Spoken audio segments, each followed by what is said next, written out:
Good morning. Great. Well, anyway, I'm Tom Suter. I'm the CEO and founder of the Advanced Technology Academic Research Center, and thank you for joining us today for our DevSecOps Summit. I was thinking back, we worked with Mark Schwartz. Many of you remember Mark, where he was at USCIS, and he actually talked me into doing a DevSecOps Summit maybe 8 years ago or so, or 7 or 8 years ago. And then I remember we had Nick Shalane as a keynote. Many of you know Nick he was at the Air Force. He was Chief Software Officer of the Air Force. And it was in March, middle of March, around 2020. I don't know if you remember that time period in our lives. Hopefully you're trying to forget it. But it was, we had the summit on a Tuesday, and MITRE was working with us. They canceled because of this, coronavirus thing coming up. I think we were the last event in Washington, D.C., because Tuesday we had our event. Almost every other event was starting to cancel. We were doing this thing. Remember when you were like going and doing the elbow bumps and stuff like that? Nobody was wearing a mask. And then Wednesday, there was a presidential address. Hey, this is going to be bad. We're going to shut down the economy and all that. That started happening. And then I think on Thursday morning, your significant other, probably, if it wasn't you, it was your significant other, was at Wegmans at 6 o'clock in the morning stocking up. So, that was DevSecOps. In the last 4 years, we've seen a lot. I think when the government shut down, what do we realize? You don't have to work in an office next to somebody to do DevSecOps, right? You don't have to do that. I know in Fort Collins, they have enterprise application services out there. They used to have to hire people in Fort Collins, Colorado, to do DevOps work. Well, it's really hard to hire minorities, and they don't live there too much, right? So we learned a lot about how to do DevSecOps. I remember Nick was, founded Platform One and Iron Bank and all that. In the DoD, and my numbers are probably a little bit old, but 57 software factories in the DoD. So it's matured, especially on the DoD. Civilians still a little bit feeling their way through this, but it's changed though. And I think we're gonna talk about what's going on with AI. I was talking to a developer friend of mine, and developers that aren't good, the developers that are good are far better, like 10 times better than a bad developer, right? I think a lot of us know that kind of stuff intuitively. But my friend said, I'm developing 10 times as much code with AI. So what does that mean? What is that for security? What are the implications of that? We talk about IT modernization. We talk about these other things. Now that I can develop much faster, how is that going to modernize our applications? So I think we have a lot of implications. I think we've gotten DevSecOps up to this level, but how are we going to take it to the next level? That's really going to revolutionize the government. So a lot of these discussions are going to be around that. But anyway, I want to thank Craig Abod, Mary Martin, and Rick Savage at Carasoft letting us use this facility and let us starting this discussion. If we can go to our partners, we've got Sonatype. I'll tell you what, April and her team, they were the first company that brought this idea of a DevSecOps Summit a long time ago. And we've had a couple of working groups around this. I'm hoping that we can have another working group, another practice like we do for our other areas. I think that it's right for, for the next development of development, I guess. Okay. But anyway, I want to make this very conversational. We got a pretty intimate crowd here, which is fantastic. I love these kinds of sessions. I want you to engage with the panelists. We're going to open it up and let you do that. And to get us kicked off, we've got a Joseph McDade. He's the Assistant Deputy Secretary of Staff for Plans and Programs at the U.S. Air Force. And really excited to have you up here, sir. Yep, come on up. Round of applause. Well, let me start by saying thank you to Tom and this organization for the opportunity to speak with you today. What's always interesting is you say plans and programs. What do you know about DevSecOps? So I hope I'm going to be able to show you here in just a minute. But let me start with this. Everyone in this audience and everyone listening in, you are truly the secret to the future of the federal government. And the Air Force knows that. I think government agencies know that. And what I hope to do for you today is give you a couple of tips on ways that you can, if you're not getting love from your budget guys, some ways to do that, and some business opportunities for those of you in industry that you're probably unaware of. So if I go to the next chart, how many people in this audience are in the government? And then industry and press. Okay, we got everybody covered. So what I hope today for the government, I'm going to try and show you an exemplar that no one seems to be talking about, which really will help you with the thing that works best in government, which is fear of missing out, and also decision advantage. So I'll talk a little bit about that. For the industry partners, I want to make sure that you understand a tremendous business opportunity that's coming up the next 14 months. This one's specific to the Air Force. And then for the media, this is an unknown success story and an opportunity for you to help everyone in the public understand what just happened.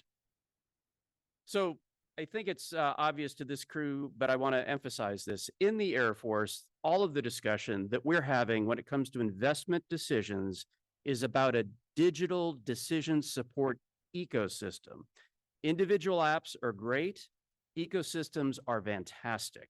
And what I mean by that is, look, in the future, when we think about making investment decisions in the Air Force, for those of you who don't know, think of the most complicated set of systems and processes you can imagine to organize, train, and equip combat-ready units. Insanely complicated. So what the ecosystem is doing for us is trying to make sure that we humans can understand the complexity of the systems with user interfaces that allow us to understand at one level what's happening and then dive all the way down in the details as necessary. The key is, and this just rolls off the tongue, but I want to foot stomp this, our software must match the complexity of the problems that we're trying to solve. And that's what the Air Force is after. The final thing I will say to all of you is the other thing that I found in my journey is this: leadership matters most. You must have, the government must protect and encourage the visionary leaders and give them the commitment that they will have the time to see the technology through. So with that, let's go on to the next. So for the government folks and actually industry folks, what's interesting to me is when I hear about AI and I hear about the things that are happening at DevSecOps, people are going to where the money is, right? It's operations, it's intelligence sorts of things, and that's both very, very hot markets. What I'm going to offer to you today is go to where the decisions are being made for agency budgets. These are the people whose lives, if you make better, or if you give them the tools to help them defend and make their budgets and give them transparency when they interact with Congress, if you go to those folks and you make them look like rock stars, the money will flow. And so what I think you're going to hear as you hear a little bit more about the Air Force, that's exactly what happened. When in the Air Force, when we started making these tools available and people started understanding, oh my gosh, the guys in charge of my budget are going to start to use these tools to make resource decisions, it was a singular focusing event for the Air Force. And what was beautiful about that is rather than fight, everybody said, hey, I want in. So I share that with you because we talk about CDAO, who does fantastic work. We talk about the CIO function, but the budget shops are really, I think, an untapped market and opportunity for all of you.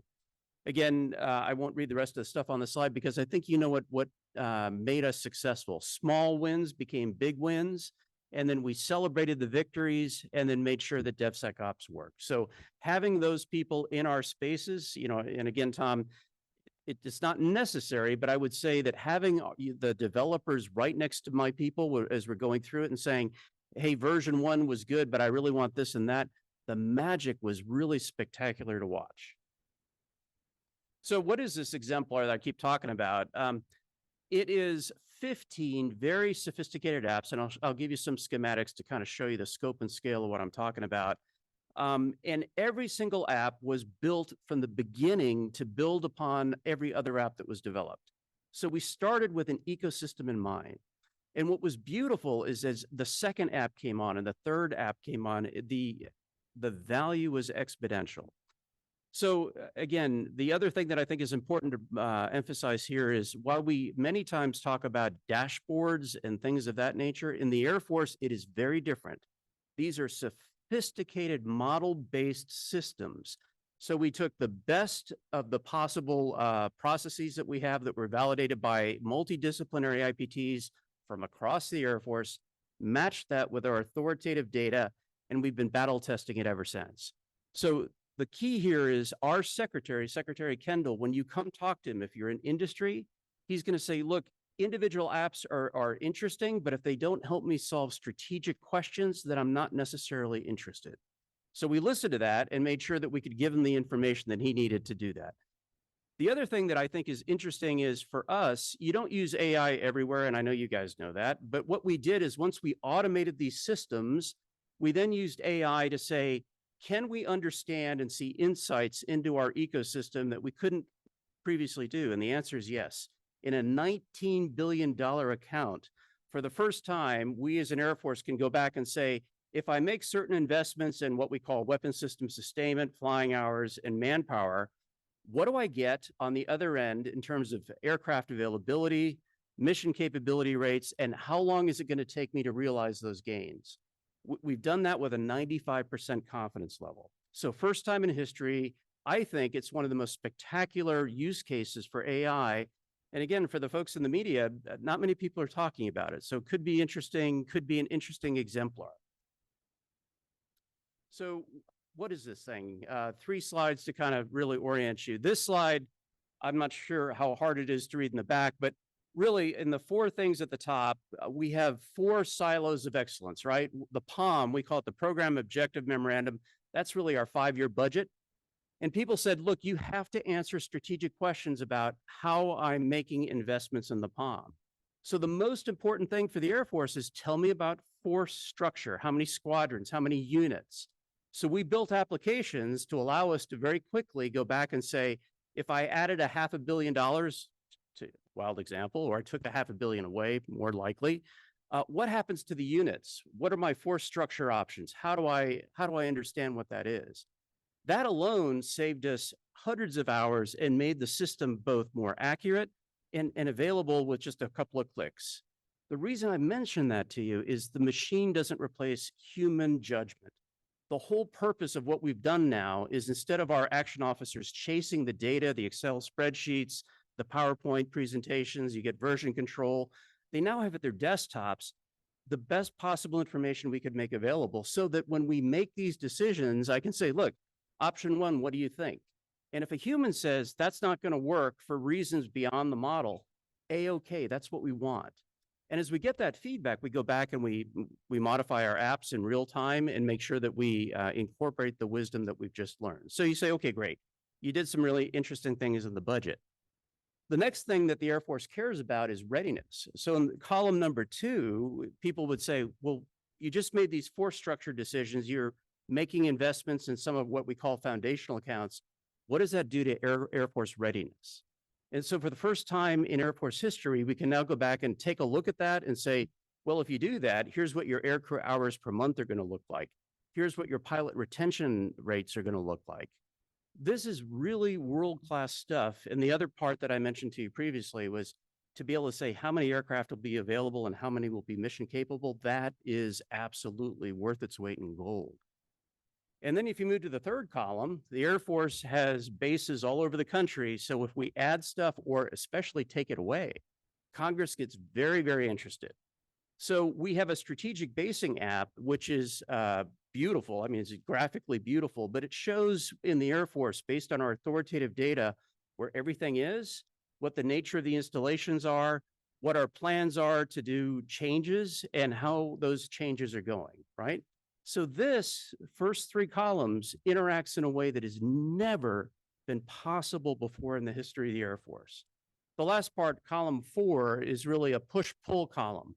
If you are doing this at scope and scale, one of the things that happens is you have to get a 700,000 person organization aligned behind strategic messaging. So we've created something we call the Senior Leader Dashboard, which for the first time, using the power of DevOps, we've integrated the messages. because as a senior leader, I would often get this little, talking point paper. It would be watered down because it was going to be released to the public, but I didn't understand how those talking points fit into my modernization efforts, into what the Secretary of the Air Force calls operational imperatives, et cetera, et cetera. So our senior leader dashboard in and of itself has been one of the most popular apps that we've deployed. The other one that I think is really amazing in the 21st century, if I as a senior leader want to go back and find out every report that we ever paid for by FFRDCs or any of the folks here in the audience, how come I can't get that? Well, we can now. Both at the unclassified level and the SIPR level, we're deploying a new set of tools that allow us to do that for the first time. So it's a beautiful combination. We can push content and now we can pull content. When we pull that content, we're creating a corpus, right? So eventually, when we get the ability to use large language models, I'll have the corpus in place. It's agnostic to whatever large language model the Air Force decides to select. So that's the big picture. Now, for you DevOps people, I'm not going to go through this chart, but I just want to show you when I talk about the scope and scale of what we've done, it is really eye-watering. And the only thing that I'll point your attention to here in this very busy chart, there's sort of a wheel in between these two big stacks of columns of blocks. Those wheels represent what I'll call meta models. So if you know anything about the way the military works, if I say weapon system sustainment, people will say, oh, now that's really complicated. Very few people really understand how that works. Good luck. And so it took us almost 2 years to go back and create the meta models for flying hours, weapon system sustainment, and manpower. Once you have those meta models in place, then all these little boxes are actually major defense systems, F-16, F-22, C-17. Every single one of those weapon systems interacts with those meta models in a very different way. And each one has its own unique programmatic story. So the fact that the Air Force now can take the meta models and combine it with many, many other models that are specific to weapon systems, again, what has just occurred here is revolutionary. And I won't talk anymore about the chart, although I'm anxious to hear if you have any questions about it. But anyway, very spectacular. Final thing, you guys say, yeah, that's great, but you better make sure you can trust the data, you can trust the analysis.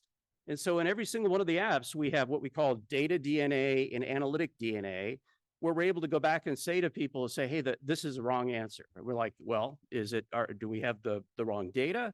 Do we have the wrong analysis? Help us do the homework before you throw rocks at it.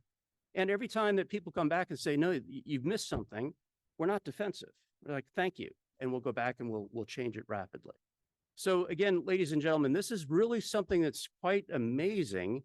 If other federal agencies have things like this, we're just not aware of it. So it could be that we think we've done something amazing and somebody else here in the room can say, actually, somebody else is ahead of you. Fine, we'd love to learn from them. But based on what we've been able to see so far, this is first of its class and right now, best in class. Lessons learned. Many of you know OTAs, but a prototype OTA is magic. We got a company out of Silicon Valley from a group called the Defense Innovation University, which I'm sure you've heard about. They did a competition. They said this company's best in class. We were able to get a prototype OTA, which was magic. We were able to structure that to have software as a service. So we had this company with firm fixed price licenses, incentivized them, gave us cost control in terms of the app development. We then employed multidisciplinary teams. So no team was just consisting of logisticians or acquisition people. Every single team we had was multidisciplinary to make sure that this company understood the complexity of what we're asking them to do.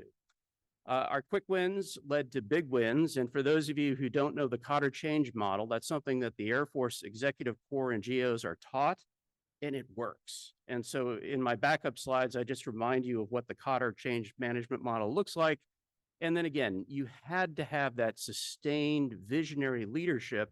And ladies and gentlemen, let me just tell you, if that leadership is coming out of the budget shop, it is absolutely going to get the attention of everyone in your agency. So I offer that as an exemplar, again, for people that might find that of interest.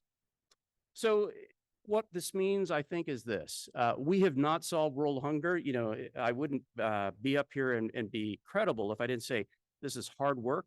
We have a lot of hard work to do. What we've done, I think, is impressive, but it's far from perfect. But in the next 18 to 24 months, I think it is clear to me that the Air Force is literally going to have a digital transformation. And people, I don't think, are paying enough attention to that. So I think that's a market opportunity for those of you in industry. For the government team, again, you know, hey, look at what the Air Force is doing. And usually that kind of competition, at least within DoD, helps. Army, Navy, Air Force always love to compete with one another. So that could be a very virtuous cycle. Senior leaders hate to miss out. So if the Air Force is on this track and we do a really good job in the next cycle with Congress, both telling people how we got the resources and how we can defend what the resources are, and people finding what we've done to be credible and transparent, if that happens, ladies and gentlemen, there will be a tremendous amount of FOMO, okay? For the industry partners in the room, the contract that we did, a prototype OTA has a 5-year cycle. We're in the 4th year. So the next 14 months, we're going to be doing a source selection for this digital decision support ecosystem. And for those of you on the BD side of the house, I would put a note down to say, hey, we want to start tracking what the Air Force is doing here, because if you're interested in what I just said, if you think you can contribute to what I just said, you want to at least have the opportunity to consider putting your bid in, or, you know, teaming with others.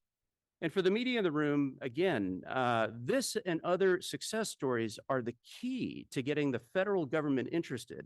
The more we can have exemplars put out in the press, the more that others will say, well, I was just talking to Anthony, IRS is doing this, Navy's doing this, whomever. I'm agnostic about who's really best in class, but the more this goes out, the more senior leaders will say, I need to do something along those lines. So in conclusion, develop tools as part of an ecosystem, make them model-based, use AI when appropriate. And again, the untapped market and the opportunity for both the government folks in the room and the private sector in the room is go where the money is. Help the people creating your budgets and watch what happens once you make them look good and help their jobs become much easier. So with that, ladies and gentlemen, I hope I tweaked your interest just a little bit. Do we have time, Tom? Yeah, Any questions? We've got time. Questions. Here we go.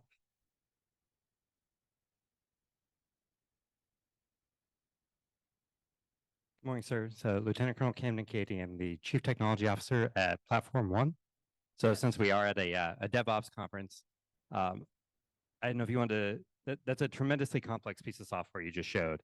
And I don't know if you want to say anything about how you were able to deploy such a complex piece of software and iterate on it to deliver those capabilities. Well, Platform One was our secret weapon. You know, you talked about Iron Bank, Party Bus, and P1.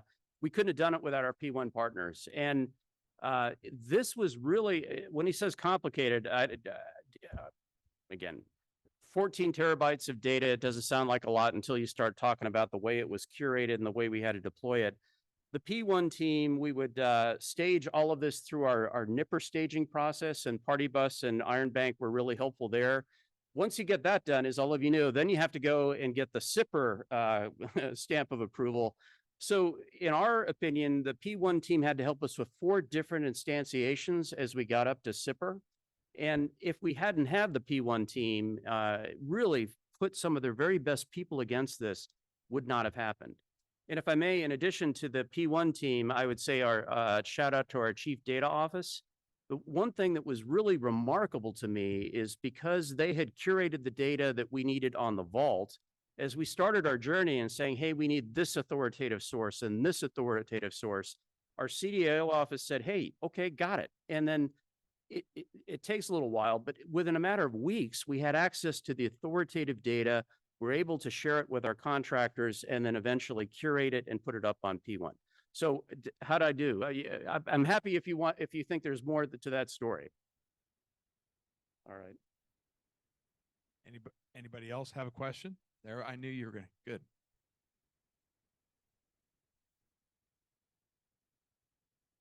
This is Hassan Yassar from Carnegie Mellon University Software Engineering Institute. I like what you presented. It's fantastic.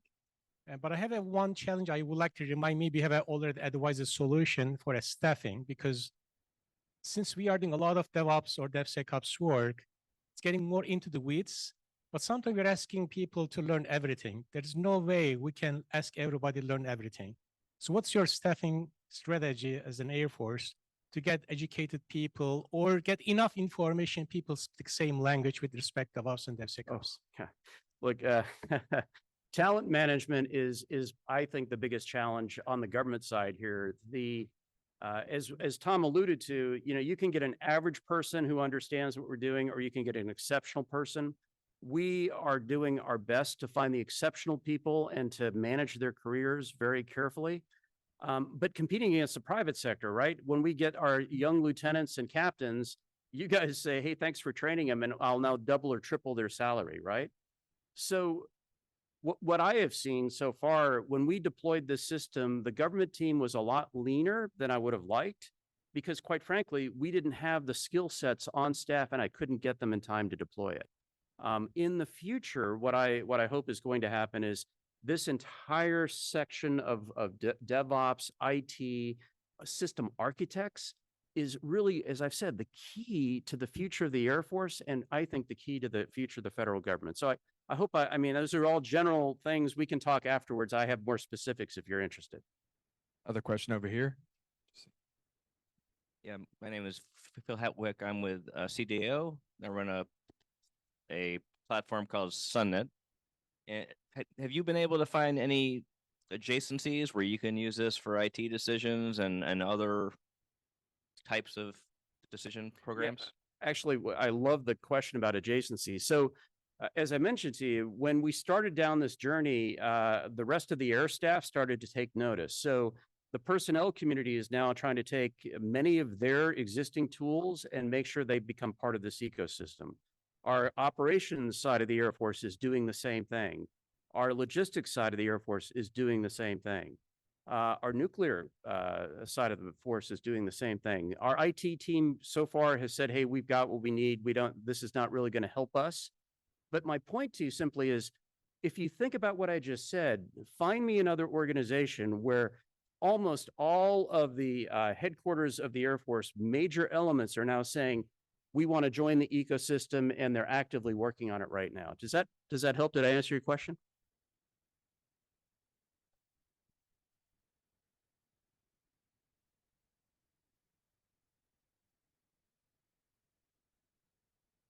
Absolutely. We've been demoing this we demoed it to CDAO a while back. For whatever reason, we missed you, but we're doing it with the Army, Navy, and Marine Corps, and they are showing interest in some of the apps, but not all of them. I won't say which agency, but another agency said, hey, thank you, Air Force. We're going to wait for you to de-risk all of this, and then we'll do business with the contractor. Does that sound about right? They're going to let you be Mikey in Life cereal. Remember that one? Nope. Yeah. I'm getting too old now. Nobody All right. remembers that commercial. There you, Anthony. Hey, how you doing, Joe? Tony Evans from the IRS. Quick question. There's a big concept in DevOps and Agile, fail fast, but in a federal government environment, coming from the IRS is especially true. How do you handle, what's your risk mitigation for failing fast, not selecting the wrong COTS tool or anything to do your work, and then finding out you might have to go back and get something else? So I'll just speak about our journey here. What we did is, as we developed these applications, we then went through a verification validation effort. And in a couple of cases, the valve error showed that the system didn't work. And so we just killed it. But it wasn't a lot of fanfare, right? The 15 apps that I was talking to you about today, they got through validation and verification. Now we're battle testing them. And ladies and gentlemen, when you battle test a system, it doesn't always work the way we anticipated. So we're finding some others that are not really delivering what we were thinking about. But I guess for us, it was just, we would go rapidly with the stakeholders. We do valve error, and if they said, hey, this is good, then we battle test it. If valve error didn't work, we would quietly kill it off and then move on to the next thing. So I can't speak more broadly, but does that help?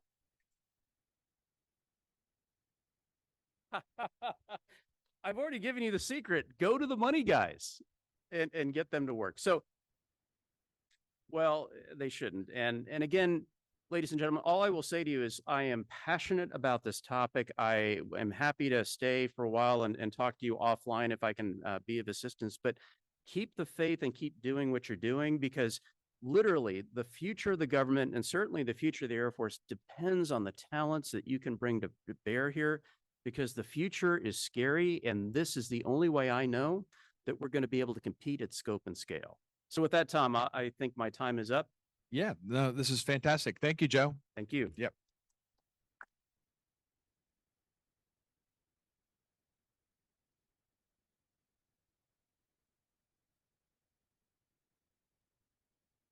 All right, great way to kick things off. If my panel can come up, I have the next panel here. We're going to be talking about elevating high-level software and open source.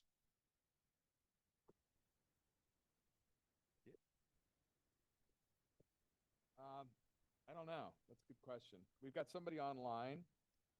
Just come on up. I think we got Elena, who's out of the Pacific Northwest, and of course we scheduled her for the first panel, which was probably not the best move of all time. But Elena, are you with us? I am. Can you hear me? Yeah, the early bird gets the worm. Where do you working out of today? I'm out of my house right now in Richland, Washington, Southeast Washington State. Great. Well, thank you for joining us so early. Next time, I promise we'll get you on a PM panel. Try to make things No easy. worries. But anyway, we got our panel up. I'm going to go ahead, Elena, and maybe kind of get you started. And thank you for joining us. But I'd love to hear your comments on this topic and what you're doing out at the Pacific Northwest Lab. Sure. This topic's I can't turn my video on in the Zoom. It won't let me. Just so you know, I'd be happy to, but it won't let me. Excuse me. I think security is pretty good out there. They don't let you download the Zoom client. No, I have Zoom. It usually works. I think it's the nature. There we go. Somebody turned it on for me. I'll get my video going here. So hello, everyone. Yes, at the Pacific Northwest National Lab, security is very important, of course. We are a national research facility for the Department of Energy.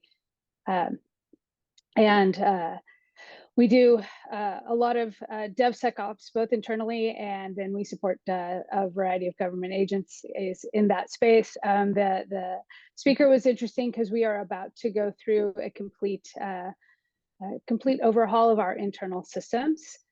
So we're about to embark on that same sort of path that was speaking about. So I took a few notes to take into the office when I get in there about some of the best ways to go about that. I'm a software engineer by training. I've been in cybersecurity for the last 14 or so years. And so I have interest in both sides of things, good software development, also making things very secure. Great. Thank you for that. I didn't really do introductions. We'll just kind of dive into it, but maybe we'll go around and have you guys just introduce yourself for a second. My name is Don Bauer. I'm the Chief Technology Officer for Global Talent Management, Department of State. I manage all the HR platforms for the global workforce. Morning. My name is Greg Bird. I work for CISA and oversee a number of the data systems that collect, analyze, and share critical infrastructure data. And Ken Clark. I'm actually with the Department of Homeland Security, working in a number of areas in privacy and information governance. Good morning, everyone. My name is Remy DeCosmaker. I'm the open source lead at the Centers for Medicare and Medicaid Services and the Digital Service, helping contributors work together to share and use their powers for good, help to transform the U.S. healthcare system. Great. And I think, Remy, this is your ATARC debut.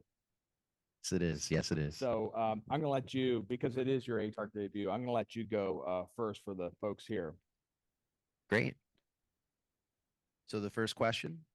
No, just a little bit about the background of what you're doing in DevOps is related to the topic, maybe for give me a good 5 minutes. Yeah, sure. So, I started my career in public service almost two years ago to the day. I had my anniversary, my oath of office, just this past week. So, in my first year, we worked to understand the agency's open source strategy and open source ecosystem, and came up with a program, not just a program, but a program office. So, an OSPO, or an open source program office, is a well understood strategy for managing your open source communities and programs and projects. Of the Fortune 100 companies, 30 of them now have open source program offices. There are a variety of resources and organizations out there to help support that type of an approach.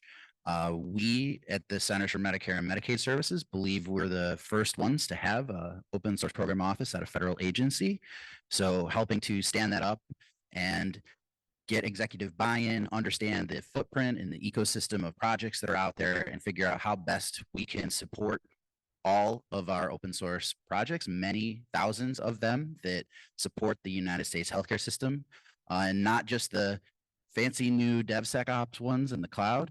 We still have COBOL that runs on mainframes that have been up since the 1960s. So when we talk about modernization, it also has to pay respect to the work that has been done in the previous century and has been running for a long time. So as we figure out how to do modernization and interoperability, it isn't just, lift and shift. We definitely have to think about all of those constituents and also providers and insurers and all the folks that make healthcare work across the country. So open source is a big piece of that strategy. Many of the tools that underlie the infrastructure are out there and in the open, and we all across many of the agencies depend on them. Big shout out to CISA and DHS, who are doing incredible work of securing the critical infrastructure and the software supply chain. We are excited to share our journey with other agencies and with the public, and we hope to be a resource here in the federal space. Great. And I got some questions for you, but let me make it to the other panels. Let's go with Dr. Clark. Yeah, I actually, it was very nice to hear from Mr. McDade about what the Air Force is doing, because I started my career in 20 years in the Air Force in uniform, and it was interesting to see how, I don't know if folks remember the old interface control documents we used to have that just, that they saw. Yeah, I think they do hold the doors open and such, but no, it's really interesting to see how the Air Force has transitioned. And through my career, I've had the chance to go into the private sector, and then now at Department of Homeland Security. And of course, my comments today are going to be more personal in nature. But, I think Mr. McDade's talking about the ecosystem is something very important. I think that's an important point on looking at the whole big picture here. In fact, I wish we would have, instead of saying DevSecOps, we'd have DevSecPrivOps, because one of the equities in the areas that I work on is privacy. And I was an IT person years ago, and of course, you work with security and you work with, and actually I don't think privacy was really so much on the radar back then. I think security was really big. And how do you work with security? How do you get the controls in there that you need to have and still get systems out there? And I think if you look at it from an ecosystem standpoint, that's important, because you can't have a piece missing. In any ecosystem, it's going to fail if one part is not still part of that ecosystem. And I think privacy and governance is key, because and more so now as we're going into artificial intelligence. I mean, we're hearing a lot of how your personal information can get out there so easily. In fact, I was in a conversation with somebody about using AI to practice doing interviews. Instead of having to call up friends and say, hey, I want to interview for a new job, you use a platform out there in AI. But sometimes, how it is, we get very comfortable when we talk to our systems, and before you know it, you got information that goes out there, and it's always going to be out there. And so that's what we're looking at is the importance of having standards out there like 853 Rev 5. I mean, it's very promising now that you see in that standard that there are controls. You know, there's 20 different families of controls in there, but some of them like configuration management, access controls, and such. So it's encouraging that privacy now is looked at as part of the elements with security and with other parts of the ecosystem. So I think that's an important part to think about as we're developing our software and looking at the requirements. Great. Thank you. Let's go with Dr. Bird. Thank you. So within CISA, we're a bit unique in the fact that, of course, we have a very external presence in how we're working with industry to pretty much bring the water level up for everybody. But we also have an internal facing element with plenty of, we'll say, silos of excellence.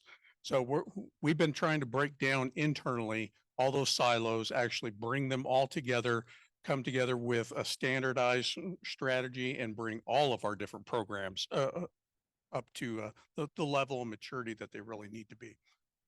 While some of our programs are extremely mature, very advanced DevSecOps integration, other ones not so much.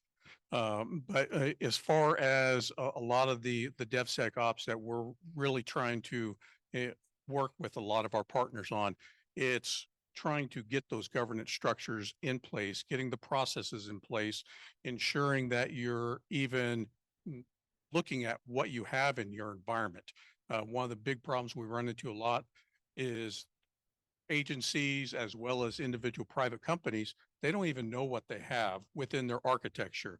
More and more, they may know the individual hardware, they may know the larger software packages, but they don't know those libraries that they have that or the various OSS elements that are feeding a lot of their larger software packages. So helping to educate and try and bring them up to speed and how you actually assess your overall architecture so that you first and foremost know what you have, and then you can go about trying to secure it. Great. And Don, last but not least. I'm not a doctor. So interesting. You know, I'm the HR guy, so privacy's big. And I will tell you about not knowing about open source completion when your ISO comes to you and says we have 65,000 instances of Log4j in our ecosystem. That like makes you very aware of how you've used open source within your environment. But I have to say I applaud the ecosystem mindset. You know, I inherited a legacy suite of applications. We call it a suite. It's 70 individual apps with individual UIs, individual databases in some cases that all are cobbled together to support a single mission. So the modernization effort has been multiple prongs, right? One is we got to be current because of vulnerabilities and security. Privacy is another very important thing. But also we need to get to a point where we have a common understanding of what the truth is, because the reality is, and this is something that we came across yesterday, I was at a conference speaking about AI. You know, you need to make sure your data is good, okay? Because if we're going to be using AI to go sweep through our systems and start pulling out information for decision makers, if your data is bad, we're going to have a big problem. So while AI is really the nice new shiny thing, we need to be figuring out how to fix our data to make sure that we're there. But back to the general topic of DevSecOps, you know, HR is overhead, right? We're not the main mission. And I worked at DHS, I worked at Customs. We weren't important. It was the CBP officers and the Border Patrol. I worked at DHS headquarters. We're not the mission. We're the support.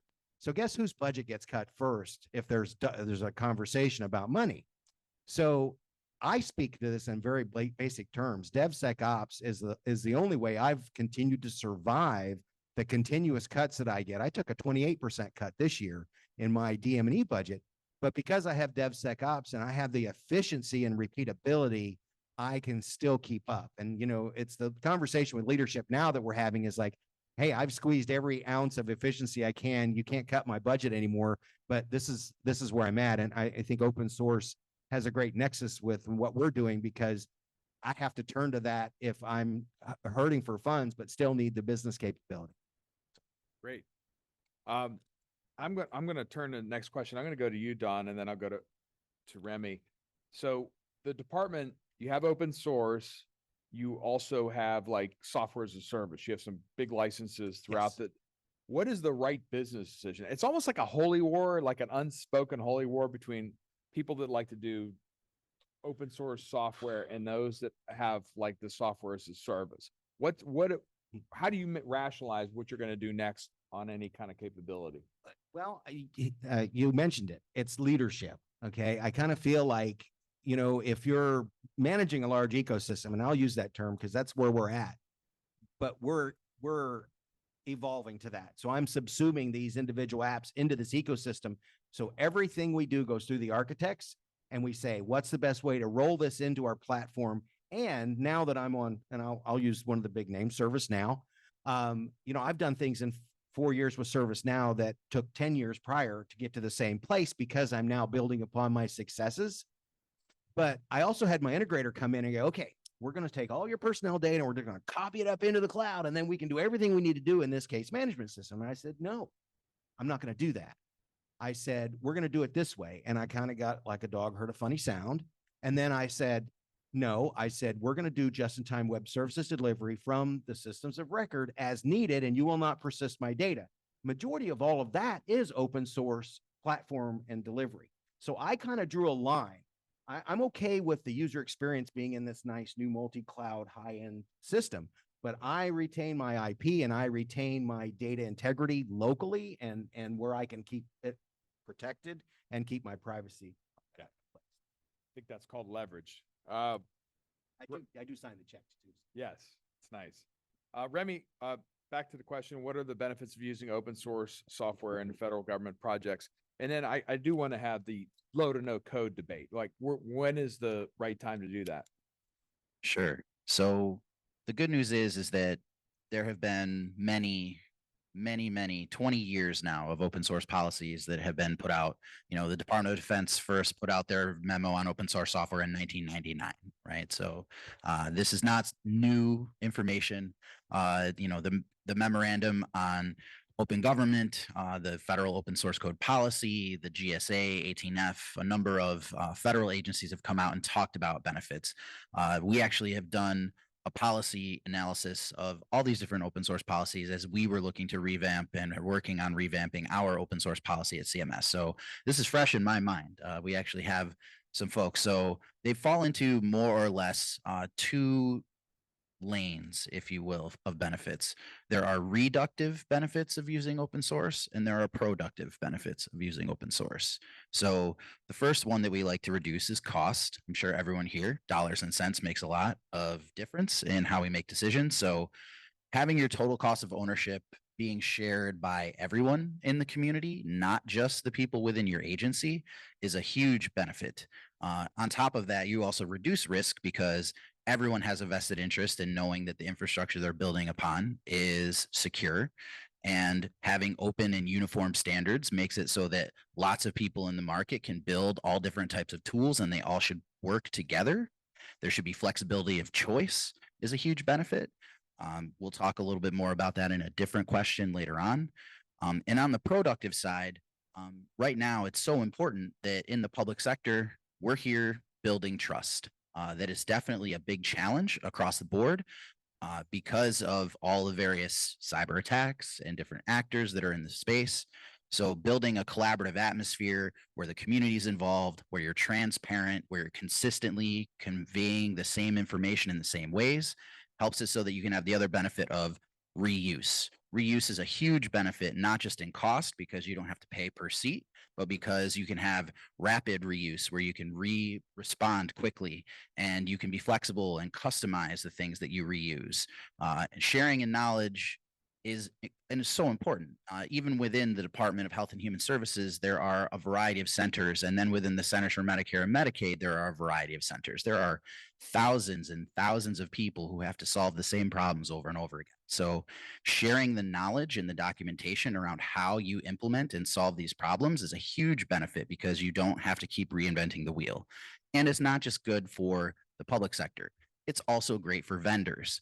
Vendors understanding the full system and all the documentation underlying it can bid more effectively, can compete more effectively, and can build solutions that meet the needs in a direct way instead of having to guess at or imagine things. So it helps everyone in the ecosystem. The more open and transparent we can be, where we can be. Fantastic. Maybe let's go to you, Elena, next. And leveraging your cybersecurity expertise, can you help us out a little bit with that, with some of the benefits and maybe some of the challenges of open source, as well as software as a service? Sure. Yeah. My cyber background automatically sort of sends me into the yes, but it also can open up a lot of security holes, right? So I don't want to be the pessimist in the group here. There's a lot of ways to mitigate that. And certainly open source has a ton of advantages, even from the fact that you can fix security holes when you find them because of the open source, right? So you don't have to rely on the vendors doing that on their schedules. You can do it on your own schedule if needed. So it is key. The sec part of DevOps, is a great add over the last decade or so in making sure that we're secure and using all of the open source. When it comes to software as a service, that's a lot trickier. What we tend to see is operating software as a service where everything is inside.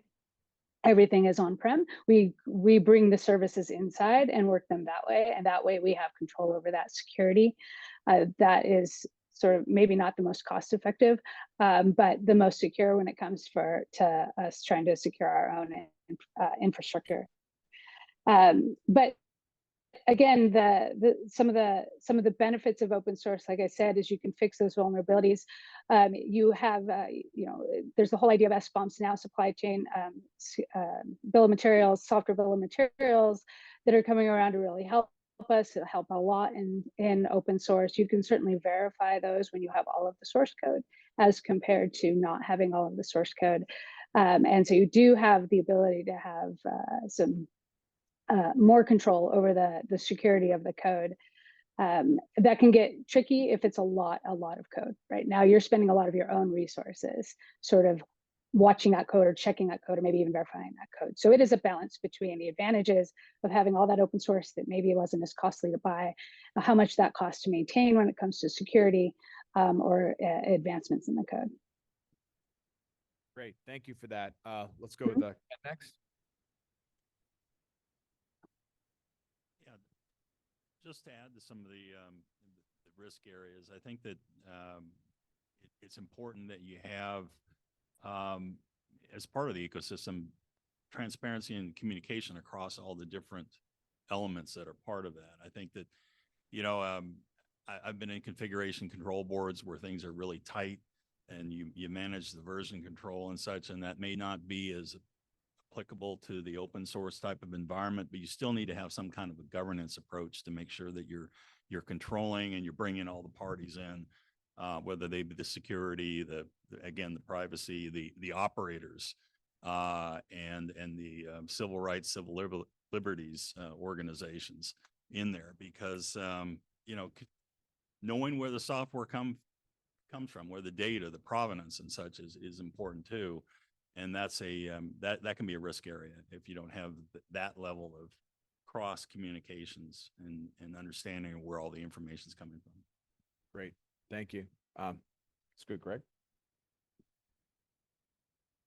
So additionally, really looking at those compatibility type issues that you may have when you're trying to implement open source. Are you integrating with a lot of existing proprietary type software? Are they speaking the exact same language? They may adhere to the same standard. It doesn't mean that they actually do it in the same way. So again, really trying to see what all you have so you can head off some of those issues up front. Work to develop your use cases. That will really help you to overcome those challenges down the road. It allows you to create robust test cases that will allow you to actually test, verify it works exactly how you want it to, and will employ the way you want it to. As Remy stated earlier, and Ken touched on, getting that core governance team for your open source software initiatives. And not only do you need to ensure you have the proper policy and procedures in place, but somebody to overlook it. At DHS and CISA, we have a huge advantage of, we have teams that are dedicated to analyzing software risks, actually looking into the software supply chain. We have the systems that can perform the dynamic code scanning. Are you only performing a static one?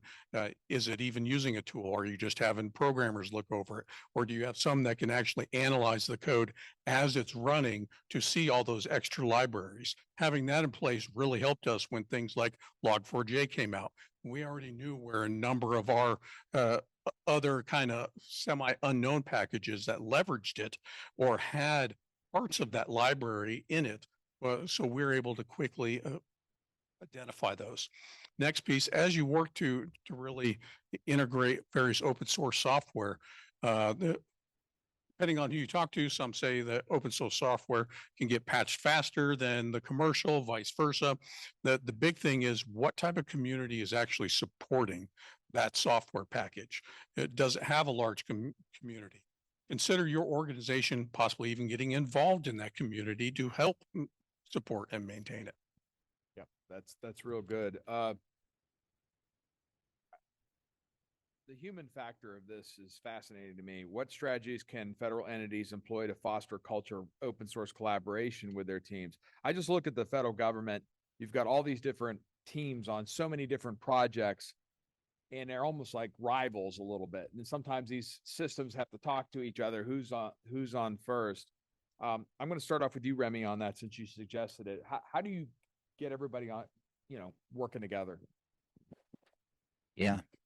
Again, the good news is that we're not the first ones to think about this problem. There are actually a lot of resources out there.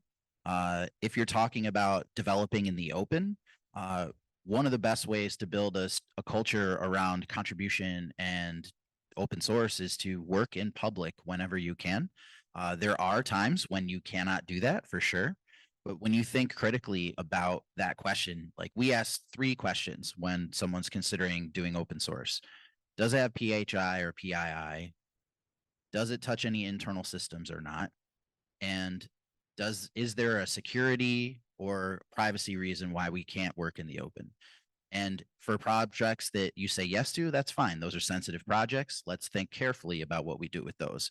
But for the ones where we answer no to that question, really, there is much more upside to working in the open, and it helps people to grow and learn about how to do that work together. And I can't tell you how many times, like, we have an internal wiki, sure, but like, does your team have the right job code with the right access to get to the right resource? So just by putting it on the internet publicly, it's actually great because within your own agency, everyone can get to the public resource, right? So outside todogroup.org, they have a number of guides and case studies about other organizations that do this type of open in the world development.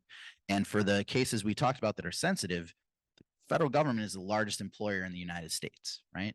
Inside of our community is a whole world of experts. And when you're working in an open source style, but you're not doing it in public, that's referred to often as an inner source community. So innersourcecommons.org is another organization that has best practices for how you practice doing the work of and the culture of open source inside of an internal organization. And you can read their case studies, their guidance. They have this patterns library that is actually very informative in talking about how you can take bits and pieces of that strategy. You're not going to shift your whole culture overnight, but maybe there's 1 or 2 places that you can start to get those early wins, and that begets development. You identify your champions, and those are the folks that will push your culture forward organizationally. So todogroup.org, innersourcecommons.org for the places you can be in public and for the places where you want to do it inside. Yeah, maybe my team back there can look it up. Hi, team. Look it up and we can distribute it so everybody can get access to that. Thank you. They're waving. Okay, they're paying attention. That's good. I still have control, I guess. Ken. Building a community, I think, there are a lot of tools out there, of course, having websites or common shared areas. But, what Greg was talking about, looking at your use cases, I think is really an important point because, all of us have different experiences, different backgrounds. I've been talking with folks that sometimes I wonder whether they've ever had a major network outage or they've ever had an issue. I've had the experience of being with the space community. You see disasters with everything from rockets blowing up above the pad to satellites burning in to government and contractor networks getting merged in another environment, and then also having major outages in headquarters facilities. So we all have our experiences, and until you really experience some of these disasters, you don't really have an appreciation for, well, why do you have to have that design change to that circuit documented so that everybody knows about it, and or how do you the configuration of your networks or your configurations of your routers and such. It's important to have that documentation. And I think that's where you need to have, again, the governance boards. You need to have some sort of way, not over document. And I know that software development, how many folks love to do all the documentation with software development? I mean, it can take hours, but there is some happy medium where you can document some of these things. Look at the use cases, listen to other people's experiences and say, okay, well, that's an important use case. We don't want that to happen. So what can we do to mitigate it? Elena, I'll go to you, and even from the more on the cyber, how do you share best practices? How do you get developers that's not their first inclination from my experience is cybersecurity, right? I still remember doing just a little anecdote I just thought of. I had a panel of DevSecOps folks, and I was like, how do you prepare for zero trust? And they all said, what's zero trust again? So they're not really doing that. So love to hear your comments, Elena. Yeah, sure. Like, again, starting out as a software engineer and watching cyber develop, I kind of went through this myself. But a lot of it, and just like anything in cyber, is around training and communications, right, and information. So it really does come down to what does secure code mean? What does it mean to use secure code or use code securely? Both of those, I guess, would work. And so it can very much come down to training and just education, both of leadership, who needs to understand how important it is to have that thought process when you're either developing code or using code, open source or not. And then training folks to understand what secure code is. I was a software engineer 30 plus years ago. We didn't think about security in any way, shape, or form. It was all about performance for us, right? Back in the day, we had pretty slow processors, and so it was all about performance. And if we left holes in it, we left holes in it. We just can't survive that today. So I think the thing I would add to what we've said so far would be training on what it means to have secure code or to use open source in some sort of secure manner. And that's training leadership to know it's important, training the software developers to look for it. Yep. It's definitely come a long way where we develop a whole system for 2 years and we turn it over to the security people. Hey, we're ready to go. Yep. Greg.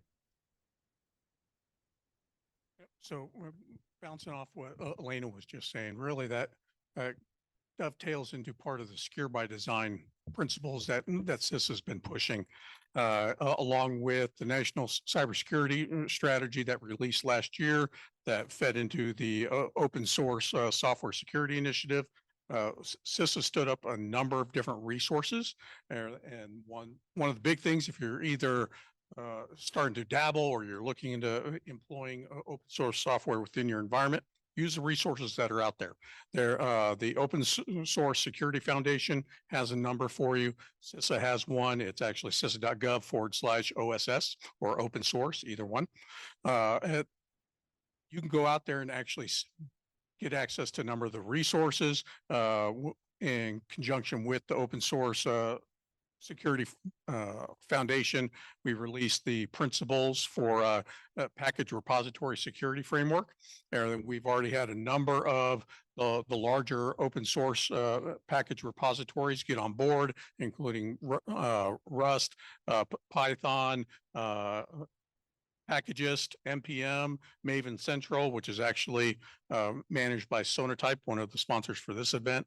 So, but go out there, look for the resources that you can find. Don't try and reinvent the wheel every single time that you're going about these initiatives. Don. Well, I can't develop in the open, Remy, as much as I'd like to.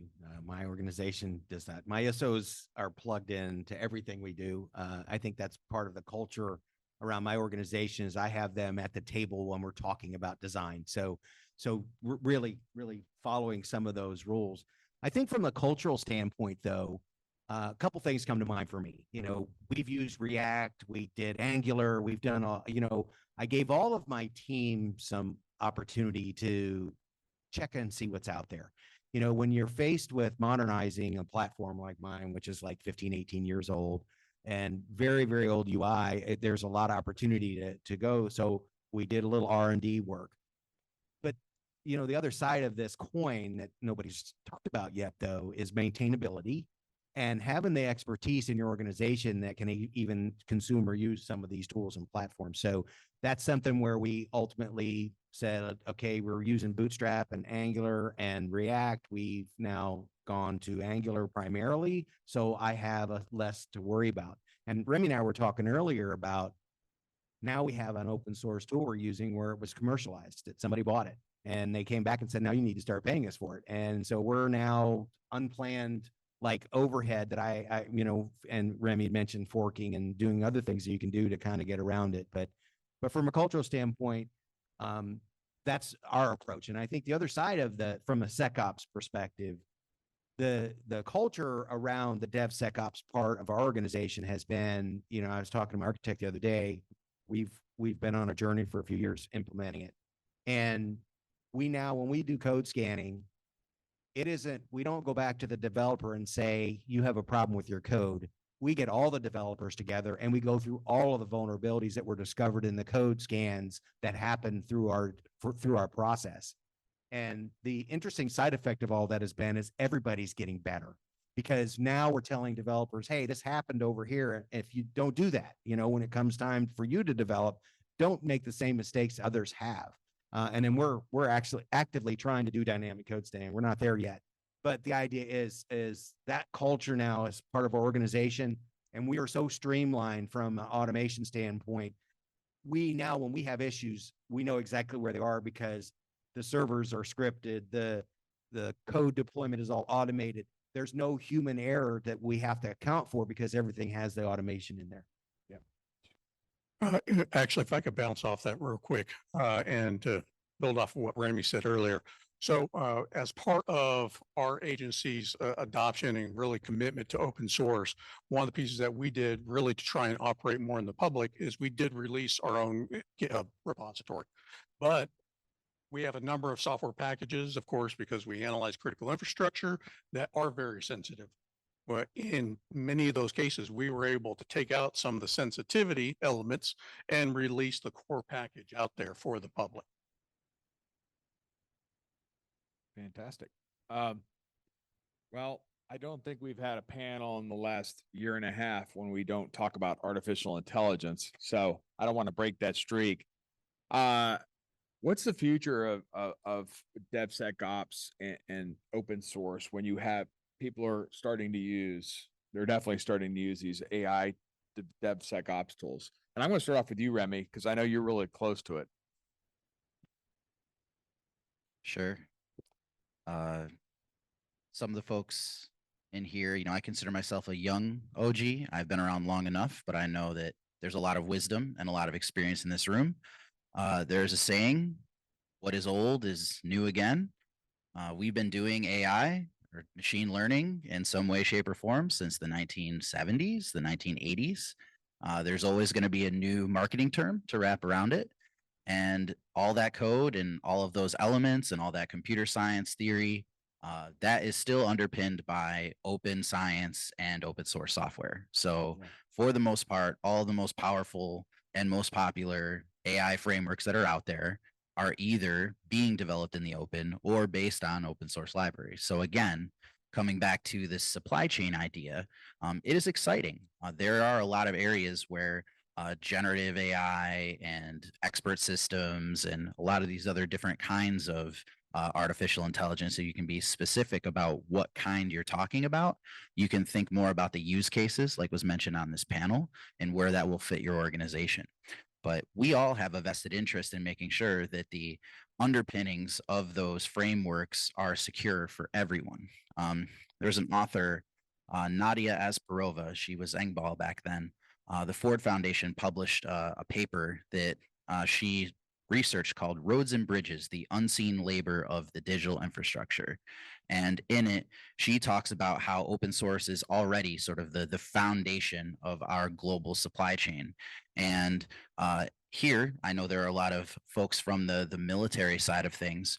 For our roads and bridges physically, there are an Army Corps of Engineers who go through and make sure that the roads and bridges of the country and the infrastructure, the Eisenhower Interstate Highway System, right? These things are national security and national infrastructure, and there are dedicated engineers to securing them. Now, as part of, we are in our third cycle of recruiting and working with the Digital Corps Fellows, which is a new program to get early career talent involved in the digital infrastructure. It's part of the AI talent surge that came out from the administration this year. And it's 2-year tour of duty for, early career folks to get involved, and is one of the main ways that we're getting AI talent into federal agencies. So our group, we have 2 excellent Digital Corps Fellows on my team that started last year. Shout out Isaac and Natalia, who have done so much of the open source program office work with us this past year. And we're going to keep working with those types of groups. So code is made of software, and source code is made of, ones and zeros, but really it is made of people. So the best way to ensure the future is to invest in the people and make sure that we are growing our capacity and being able to understand the inputs and the outputs that are going into that code, and training up that next generation of Army Corps of Engineers style people who are going to secure the roads and bridges of the future. We might have to get you on a keynote sometime. That was pretty good. Yeah, I like that.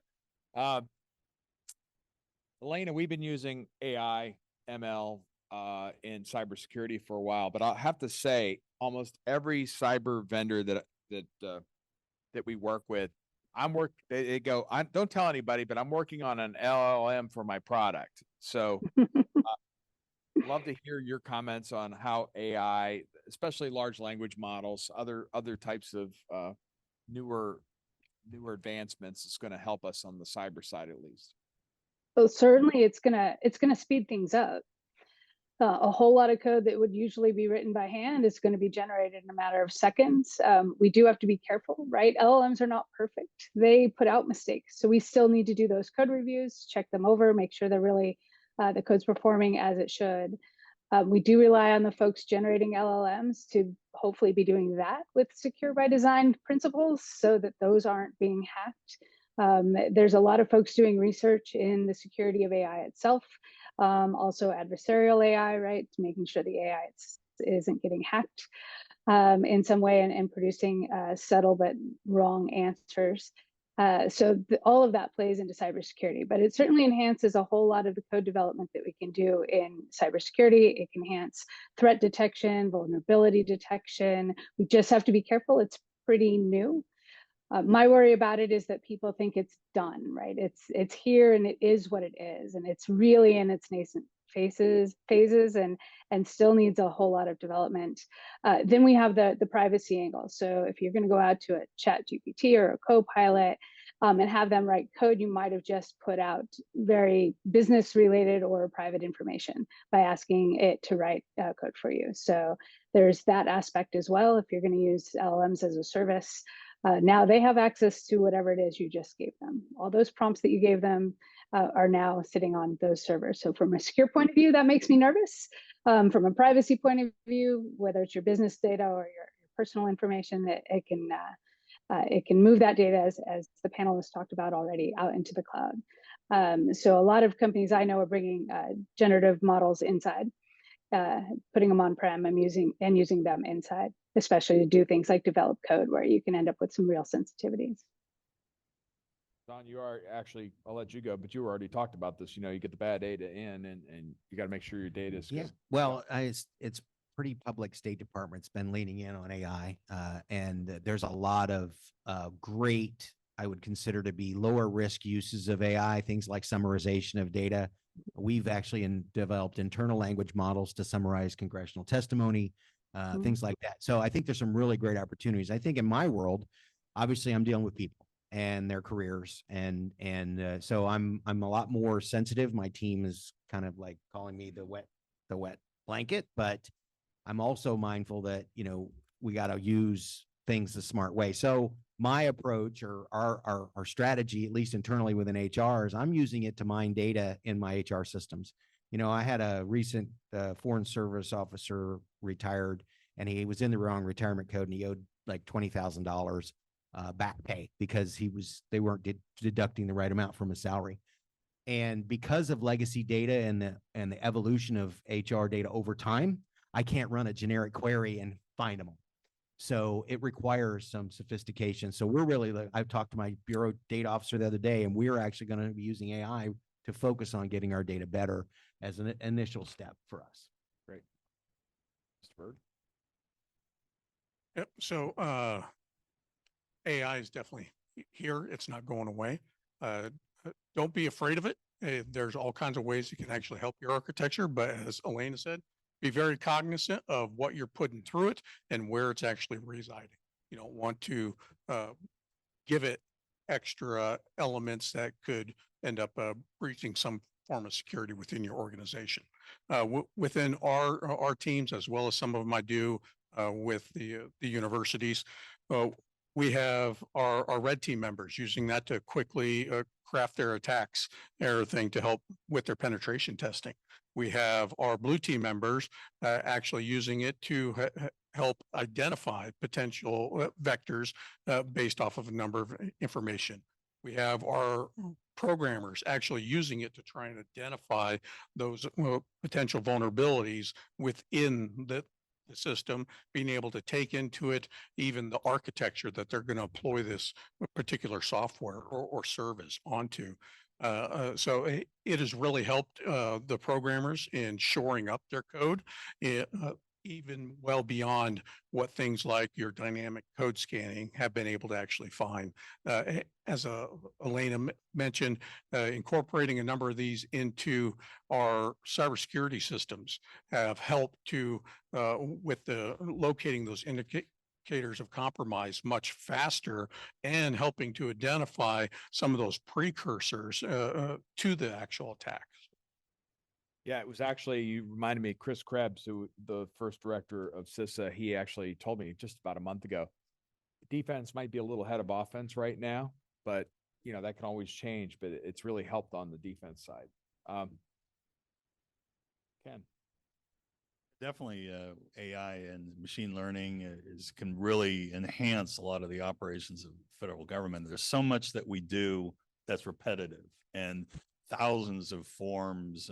And for me, I'm involved in activities related to Freedom of Information Act, getting information out, being transparent, but you have to redact some of that information, everything from personal information like Social Security numbers, potentially operational information you don't want to get out. But some of that AI can enhance because it can go out there and it can look at, oh, there's a Social Security number, there's an address or something like that. But there is also, again, as Elena and Greg have been talking about, some of the dangers. The biggest thing with data, we've been talking about data being, security information getting out, privacy information getting out, but also bias in the tools and the results that come out.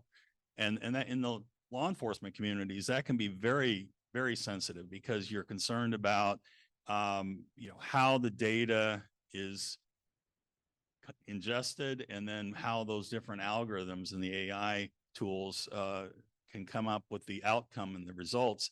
And you have to be careful about that bias because and there were some reports that came out of concerns about emotion and sentiment analysis tools that are out there for in law enforcement and homeland security communities. And some of that's important too, to be cognizant of because there are different communities that express their facial recognition or their facial expressions and such And if you don't have the right protections in there, you can have a biased result. And so that's another danger. It's important to have that human in the loop, as Mr. McDade was mentioning. They have the human in the loop. You can't have AI. In some situations, AI can make most of the decision, but in other situations, you definitely want to have that human making the final disposition of what the result is. Yeah, I think that's an important point.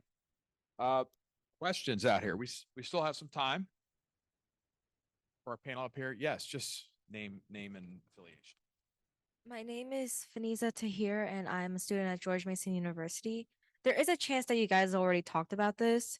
So even though you guys mentioned that open source information is beneficial, there could be some times where there could be like potential risks. How do you guys determine whether or not like a source is actually going to benefit you or going to harm you? Like, do you have like any people from the team like checking the source to see whether or not there's like any viruses? Do you like get sources from like special companies or like freelancers, like student researchers? So I'll go and start with that. So we take multiple different approaches in any type of software, whether it's open source or even an actual paid proprietary type software.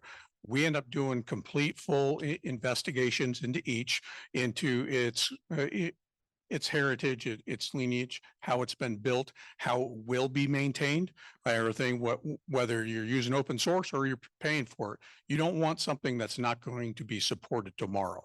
You don't want those 0 days for you to be stuck and all of a sudden have to change software because there is no patching. So we'll look into all those aspects. Anything before we actually deploy it to our environment, we scan 100% of it. Everything, not only for malware and viruses and whatnot, but we'll do a complete code scan.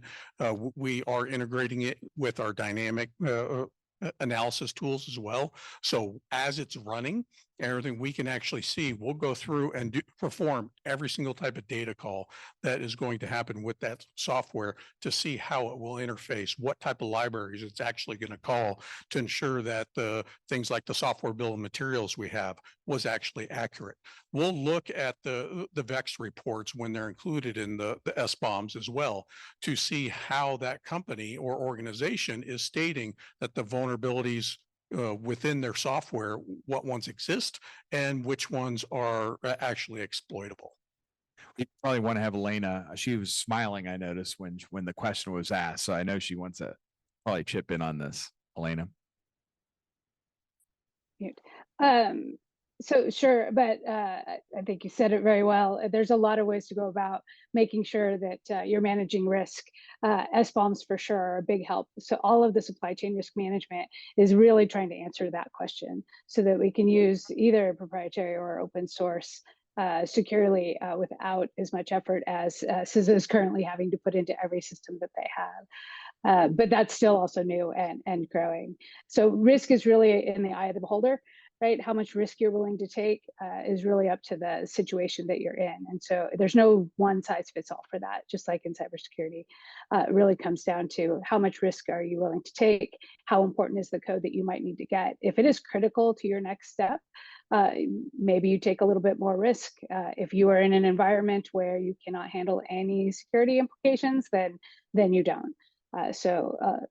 It's really variable depending on the situation that you're in. Ken? In the area of privacy, even in federal law, the e-Government Act, Electronic Government Act, mandates that you do what they call privacy impact assessments, where you actually, and this is even before you're getting your authorization to operate or you're moving your systems forward. Oh, yeah. Got you. But, and they're looking at what they call the fair information practice principles, which are looking at, how are you minimizing the amount of data that you're going to come in. Consent, if you can, with the individuals and how they're going to get their data, security and such. So it's a very methodical process in the area of privacy. And of course, it's going to touch on security as well. And that's mandated by law. So that's something that we go through to manage that kind of risk. Another question over here, just your name and affiliation. Yes, sure. Hi, my name is Kilaria. I work for IRS. So just to follow up on scanning the software or the code, Do you do that in a separate infrastructure or within the agency infrastructure? Because even installing the new product into the agency infrastructure may already trigger some vulnerabilities. So in that case, you do that separately in the lab or on the agency infrastructure?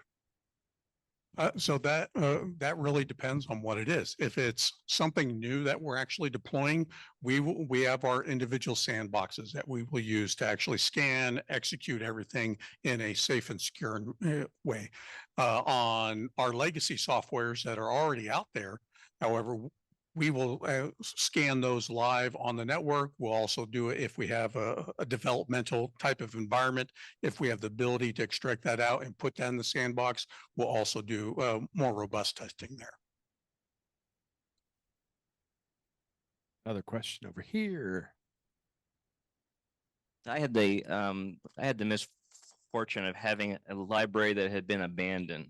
So do you ever see a time where there'll be somewhere for agencies who are dependent on a library to say, hey, this one is big enough and used by enough folks that it's taken over by DoD somewhere or for some federal agency somewhere?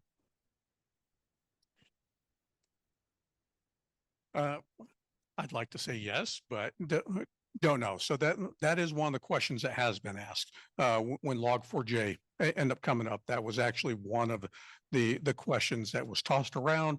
No determination has actually been made yet. That was one of the reasons why I definitely advocate before you end up using everything.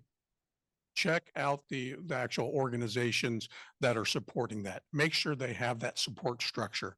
If you don't know what you have and you want to do a comprehensive inventory of not only the software packages, but the individual libraries, and then start looking into them, see how they are supported, possibly look at your own organization as well of getting involved to help support that or start identifying possible alternatives that you could switch to down the road.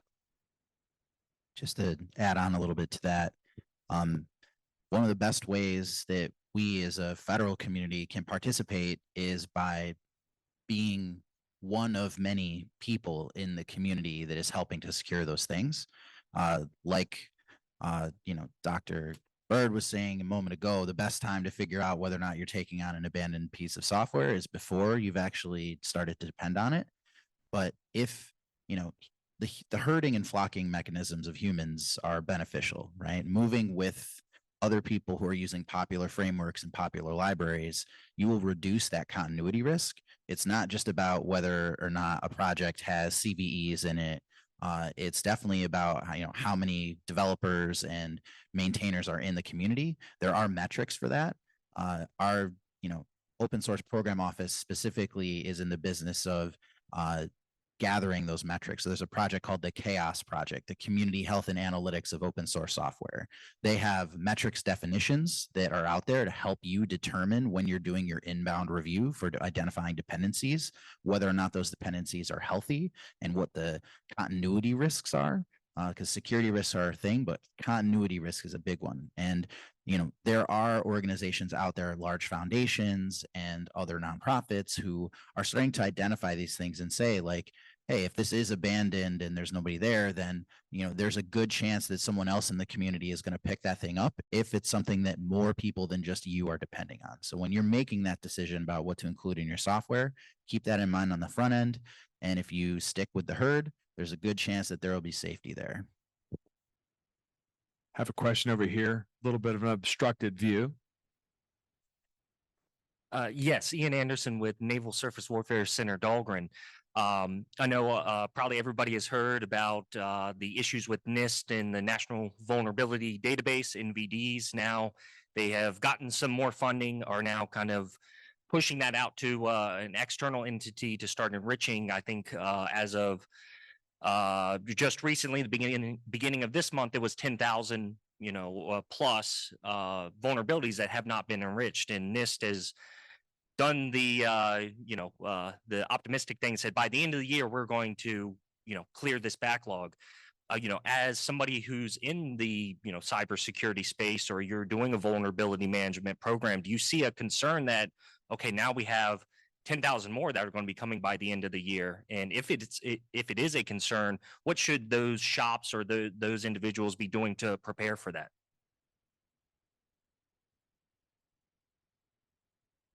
So biggest thing is make sure you actually have a good patch management program in place. I still run into too many organizations that don't. They don't have any type of automated process to actually push those out. There are a number of excellent software tools out there that not only can push those out, they will validate the patch is even accurate, checking all the different hashes, and it will ensure that it's even applied to the system properly. And if not, it has everything built into it to actually back it out. And a number of those products have 99+% success rates. So that would be one piece. The other one, well, much in our agency, we've really shifted. Instead of just looking at those items with vulnerabilities, we've also really tried to focus more on things with known exploited vulnerabilities. Everything that definitely poses much more of a risk. Those are the items that we're trying to prioritize to get those patched long before the other ones. If there's no active exploitation, many times those are starting to go to the back burner because we do have a lot of systems that we have to patch internally, and it all comes down to money. We only have so much manpower, but using some of those automation systems out there can greatly improve the speed that you can apply them and the accuracy. One that we deployed about 2 years ago, it reduced the amount of time that it takes for us to actually apply the patches by over 80%. It reduced the number of man hours we were spending testing the patches and deploying them by over 40%. And in one particular program, it saved them just over $45,000 a year, everything just in labor hours. So working to find, if you don't have a system and process in place, get one. If you have one, how mature is it? Or is it automated? And then the next piece is really, what are you focusing on? Are you focusing on those things that have known exploits and prioritizing those over? And then also looking at your security architectures. Is this a single standalone machine that's off here in a corner? Okay, you probably don't need to focus quite as fast on that as you necessarily do something that's on the front edge of your architecture. Great. Maybe time for one more. All right. Now this is the last question, so it better be a good one. Okay. Hi, thank you. This is Hassan Yasser again from SCI CMU, and probably I'm going to ask you, Rami, a question for you, because as a community, we would like to use as a federal community, we would like those open source components. So once we improve it based on the licensing, we have to get back to the community again. So what's the for typical policies as a federal employee we can contribute back to the community once we improve the component? Yeah, I love this question. The great news is that we, I'm not a lawyer and it's not constitute legal or financial, but you ask a licensing question, you got to start with that disclaimer. So I'm going to put that out there first. The second piece, and hope I get the section right, but I believe, it's Title 17 of the United States Code, sections 101 and 105 state that as a federal employee, all the work that we do is in the public domain, unless there is a security reason or a contractual reason, right? So the Department of Homeland Security actually just recently updated their open source policy and their source code policy, and explicitly say in that they encourage federal employees to contribute to upstream projects. This idea that is strange or new, it is something that has been talked about and debated about in the federal open source community, but thanks to the Department of Defense FAQs on open source, there are a number of elements in that address this officially. So yes, federal employees are able to and are encouraged to contribute to upstream projects, sometimes explicitly in their agency's policy, sometimes implicitly through the laws that we have and regulations that we have on the books. And really, it's a matter of demonstrating the value. So when we solve a problem, do you want to solve it in a corner by yourself? and you have that patch, and then you have to maintain that patch every time there's a new release, that is going to be costly. It's going to cause your project to diverge from the upstream. It's going to create more upkeep the further away you get from where the community is at. So in, my opinion, and maybe the opinion of some other folks too, the more that you can put those solutions in public, the better it is for the agency, because we get to share that total cost of ownership and maintainability across the infrastructure. So working the open, sharing, and hacking upstream is one of the best ways that we can ensure we're saving money, reducing maintenance costs, and working together. And it's beautiful to see when agencies can work off of and benefit from the work that's happening in other places. So all boats rise with the tide was one of the things that we heard said. There are laws on the books. Certain agencies have specific explicit rules. There are implicit rules. If you want to talk more about it, happy to talk about it after the panel. Could I add real quick? Some of us live in the in-between world. So I actually work for a private company who's a contractor to the government. So we're in that in-between world of living in that under those regulations at the same time having our own IP issues. What's really important is to make sure that your company has policies before you try and get in there and do what you need to do with open source.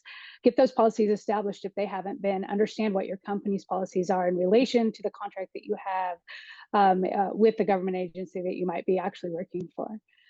So I've been in the position of trying to use things a little bit ahead of time and then trying to influence policy in a very hurried fashion, and it's not easy or fun. Well, thank you to the panel. Round of applause. That was fantastic. Only went about 15 minutes over. So we're going to take a little break, take about 15, 20 minutes, refresh your coffee, and we'll get the next panel up here in a little bit. Thank you.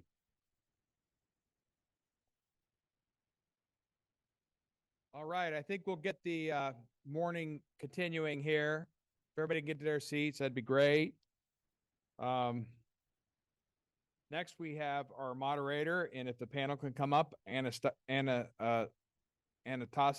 Obis, who's a DoD reporter at Fed News Network. And we'll get things rolling. Come on up. Is this your ATARC debut? Yeah, you did one other one for us, didn't you? That's right. Yeah. All right. I'm off to a slow start today. I need to get some more coffee.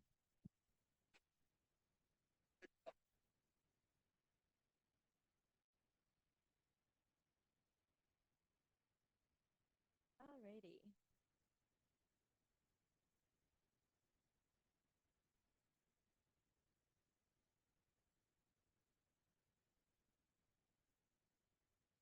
Thank you, everyone, for joining us this morning. So what we're doing today is we're going to talk about the impact of DevOps across government software development. Obviously, the use of DevOps has exploded in the last couple of years, and there are really good examples across the federal government demonstrating the value and the power of DevOps. And I'll let the panelists give us a couple of examples. With me, I have Lieutenant Colonel Camden Cady, who is the Platform One Chief Technology Officer at the Department of the Air Force. And then I have Tony Evans, who is the IRS Continuous Integration and Continuous Delivery Pipeline Operation Lead. And I have Patrick Lorigan. He's the Technical Director for Space Camp. Thank you so much for joining us. We'll just jump right in. Given, just like I mentioned, how much the approach has exploded in the last few years, and you're very much in the epicenter of it.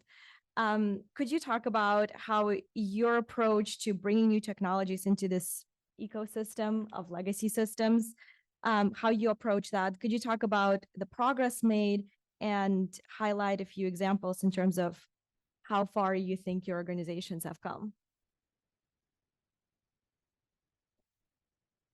Sure, I'll jump in first. So I think that's a great question. So kind of what I saw historically before I came to Platform One was whenever we were looking at a new piece of software, the first question that people would ask is, hey, has anyone else deployed this? Did someone else do an assessment on this piece of software? Can I get reciprocity for being on an approved product list or an enterprise product list or something like that? And those are great questions because it can be a lot of work to do that analysis and get permission to deploy something and make sure you're doing it in a safe and secure fashion. So kind of Platform One's approach to that problem is to kind of become a central repository in place where some of that analysis can happen. So for example, on Iron Bank, we will pull in that commercial software, whether it's traditional COT software or open source, and we'll run it through some pipelines and do some vulnerability analysis and some adjudication of some of those findings. And then we make all those results public as well as distribute the software through Iron Bank. And so that gives kind of a level playing field where you can go and you can see that without having to go spin up that whole functionality to check that software out yourself. I think that really aids us in adopting things faster and hopefully helps the rest of the community like Space Camp and the other folks. That can be used by anyone. So other agencies within the DoD do use it, other federal agencies, and I walk around at conferences and I do hear that even the private sector finds utility in that as well. So that's our approach to that. Yes, being a retired acquisition corps officer, I came from the old days, they call them now, when we owned all of our software, we owned our developers, we owned our servers, we owned the whole kit and caboodle. So we started at the IRS long after I retired. I started in 2017 with the IRS in a more collaborative fashion where you don't have total control of everything. You have to work with other people and work with other silos to get it done. So in 2017, on average, it could take us as long as 3 weeks for once a developer had developed their software and they were ready to put it out in production, going through all the manual steps and all of the process hoops, it could take them easily 3 weeks before they saw that change in production. We started in 2017 with our DevOps, and now we're at the point where we just recently completed a 90-day, what we call our CTO's 90-day challenge, where we had our first project go through a continuous deployment, whereby the only time anybody touched that piece of software from the time the developer pushed the commit of their code was when there was maybe somebody on their team that did a code review. After that, it was deployed all the way, tested, scanned, and pushed out to production all in one fell swoop. Right now, our average project out of 220 projects, where it used to take 3 weeks, they can deploy their code, request and deploy their code the same day. So we've come a long ways. We took an iterative approach to it. We did incremental improvements. We are the IRS. We don't have a lot of money. So we took an iterative, incremental approach to growing our capability. And a lot of our federal workers, not just contractors, learned how to use the tools and the capabilities. So that's how we got into our DevOps journey. Mm-hmm. Yeah, I would have been jealous of your 3 weeks.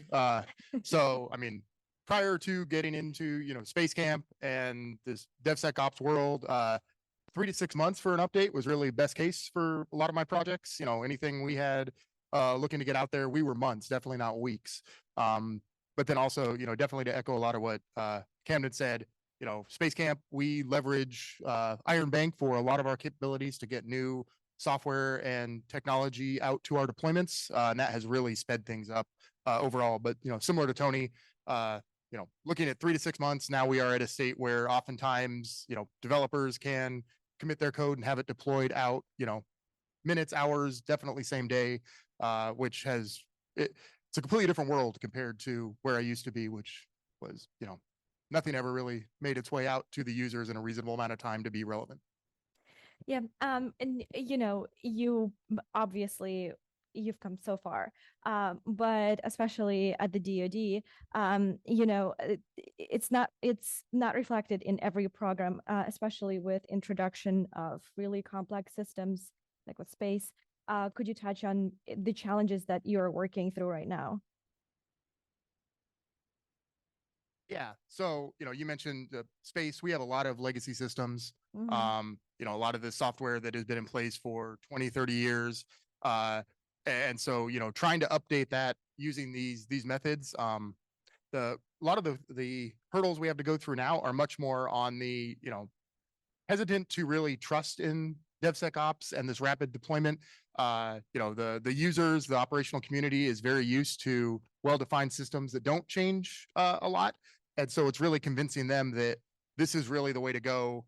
It's good. It's good to have your software getting updated, security, but also features. Like don't fear change. I know you used the previous system for 30 years, but let's try to get them to embrace updating software similar to what you have at home. No one, well, we complain when Netflix or Facebook updates, but we're used to it and it happens and we accept it. Whereas a lot of times on the operational community, they sometimes want to slow us down, and it's really how do we convince them that this is good and this is how we should be operating at the operation level too. Let me go to Camden yet. Some challenges that you're working through.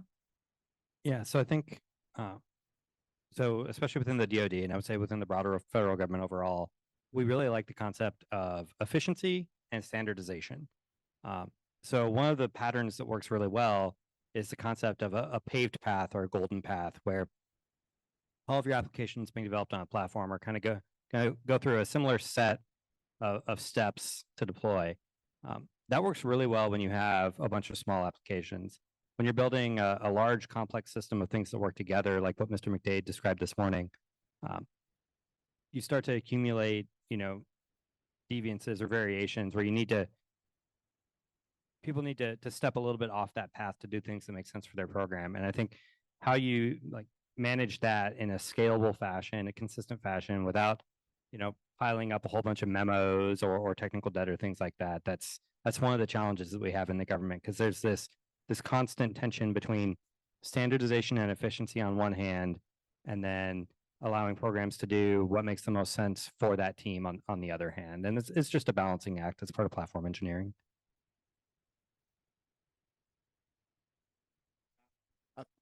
I think we've all touched on some common federal problems, old, antiquated architectures. I don't think there's a federal government agency out there right now that doesn't have that problem. And that's one of the biggest problems we had. But I think Cam touched on one of the good points in that we do have to look at the flexibility. We've got our aging applications that's still out there, maybe using COBOL, in some cases assembler, but we have to allow for those newer projects that are coming in that are Java, Agile. They're able to do multiple changes a day. So it does require that your CI/CD pipeline has that flexibility to do those multiple updates. And the biggest challenge that we found was, and I'll even say at certain points, I was guilty of it. It's older process thinking.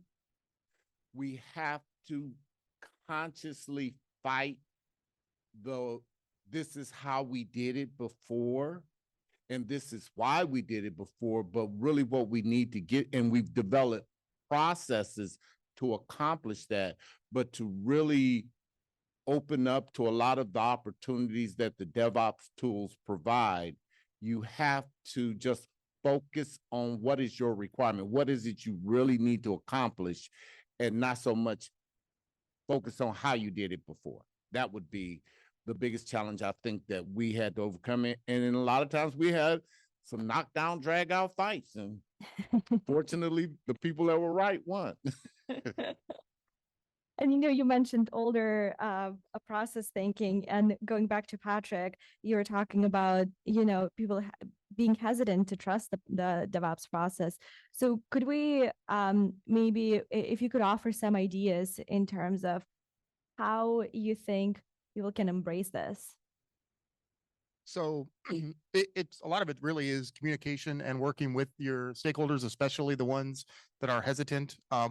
We have had a lot of success of trying to bring the more, traditional program offices and the operational community that may have some pushback, bring them into our product teams and actually have them, sit with the teams, look at the process, look at what they're doing and get a better feel for like really how things are operating. It's not magic. Try to understand what we're doing.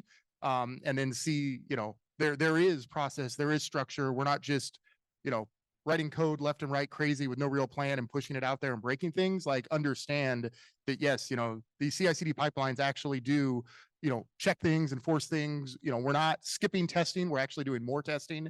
It's really just trying to educate our, program offices and our operational community that there is a lot of rigor in this. It's not the Wild West. And as we've done that with them, we've got a lot more buy-in to move forward and start moving faster. Yeah, I completely agree with Patrick. It's really about communication and understanding what your stakeholders' needs are. So there's a lot of talk, or has been a lot of talk for the last several years across the DoD in terms of continuous ATOs and software factories. What that really represents at its core is sitting down largely with the cybersecurity community before you start building a thing and talking about, hey, what outcomes are you trying to achieve? So if you have a process where something gets built and then you throw it over the fence of security and like 6 months or a year later, they come back with a yes or a no. And oh, by the way, you're not allowed to change your software during that time period.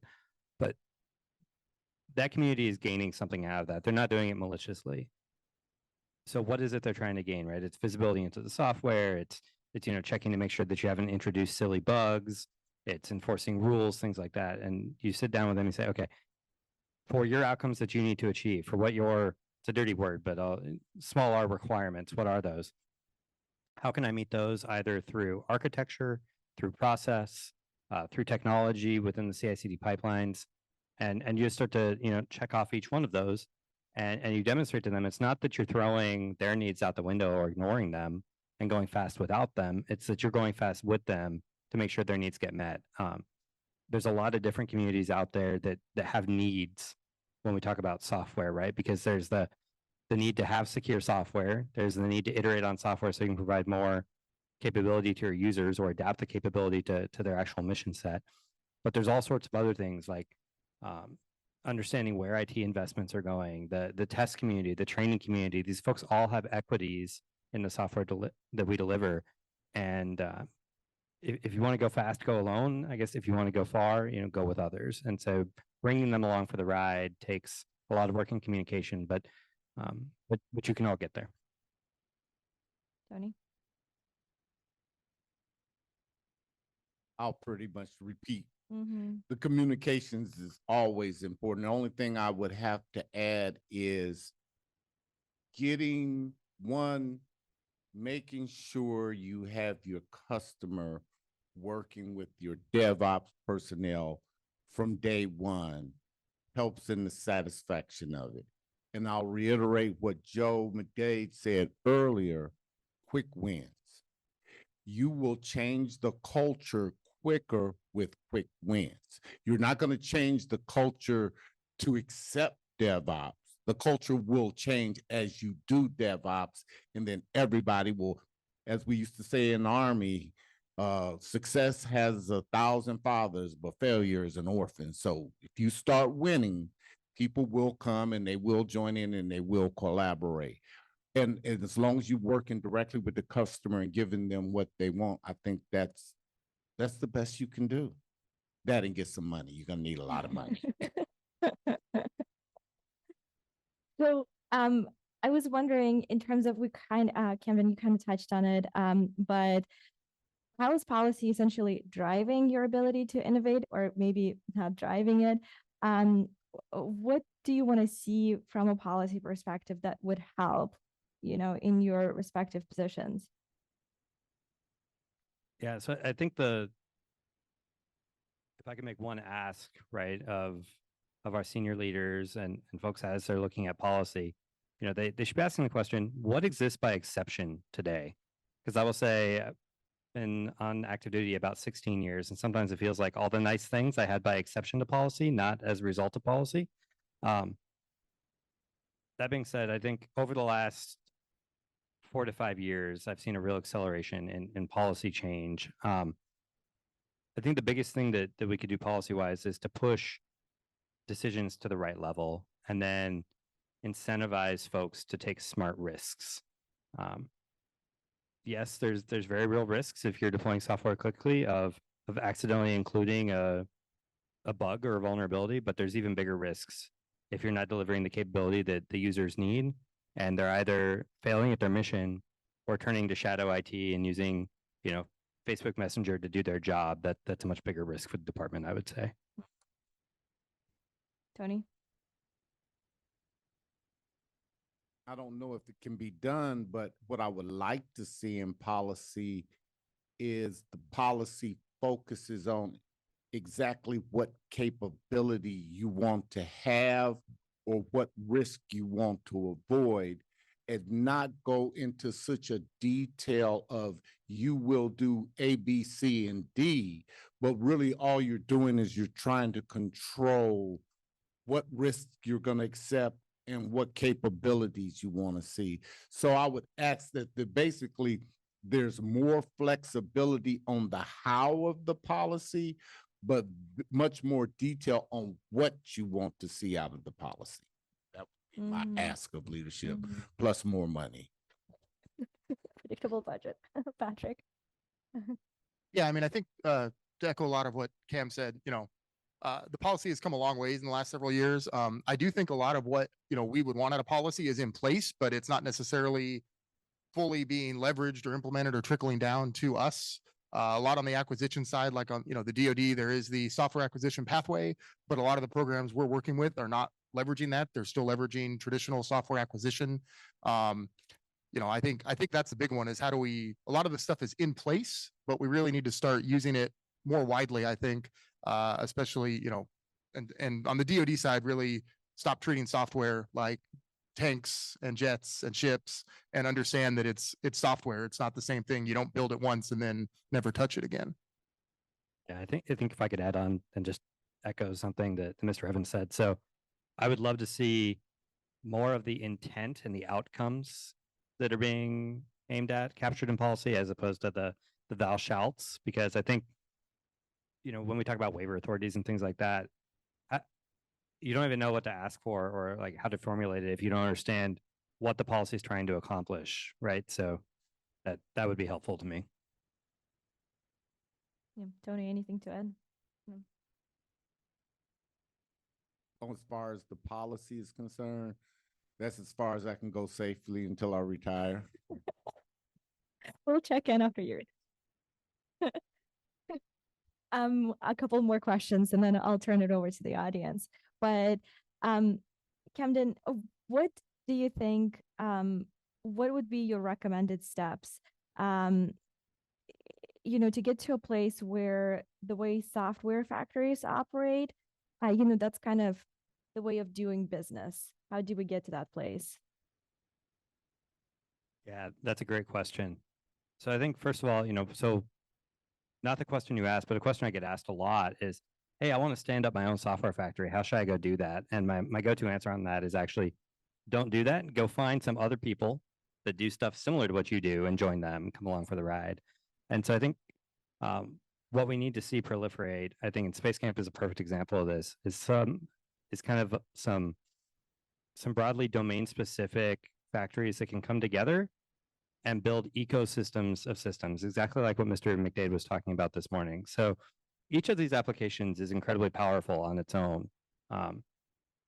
That's why like the iPhone does so well, right? It's all the applications you have. But they're so much more powerful when they're all integrated together into an ecosystem and have, a common set of data and consistency across them and things like that. And so I think over time, we'll see when folks are able to put together that ecosystem of products within a DevSecOps platform, that you'll see adoption, not because people believe in agile principles or they believe in DevSecOps or they believe in open source software, but they'll do it because it gets the job done for them, right? People don't use, there's a few people that use Linux because they're true believers in, the GPL and open source software, but there's a whole lot more people that they use software because it fulfills a need that they have. And so I think that's how you win hearts and minds. Patrick? Yeah, so I'll steal Tony's line here and say, give us more money. But but Kevin's right. I mean, we also get asked a lot like, hey, we want to stand up a software factory. And I think the answer there is really like, what are the missions you're trying to do? What do you mean by stand up a software factory? What does that even mean this day and age? Is it just someone that says we're a software factory and we have t-shirts? Or, you know, are there specific definitions of what it is? You know, we get together with software factories across the DoD and across the government quite a bit and really look at the successes and wins. And there's really great stuff coming out of there. And so I think it's how do we really highlight that and how do we start shifting, you know, the traditional programs of record that may be where the money goes, and how do we start allocating that to these, you know, more agile software factories, DevSecOps environments where we can push that out to users much more quickly and really, you know, make that the norm rather than by exception, I think. Tony, anything to add? We have no software factories. We're not looking for software factories, and we don't have money for software factories. So You just pick your favorite, like, you know, sci-fi franchise and take the names, and now you have a software factory. I will pass on the software factory question.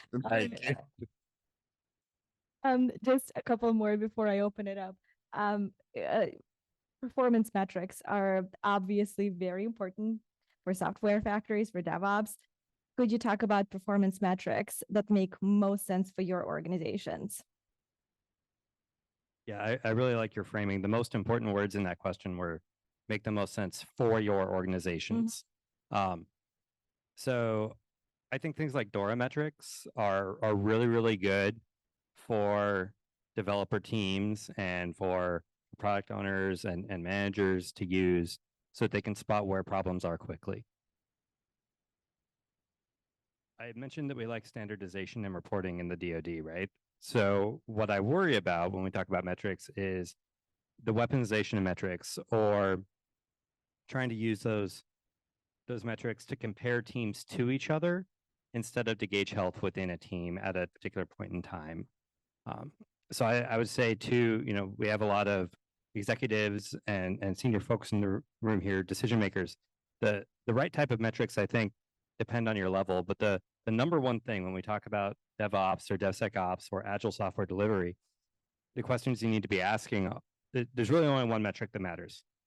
How quickly can I deliver a change to a piece of software to a user? Because it doesn't really matter if that change is a patch to log4j, so the log4shell gets patched out of existence entirely, or if you need to change the data model within the system because you now are maintaining different configurations, you know, per tail number for aircraft or something very specific like that. The only thing that matters is how long it takes to push that change out. Policy is great, but frankly, until policy is implemented in IT systems, policy is not real. So I'll give an example. They changed how our leave policy works about a year ago in the Air Force. It was a very minor change. They rolled out a software update to the system and the system went down for 3 weeks. Those are the kind of things that you want to avoid, right? And so the only metric that matters, I think, at the senior level is how quickly can I propagate a change out to users, and everything else really will follow from that one metric. Tony? Yeah, I like what Colonel Katie said about the using metrics as a weapon system, because they can often be used that way. What we found, though, in our DevOps journey was the door metrics. Those 4 door metrics were great, but you've got to be able to measure that. You have to have systems in place to capture those metrics as defined. And what we found was, okay, we're not going to use exactly that. We're not going to start the counter when the developer starts coding. We're just going to start the counter when they request for their deployment. And I think to his point, it's important that it's not an apples to apples compare. The metrics shouldn't be used as an apples to apples comparison to different projects. They should be used what they were intended to be used for, to show progress over time for that, but and we've used them that way at the IRS to show, hey, how are we doing on our throughput? How are we doing on our velocity? Velocity being a big one because we started this out because it took 3 weeks for a customer to get to deploy their code. So how quickly are we getting it down and where are we getting it to? And in those, but you do have to have some metric, I believe, to help gauge you, are you doing the right things to improve? Patrick? So not a ton to add over what's already been said here. So I'll just kind of reiterate, but I definitely agree that the most important metric is like how quick are you getting code to your users wherever that is, wherever that deployment is. How quickly are you able to get that? And then also kind of with what Tony said, velocity is a useful metric internal to a product team, but I have definitely seen, velocities across product teams compared, which doesn't make any sense and is useless. And those sort of things that all of a sudden are used to, apples and oranges comparison, but then make decisions based on that. And so that's what we don't want. So it's really using the metrics properly. And at the end of the day, what we're trying to do is deliver capability. So how are we doing that, I think, is where it's most useful. And something that I wanted to ask from the very beginning, but could you guys highlight what you're working on and what your year is kind of looking like? Patrick, go ahead. Go first. So, I mean, within Space Camp, since a lot of people probably aren't familiar, we are a, software factory, after I bagged on the term, software factory focused on delivering capability for the Space Force. And so really that's where we are focused. We work closely with, Guardians, identify, really, what their pain points are, how can we deliver those capabilities? And then that's really what our whole software factory is focused around, is how do we improve the software that Guardians are using daily to do their mission. And then we work very closely with the Supercoder program, which is a program within the Space Force to train Guardians on software development and then send them back to their units where they can kind of start solving their own problems. And then we work very much with those Supercoders to enable them after training to actually continue their education and actually build useful applications. Tony? Right now, we're refining on our capabilities of our CI/CD pipeline. We finally have all the tools in the pipeline that we need. We're looking at those opportunities to make the pipeline itself faster. We use Jenkins, Nexus, and Ansible primarily for our pipeline, integrated with ServiceNow. So we're real happy with where we are with the pipeline. Overall, in our DevOps journey, one of the major things that we're doing now is expanding out into the cloud, getting more of our projects using microservices in the cloud, and also containerization. We're bringing in more projects onto containerization, and we need to really work on our automated testing. That's our weakest point right now, that drives everything, and the speed and the reliability of our applications. So those three areas, cloud, containers, and automated testing, is where I imagine we'll make our biggest gains in the next 2 or 3 years. Camden? Yeah, so I talked a little bit earlier about normalizing things so that you can have nice things as a matter of course instead of by exception. And I think that's exactly where Platform One is today. So, we're still, I would say, at the tail end of transitioning from being this weird, scrappy startup that goes around and wears T-shirts to conferences to being an enterprise, platform, not just in name, but in reality for the Department of the Air Force. And so that's really what we're focused on is normalization and scaling and just becoming, weaving ourselves into the enterprise fabric instead of kind of standing off to the side. On the Iron Bank side, we're really looking at how do we ingest more information that is not just CVEs so that we can get left of vulnerabilities, right? So we can provide more information to folks, just like you heard on the earlier panel, about what is the health of not just the open source product you're looking at, but the entirety of its transitive dependency tree. And, oh, by the way, all of that critical infrastructure, if you will, that's required to build and deliver that product. I mean, the fact that the Auto Tools project was in the state that it was, where it didn't get an update for a number of years, you can't tell me that didn't have a contribution to the XZ supply chain attack. And so how do you scale out looking at things like that without just throwing a whole bunch of, folks from Carnegie Mellon to go look at open source software for you? That's what we're trying to get after with Iron Bank. And then also moving Iron Bank to higher impact levels, as we call them in the DoD. So going from just publicly available and publicly accessible data to controlled unclassified information and running on the classified networks as well. Because that's where we fight wars, right? Is not in public. And so we need to be able to support the warfighter there. So that's a real big focus for us. And then for our other products, yeah, just becoming part of that enterprise fabric, so that more folks can take advantage of the investment and the goodness that is Platform One. Yep, thank you. Let me drag the audience in. Does anyone have any questions so far?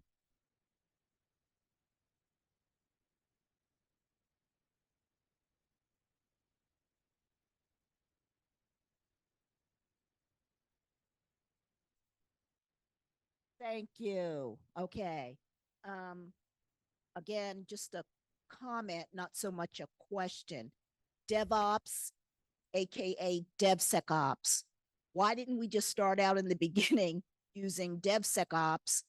But no, we started from development operations. Now we're asking the federal government agencies, or most now are using this DevSecOps. So I'm just trying to wrap my head around it, because we all know that security will always be embedded in whatever it is that we all do.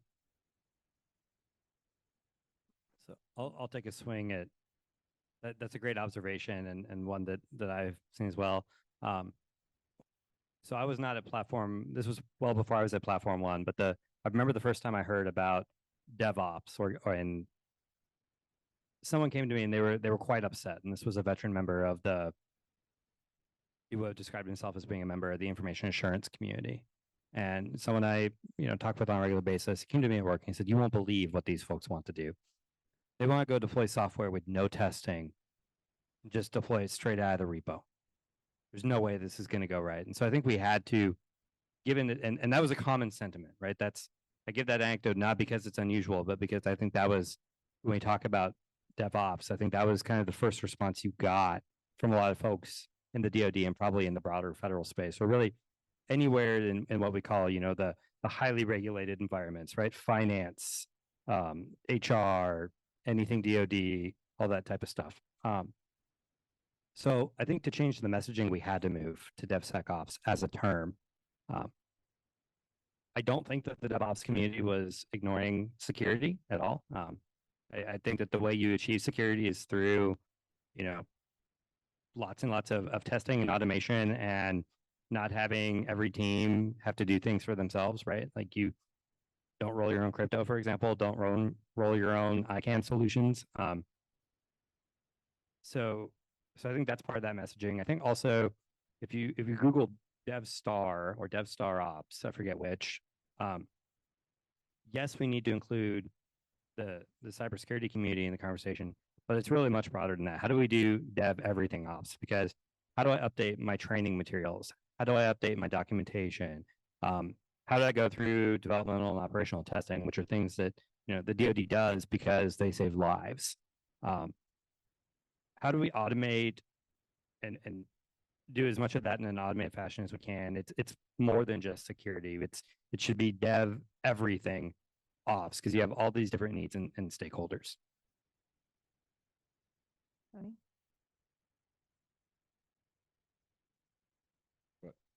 Yeah, we always, especially those that worked in DevOps, because as Annette knows, at the IRS, we started off as a DevOps practice, and then we recently matured over to a DevSecOps labeling for our practice.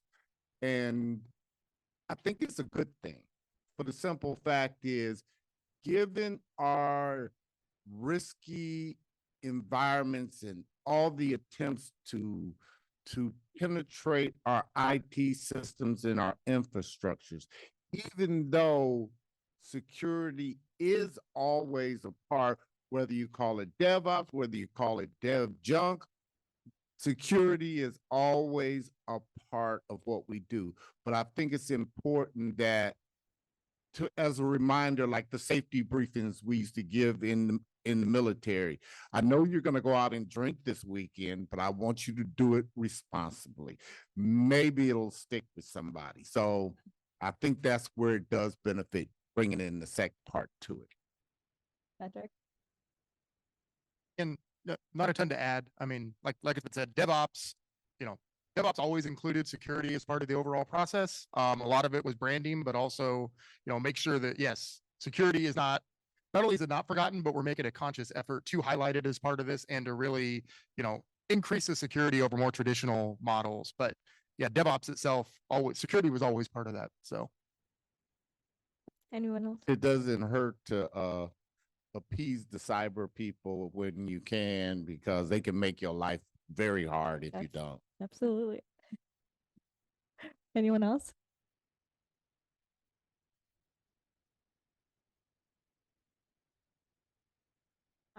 I've got one. Oh, perfect. Go ahead. Yeah. So like in the Air Force and the Navy now, in the Army and now in civilian agencies, we're starting to get a lot of platforms, different DevSecOps.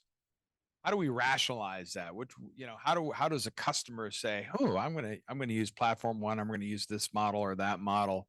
How do you figure out what you're going to do? You're talking a little bit about that paved path. I like that. But all of you can comment on it. I'll start because we've actually are going through this now. So within Space Camp, we have been leveraging Platform One and their Party Bus environment since before it was called Party Bus. We've been building our applications on that. Recently, just as we've grown, kind of the desire to have our own Space Force managed instance of that platform, that we have a little more control to bring in new capabilities as we want. So we have stood up our own instance of Platform One. So we're not reinventing the wheel. We're leveraging all the work that Platform One is doing, but we do have our own Gravity, is what we call our platform. We have our own Gravity platform that we are now managing and running in conjunction with Platform One. But for us, the decision when we wanted to do it was, really when we wanted to have just more control over capabilities that we support, and then just more control over the platform itself. As we grew, it made sense. For the past several years, it made more sense to stay on the Party Bus. So that was kind of our decision, is just, when for us, it was more useful to really take on the task of managing our own instance.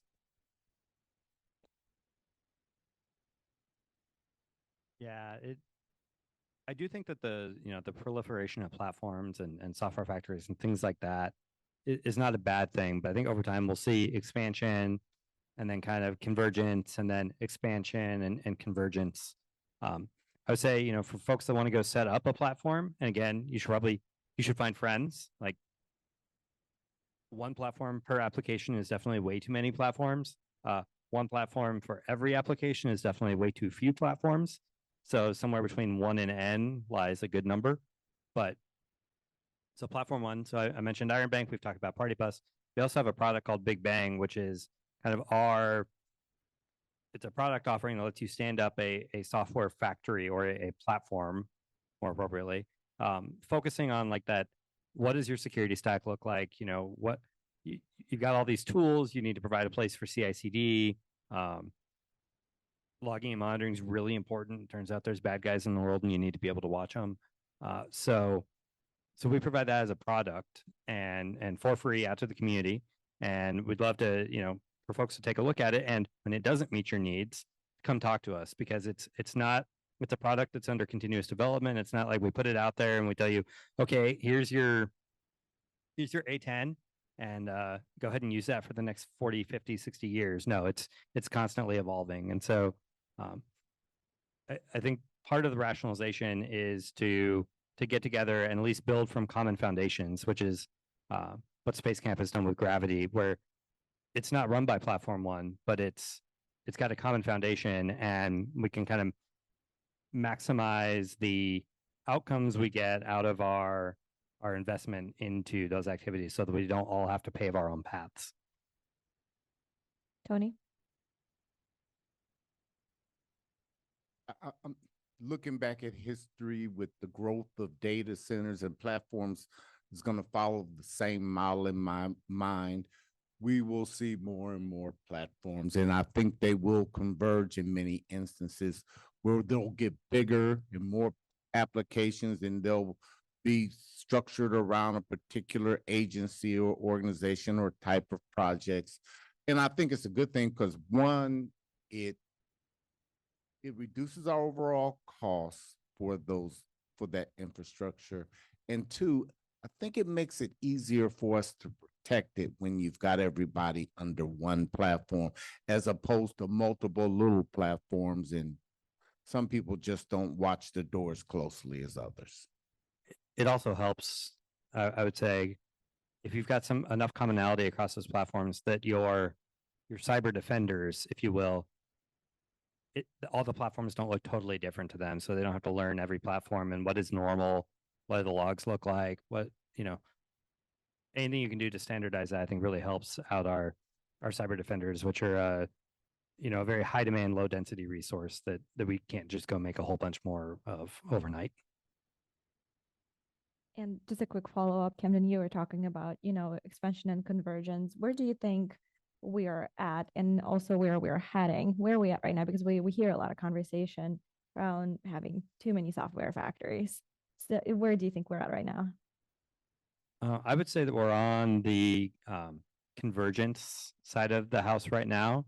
I'll say as an Air Force officer, I'm incredibly excited to see what's going to happen over the next year or two in terms of how the Air Force reoptimizes for global power competition, for great power competition. So, there's been a lot of talk about that in the news, and I'm personally really excited to see what happens there.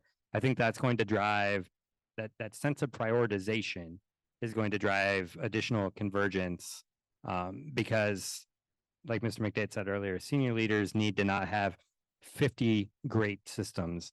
They need to have one ecosystem that supports their entire decision-making process. Patrick, anything to add? Not really, but I do think, when we start talking great power competition, not necessarily to your question, but I think the ability to be able to, update our software and really vector quickly as needed is going to be even more important going forward. So just the ability to, leverage agile software development and leverage DevSecOps to deliver quickly as the mission changes is going to be even more important going forward. Mm-hmm. Anyone else?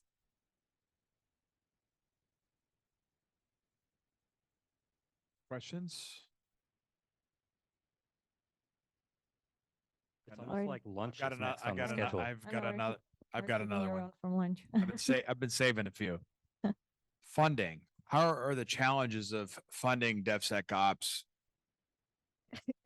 Gotta go. So as an engineer, I don't really see the challenge. I'll just give you the address. You can back up that dump truck of cash and drop it off. I don't understand why this is hard.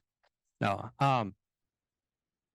Funding challenges. How do you articulate the value of a platform, right? Of a DevSecOps platform or anything associated with that? For so long in at least the DoD, and I can't really speak to how the other federal agencies do it, but for so long we've done things in stovepipes that it's difficult to articulate the value proposition sometimes for platforms. So like everything else, we've got a new leader at Platform One, Lieutenant Colonel Paul Norris, and he said this last week. He said something that really stuck with me. He said, about 5% of our problems are technology, about another 10% are policy problems for real, and the remaining 85% or so are communication problems. And I think communication upward to senior leaders and education, if you will, to articulate the value within the IT space overall. I think there's been a lot of focus over the past few decades on stamping out duplicative investment or things that look like duplicative investment. And those are all well-intentioned and frankly necessary things, because everyone shouldn't own their own email server. That defeats the point. But I think just articulating why you should invest in something that is going to provide benefit for 300 product teams over the next 5 years can be difficult, because it's hard for me to describe, well, if I make my CI/CD pipelines better able to scale, how does that result in getting bombs on target faster? there's a lot of steps involved there. And it starts to look like fiction sometimes when you're writing up those answers to those RFIs. So it's really a communication and education problem in my mind. Tony? Yeah, as you know, I'm from the IRS and everybody knows about our funding issues at times, so I'll leave that there. How you handle them? That's a multi-pronged question, but pretty much short of going out on the corner with a tin cup to get money, you have to be more judicious in your decision making. And I appreciate, I'm sure the Air Force does, but having been a DOD PM, you're living first world problems. We got third world problems. So you don't have leather seats we have issues where we just can't get. So when we do get funding to get a DevOps tool, a nice new shiny DevOps CA release, urban code, Ansible type tool, we have to do our due diligence up front to make sure this is going to satisfy our requirements. So it is what we have found is what is very critical to spending those limited dollars often is you have to have stakeholder involved, not just the customer and the DevOps, but the cyber guy has to be in those meetings. The EA guy, the enterprise architecture better be there represented, because the infrastructure support division, they might need to have somebody there, because it's only going to take one of them to say, my requirements were not addressed, and it's going to send you into a tailspin on the acquisition and the expenditure of those limited funds. So we have gotten in the habit of doing things like IPTs, short-term scrums, Tiger teams, just a group of people, whatever you want to call it, that we make sure we get buy-in. Smaller group as we try to keep them small, but I swear we can't get lower than 25. But we try to keep them small, and we try to get the most important people. And that's how we deal with those limited budget. And push come to shove, we'll go say we need some modernization money or go shake down one of the IRS projects. Patrick? Yeah, so while the DoD may have a lot of money, it does not make its way to us. And so really, like, for us, kind of to piggyback on that, the way, you know, we're very much dependent on providing value to our customers and, you know, showing them that spending, you know, working with Space Camp, using their money like on what we're doing is a better use of those funds than going more traditional methods. And so for us, I mean, the way for us to get funding is just to deliver capability and really, you know, make that work.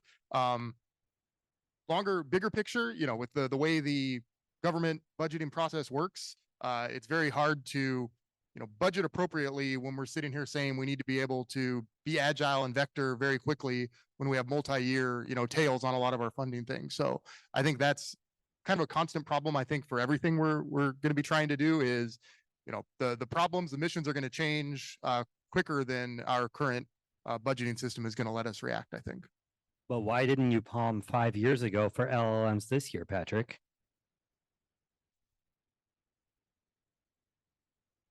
All right, last call. Anyone else? But we're keeping everyone from lunch. I don't think lunch is out, so we're in no hurry. I haven't gotten the word yet.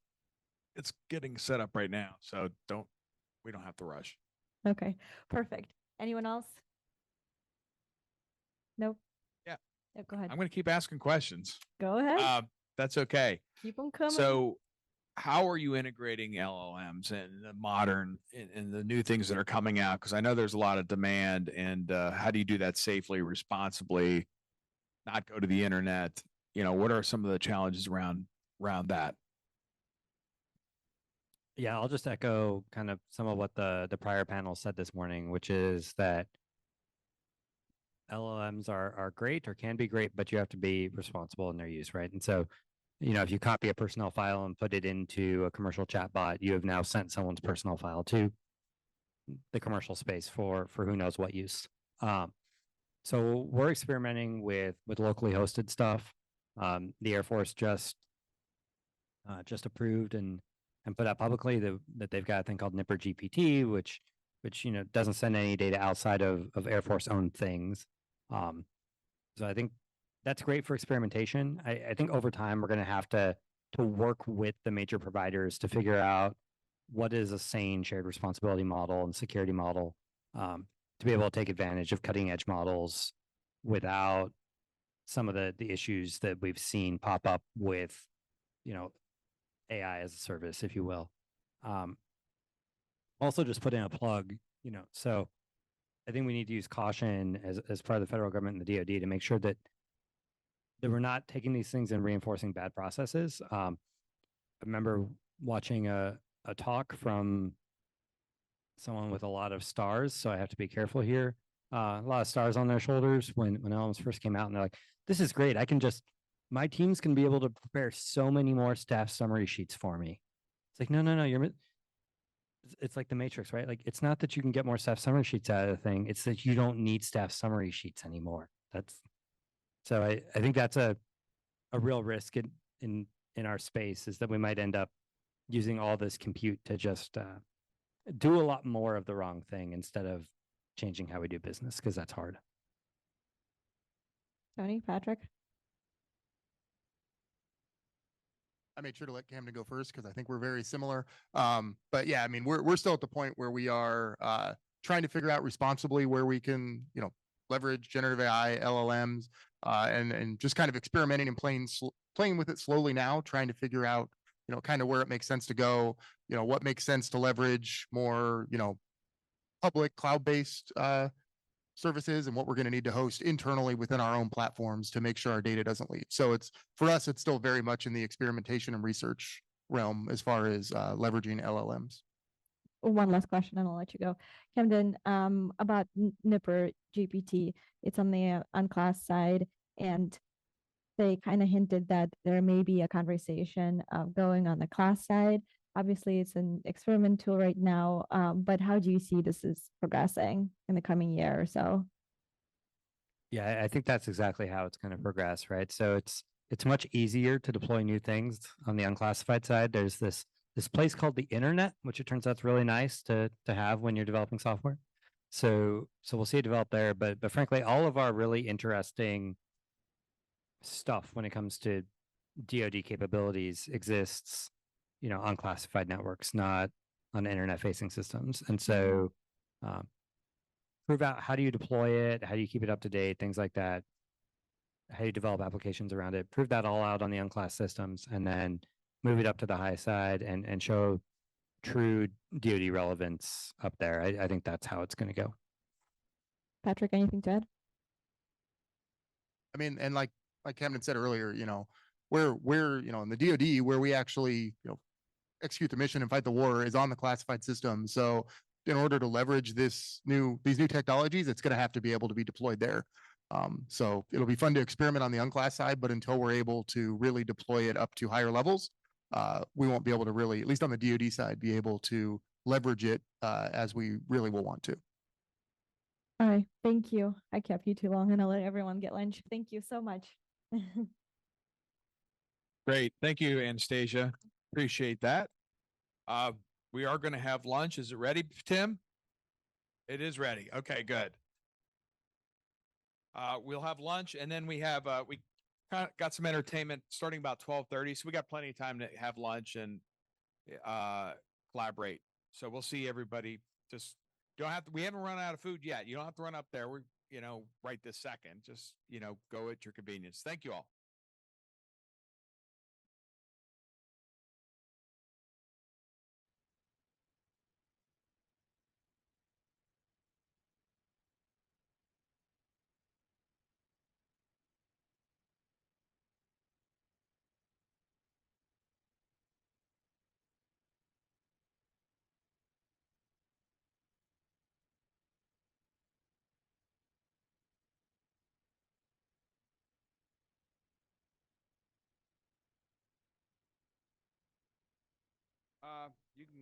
You want to roam around, or you can be back here? What do you want to do? I'll probably put my papers up there. Yeah. Okay. I don't see your clicker though. There, here it is. All right. Everybody have a good lunch. How many people went back for seconds? I think this is not a very honest crew. I saw a few people going back for seconds, including me. I'll be honest. Anyway, we've got a great keynote here. A good friend of the program, Stuart Wagner. Stuart was the former chief digital transformation officer at the U.S. Office. Let me try that again. He's a former chief digital transformation officer at the U.S. Air Force, and he's got some good ideas. He's been taking a little time off. He's got a little son. He's been kind of working on the health, I can tell, and his kids. So he's going to come back with some fresh ideas, and we don't know where he's going to land, but he didn't tell me. So can't break any news. Come on up. Yeah. Hey, hopefully you're having a good day. Stuart Wagner used to be in the Air Force until about 2 months ago. I'm going to share some learnings from running hackathons there. So I asked earlier today, I said, what's the makeup of the group here? I was surprised actually to learn it's probably about 60% government is what they said, and about 40% industry, which is good because presentation works for either. My understanding is that the group is diverse and not just DoD. So although a lot of what I refer to is like about development with classified data, but you could also interpret that. In fact, we did interpret that in DoD to also mean development with CUI data or protected data that you wouldn't just share outright or open source, right? And so although I will refer to kind of classified activities we engaged in, and I think it's relevant to all of government. Okay, I have, let's see, a little about me. Former software developer at Microsoft, worked extensively with telemetry data, which I'll talk a lot about, which is automatically collected data. And I left on civic leave and came to the DoD. And I worked on Advana, which is a DoD data platform, Game Changer. I helped create Game Changer, which is a search engine for policy. My last role, as Tom mentioned, was Chief Digital Transformation Officer for the Department of the Air Force. These slides that I'm going to show are in part publicly releasable slides that I created during my term in the Air Force. So I'm saying this to avoid plagiarizing myself. The last two slides are original, and I'm going to try a new talk track on you. So let me know if you like it after. Much of this is about learning and adaptation, and I'm going to try to learn and adapt and try something new as well. Okay. With that, I'll get started, and I'll try to leave some time for questions as well. It should be about 10 minutes. This talk is about learning and adapting live during war. If some estimates are correct, and we enter a major war in the next 3 to 5 years, such as the Davidson window suggests, we will go to war with the hardware and weapons we largely have today, because hardware updates, let alone replacements, take years. The birds we will fly in such a potential war already fly. The ships already sail. The communication systems already send telemetry over limited digital pipes and schemas we can already parse. And major weapon systems already possess the capacity to record vast data off their buses.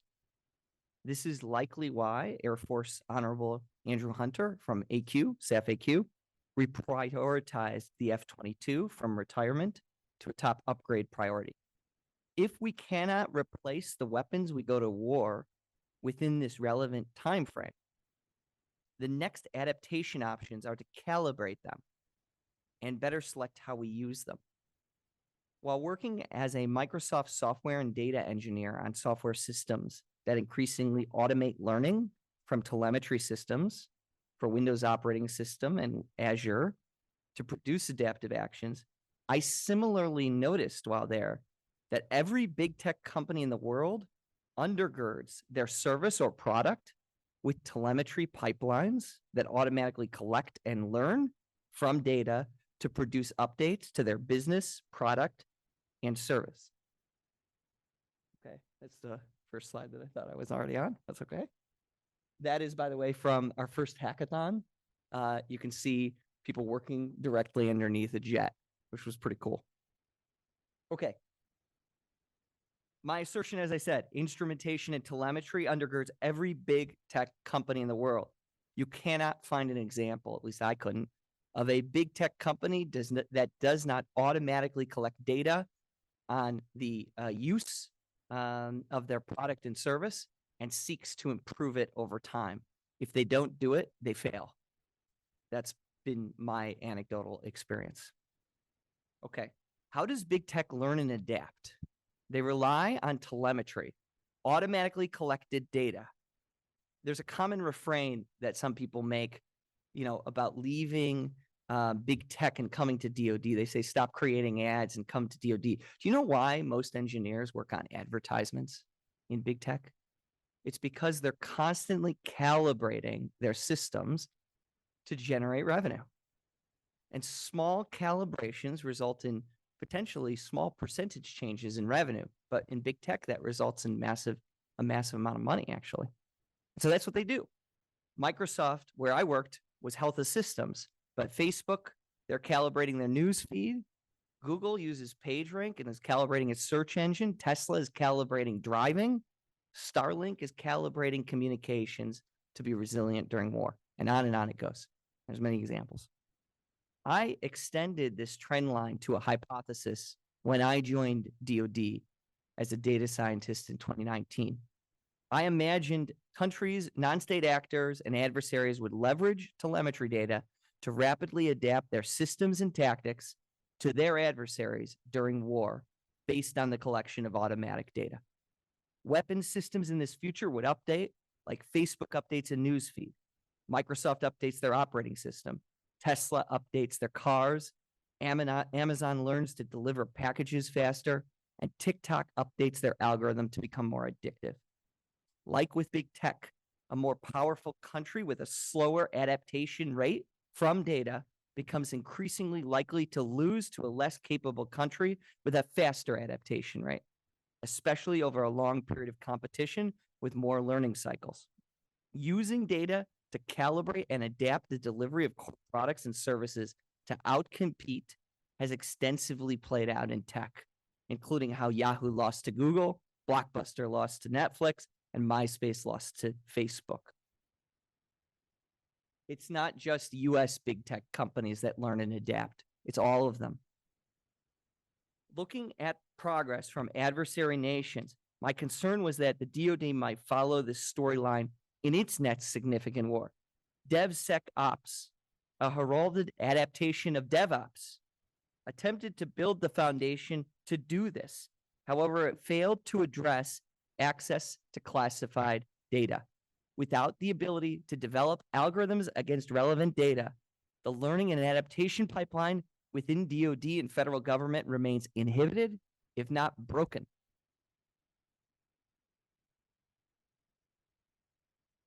Cool.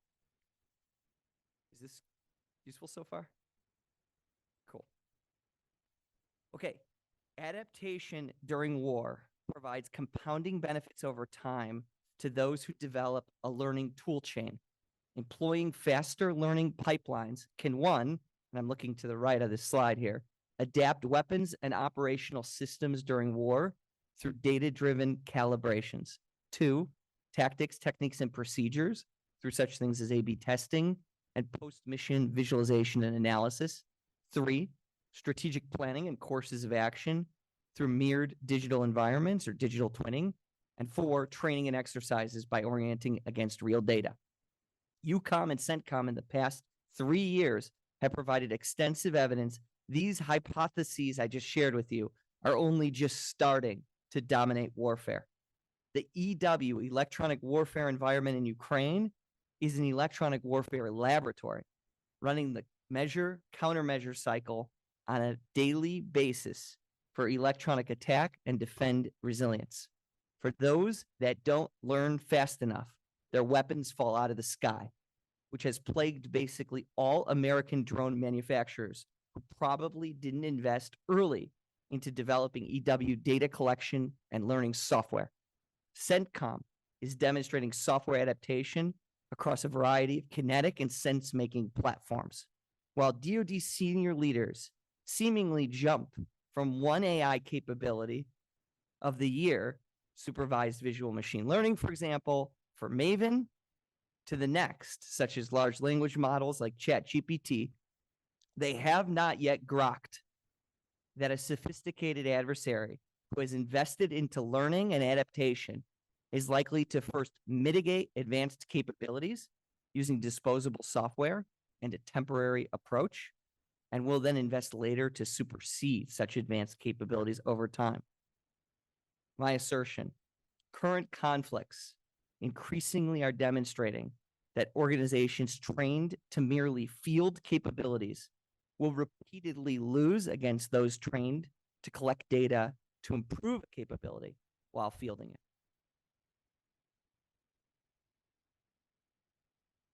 Okay, so what does that look like if you're going to develop an organization to not only field but learn?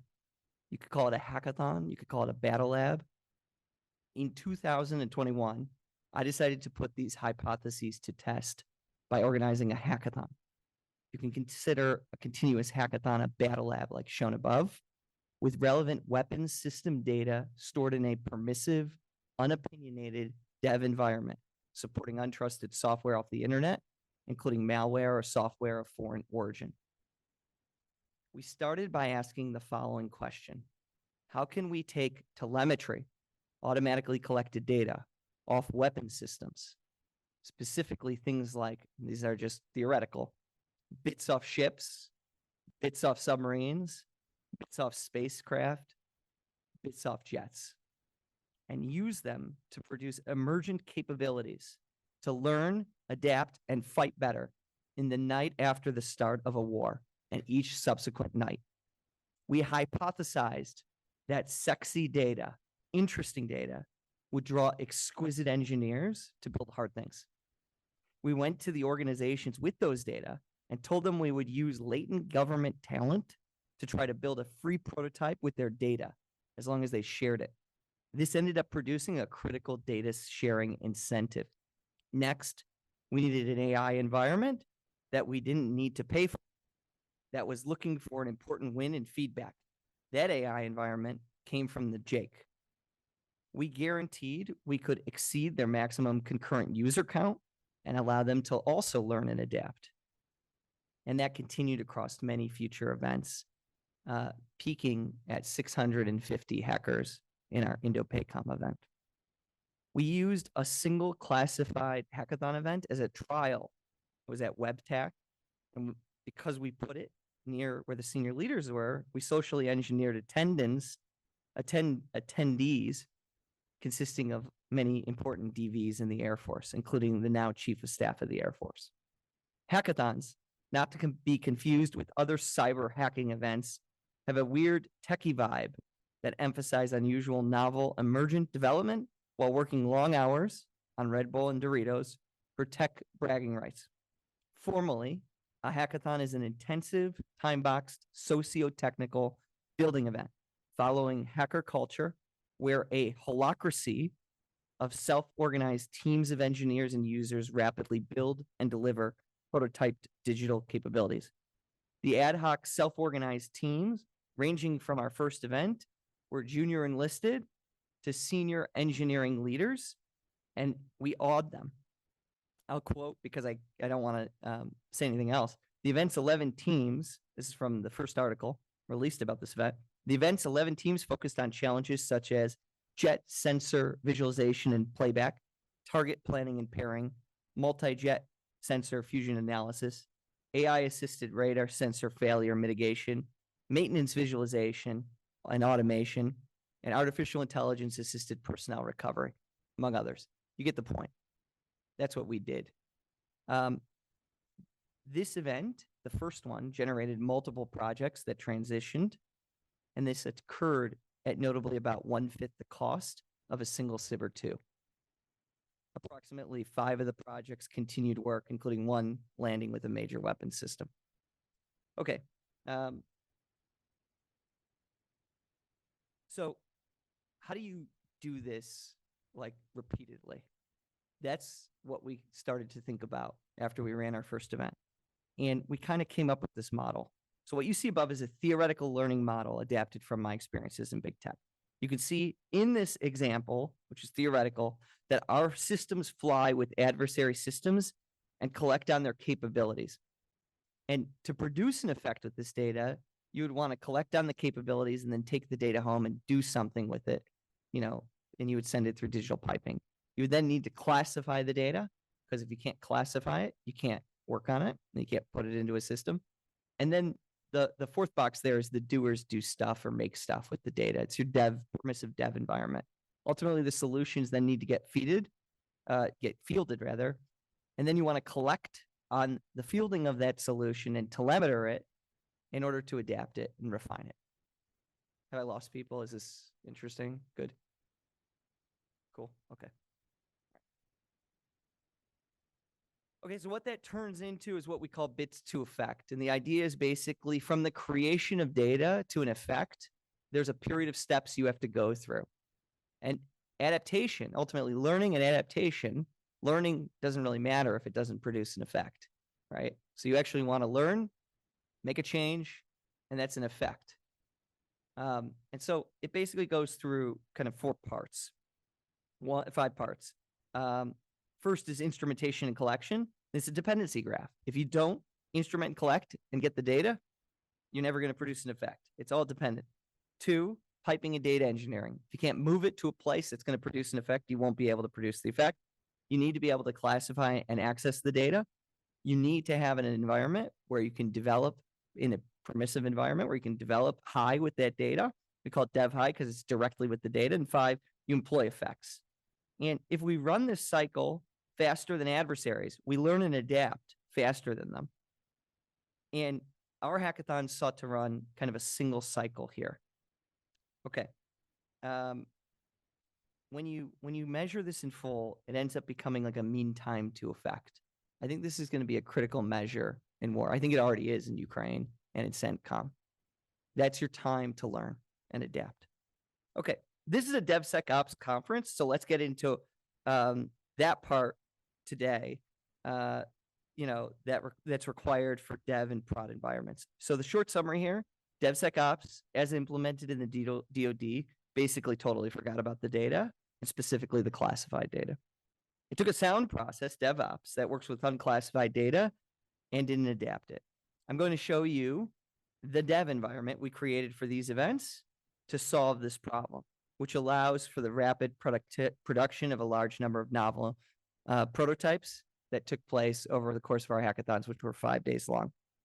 And those events consisted of 65% government, 35% industry, and American citizens. Okay, so is it zoomed like that for everybody? Okay, well, okay, so this is like the development problem. I would assert there's basically 2 primary ways in the DoD. You may find this in other parts of federal government that people develop capabilities with software. The first is known traditionally as dev low, push high. The idea is you develop outside the environment, you push into the environment, and you see the data with your software for the first time in production, and usually it doesn't work perfectly because you didn't develop with the data. And now you need to go make changes or calibrations, so you might go outside the environment to do that and push again, etc. This is not a good way to develop with data. Well, let me pull the audience. Anybody like dev low, push high? Good experience with dev low, push high? Okay. All right, a couple people. With data, it's challenging. The second option I refer to is non-permissive development environments, where you put the dev environment into the ATO'd production data environment. So you put dev into prod. Anybody like a dev environment in prod? Okay. Okay. I'm not sure why we do that. Right? Honestly, it doesn't make any sense. Like, there's dev, there's test, and there's prod. If you're an engineer, you know this. But in the DoD, we don't have that. We just kind of have dev in prod. Okay. So the problem here is that it makes it really hard to develop with data. And if you want to go from that mean time to effect and you want to speed it up, you need to be able to develop directly with the data itself in order to learn and adapt. And so this current approach, I think, is insufficient for the current needs that we're already seeing in Ukraine and CENTCOM. Okay, what we did, we call it Dev High.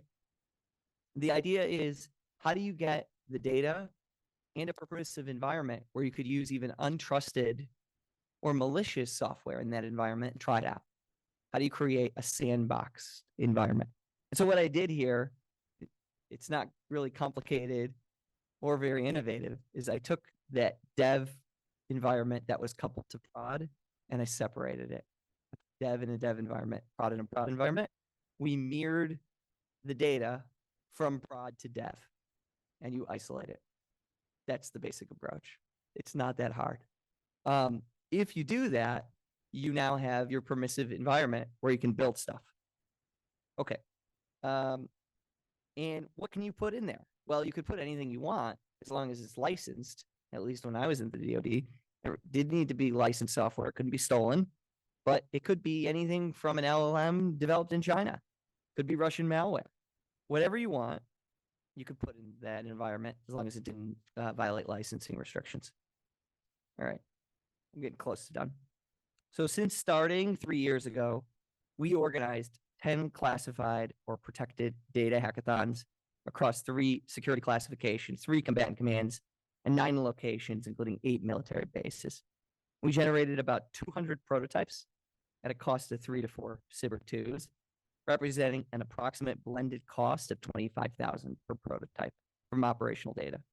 This is about an 80x improvement in cost per prototype over a Cyber 2 itself.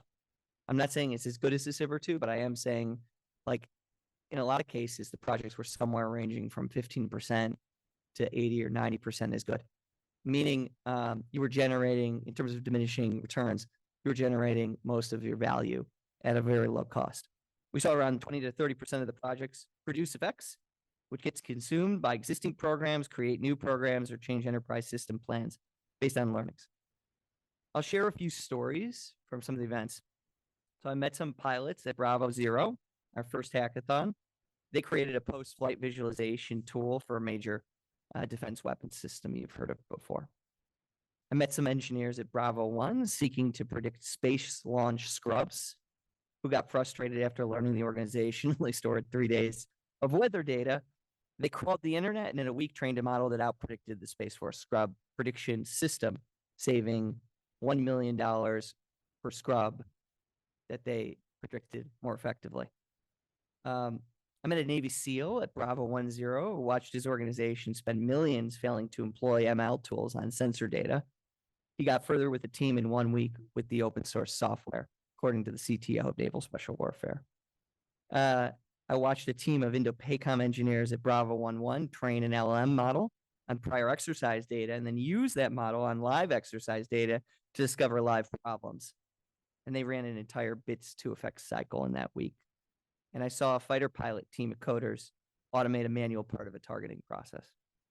Our events prove that the latent talent in the DoD and the defense industrial base exists to develop, rapidly learn, and adapt military capabilities in anticipation of war. All right, last slide.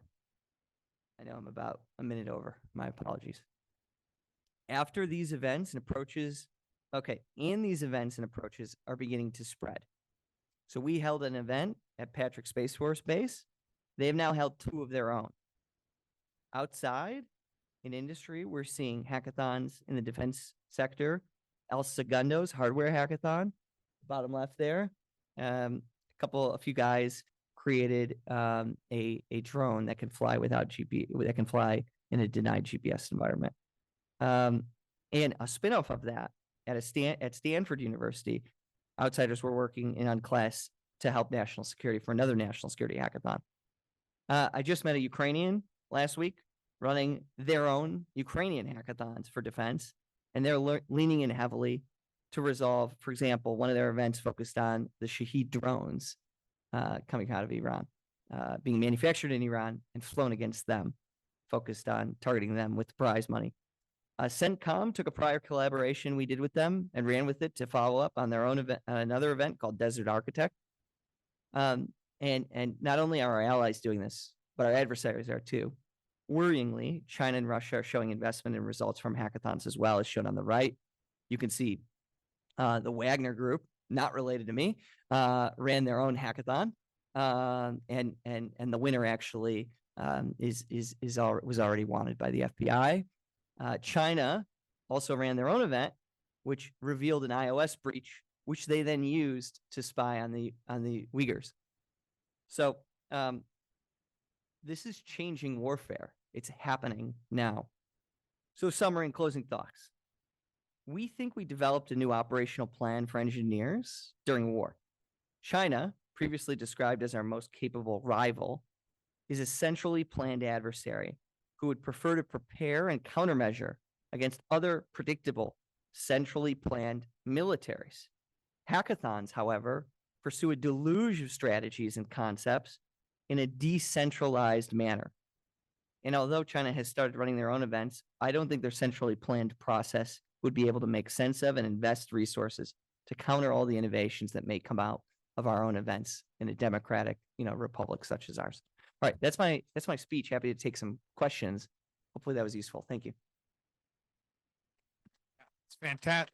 That's fantastic. I almost think like we could do in our working group, we could kind of have a hackathon, but I just think of you at the IRS. What if you did this internal to the IRS and, you're not like worried about drones and stuff, but yeah, super interesting.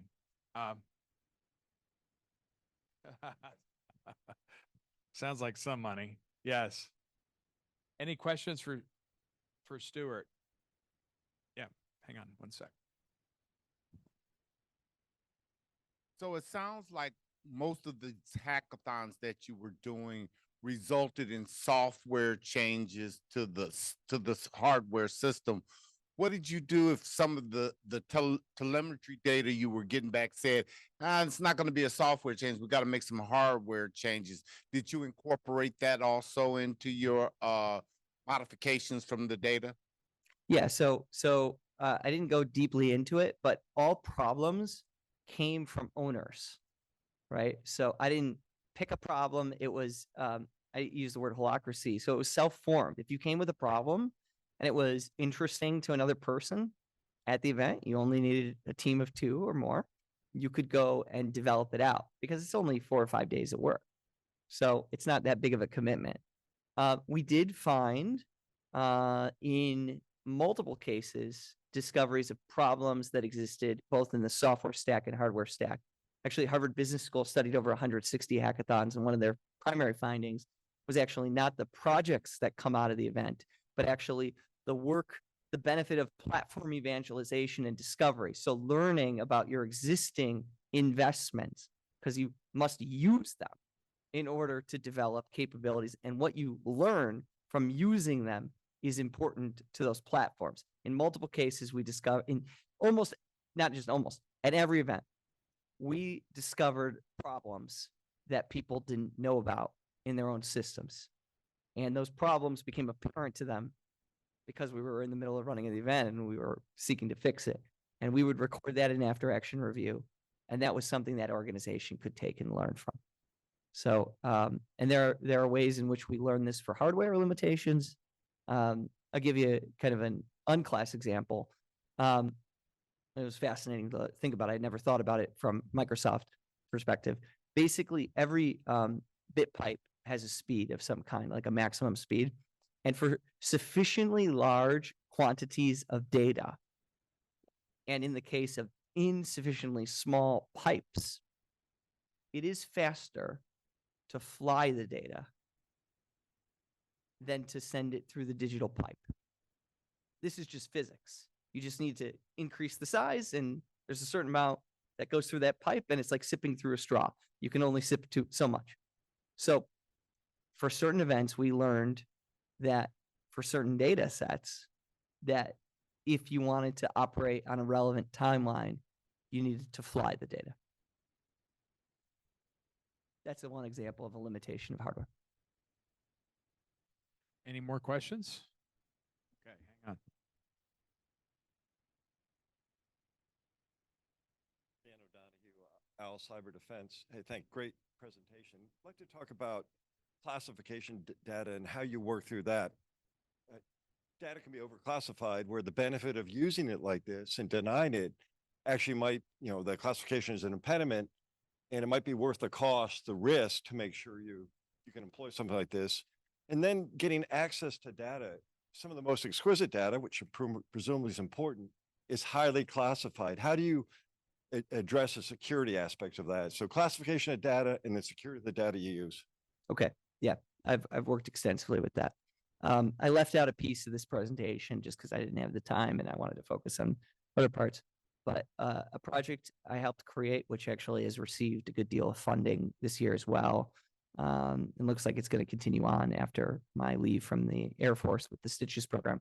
It's a tool called Battering Ram.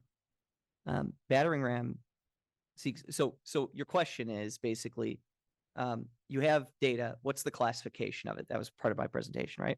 Okay, today, what's supposed to happen is you have security classification guides. Those guides are supposed to, in written language and in these charts, basically they look like Excel sheets, tell you the classification of data.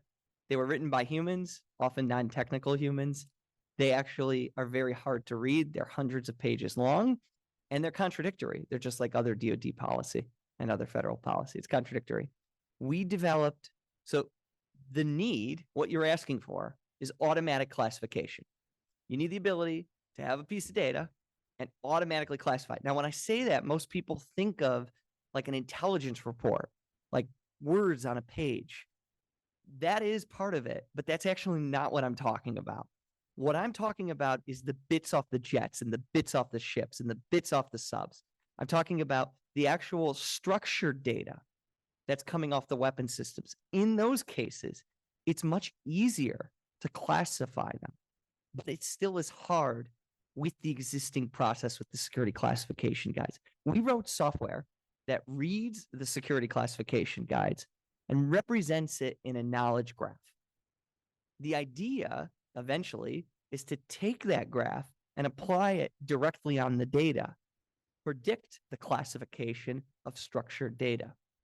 If you can do that, you can now collapse that data. So remove portions that may be more classified and you run the algorithm again, and now it's not as classified. You could combine data and determine if it goes up in classification. The policy needs to be coherent and non-contradictory. They call this in computer science deterministic.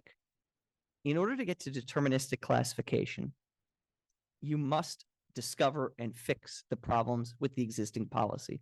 So our tool today actually automatically discovers contradictions in the policy using that graph. It queries the information for the contradictions, then seeks to fix them. Once you fix, you can deterministically apply to a large portion of the data. So that solves part of the problem, which is the knowing part of classification. The other part of the problem is how do you take multiple kind of spaces? So I have a secret space. I have a maybe something higher like SCI or SAP or whatever, right? How do we take multiple spaces and allow people to be able to build in a collaborative environment while also adhering to the strict walls that exist? So we did that. The way we did that many times, actually. The way you do that is you just create separate rooms. You put the rooms close together, like sufficiently close, meaning same city, maybe, same mile, could be a number, depends on the logistics and what's approvable and things like that. But you want to put the people reasonably close where they're working on similar problems, but at different classifications. And then they can communicate outside that room at the appropriate classification level outside that room and discuss potentially what they're doing or how they're thinking about it and be able to kind of add value between the projects. But that is actually what we did and how we did it. But we adhered very strictly to classification within those rooms. We never had a problem or, to my knowledge, a complaint about that approach we took. Does that answer your question? All right, cool. Great. Well, thank you for that, Stuart. Very informative. Appreciate it. Round Thank of you. applause for Stuart. Thanks.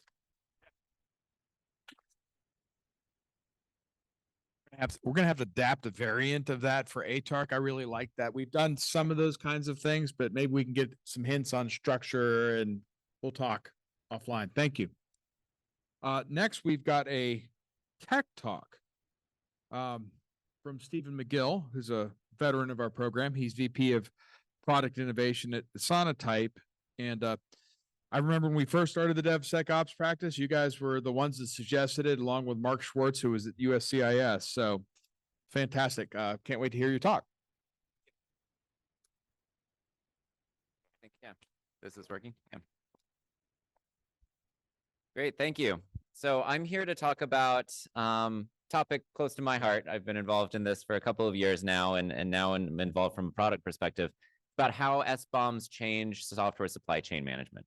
So I want to start with how supply chain management works in general now, right? So most companies, hopefully everyone here is applying software composition analysis, which is a technology that lets you basically look inside your software that you're developing and see the open source components that go into that. So I'm using the analogy here of, X-raying a suitcase, lets you see those contents. And 80 to 90% of modern software applications consist of open source. So there's a lot, to discover there, right? And so you identify these components, and then that helps you identify, in particular, vulnerable components, things like Log4j when the Log4Shell attack dropped, right? What SBOMs change about this is they make this internal step shareable. So internally in these software composition analysis tools, so Sonatype produces these tools. I'm involved in the development of these tools. It's always been core to the performance of this technology that you identify these components, you have a way to break apart the application and see what's inside. SBOMs now let you share that record of the ingredients of the software with third parties. And so what that means is they can do their own checks, right? So now, in addition to you monitoring the security of your software and your software supply chain, there's the ability for external parties to do the same thing, to do their own monitoring of your software.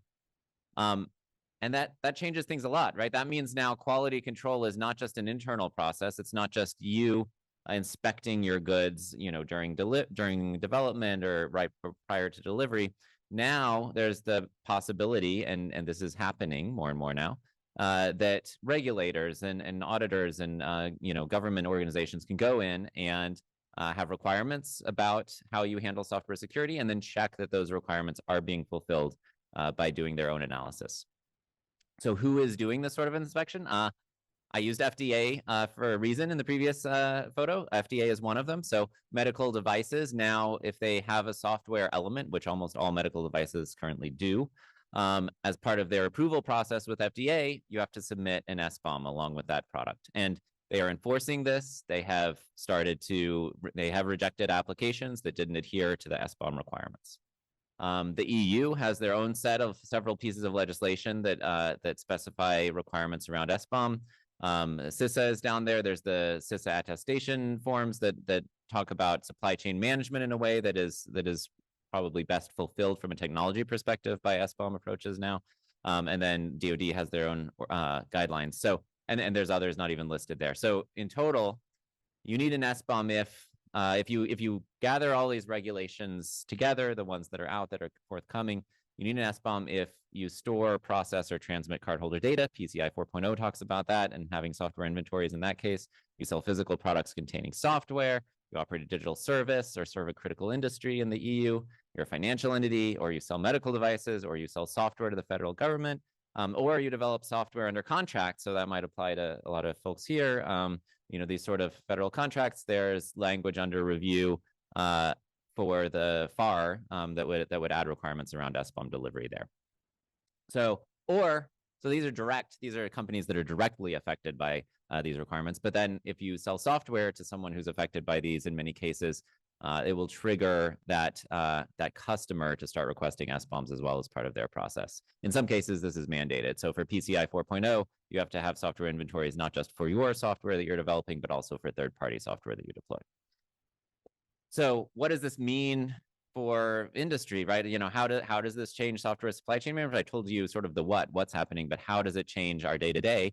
Well, it really means that you want to move beyond check the box security, right? The industry as a whole will have to start paying more attention to this stuff, because when you're sharing these software inventories, these SBOMs externally, you really want to be sure that you're doing the thorough check. So, the sort of check that finds all the dangerous things in your software, and not the check that maybe misses some stuff, right? Because the worst thing would be to deliver an SBOM to your regulator or to the government and then have them find something that you didn't know about, right? That's very embarrassing. It also means you can check your vendors. So this is a graph of, this is Log4j remediation in the open source ecosystem, starting from the release of Log4Shell. The red portion is vulnerable downloads of Log4j. It's really interesting that, you know, there was a quick uptake of the patched versions, but then it's sort of been pretty steady, and we're still stuck at like 33% of downloads being vulnerable. That's a lot. So that's a lot of vulnerable Log4j still going out into the world, right? With SBOM now, you can check your vendors to see, are they here? You know, are they in the vulnerable part, or have they taken steps to remediate things like this?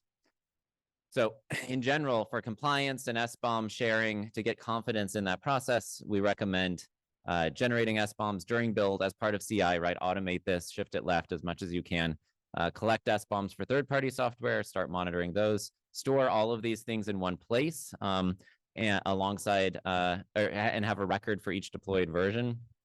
Retain these SBOMs as long as that software is in the field, at least. You know, sometimes there's additional retention requirements. Many of our customers have a 7 or 10-year retention policy in general for records like this.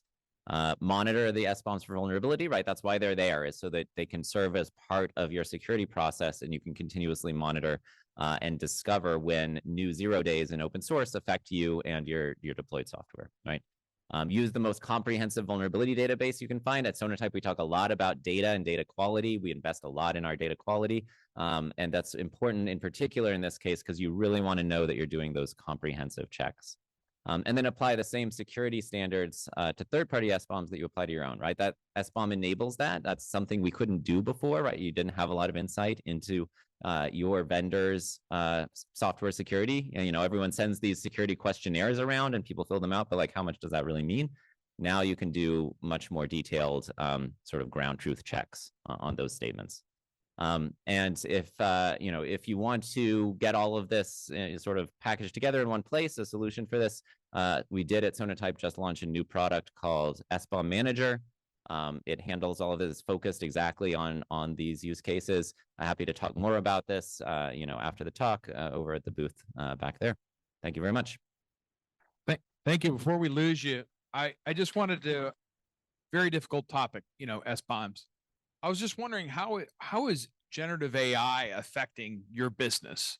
You know, the fact were you writing code with generative AI, what weird things are happening or unanticipated? Yeah, I mean, so one that, you know, that is on our radar, because a lot of our work goes into sort of dependency management and helping people get a hold of their software supply chain.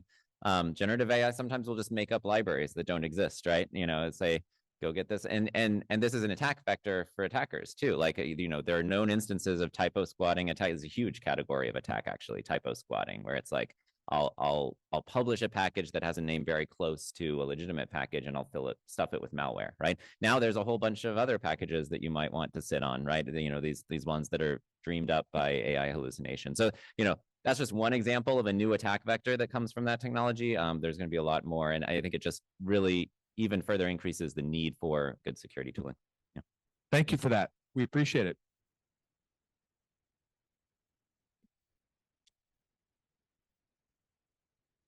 We do a lot of different technology.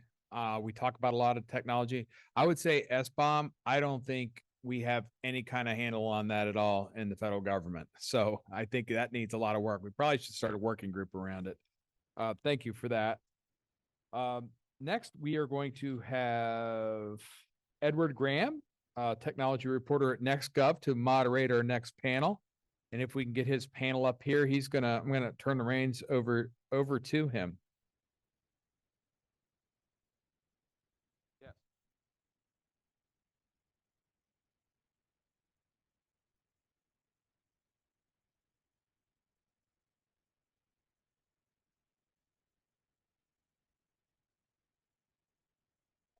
Well, as Tom said, I'm Edward Graham. I'm a tech reporter at NextGov FCW, and we have a really great panel of federal officials here with us today. And the topic is efficiency, security, collaboration, the DevOps trifecta. So I think it's going to be a really great discussion. I feel like the best way to start this off is, instead of me introducing everyone, if we could just go down the line and you could introduce yourself and say a little bit about the work that you do, I think that would kind of get us going in the right direction. So Raven, if you can start. It should be on. Yeah. Is it not?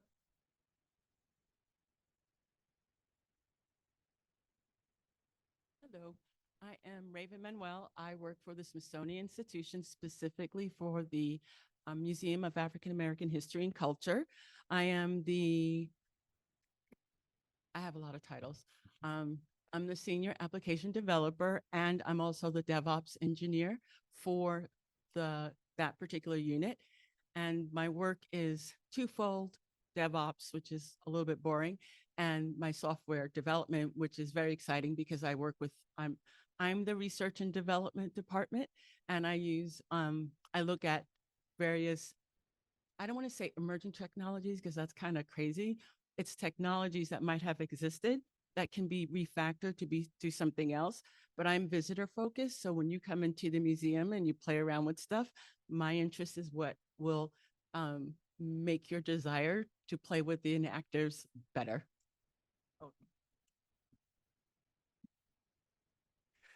Yeah, my name is Ian Anderson. I'm a lead DevSecOps engineer with Naval Surface Warfare Center Dahlgren. So close to the Northern Virginia area, but I'm lucky enough to be with the one department that's actually down in Virginia Beach. So right now working with the group, the Naval Systems Engineering Resource Center. They've been around as a service provider, started off really as a SharePoint provider, but has now moved to more cloud services and software services within the cloud. So what's nice is Naval Surface Warfare Center Dahlgren is a working capital fund, so we don't specifically have to go after only Navy. We have others from Air Force, Army, even others within the federal government, such as the White House, that come and get services. So, you know, really now from my position is looking at, so we focus mainly on research development, RDT&E, looking at, you know, how do we enable all of our customers or who's coming to us to do DevSecOps? Are we providing them with the best tools, or are we supporting them when they want to bring in new tools or try something new? Well, good afternoon. So my name is Gary Jones. I'm the Associate Chief for Strategic Technology. I'm with the Cybersecurity Infrastructure Security Agency, which is a part of DHS. We're the cybersecurity arm or the component, whichever you want to call it. My job in particular is focused on emerging technologies, our R&D in particular, looking at any of the emerging technologies that could help with our cyber mission or can threaten our cyber mission. So a lot of work is going into artificial intelligence. Of course, we can't, gotta mention that at every conference, and quantum.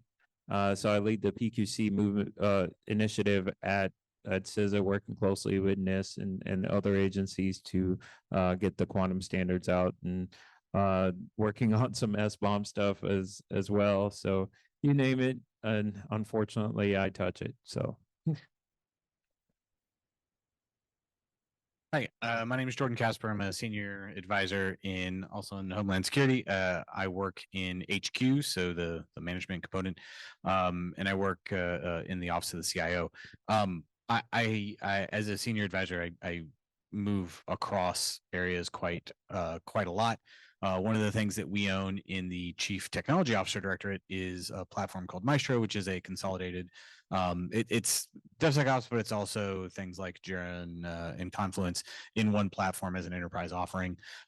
We also in OCIO own the DHS Enterprise Cloud, so kind of combining a lot of those enterprise efforts. One of the other things that I do, which I think is probably relevant to the DevOps trifecta, if you will, is I own the open source policy for the Department of Homeland Security, IREMI, and then I advocate for that in a lot of ways, both domestically within federal agencies and internationally. And I own the guidance for the department in how we should be consuming and publishing open source. And obviously, when you talk about consuming open source, you're talking a lot about that DevOps pipeline. So we can talk about that a little bit. Yeah, well, thank you all for introducing yourselves. So we're going to kick it off with hopefully a softball, but we will see. Can you talk about how DevOps and DevSecOps have contributed to improving the efficiency of software delivery pipelines? Kind of a tongue teaser there.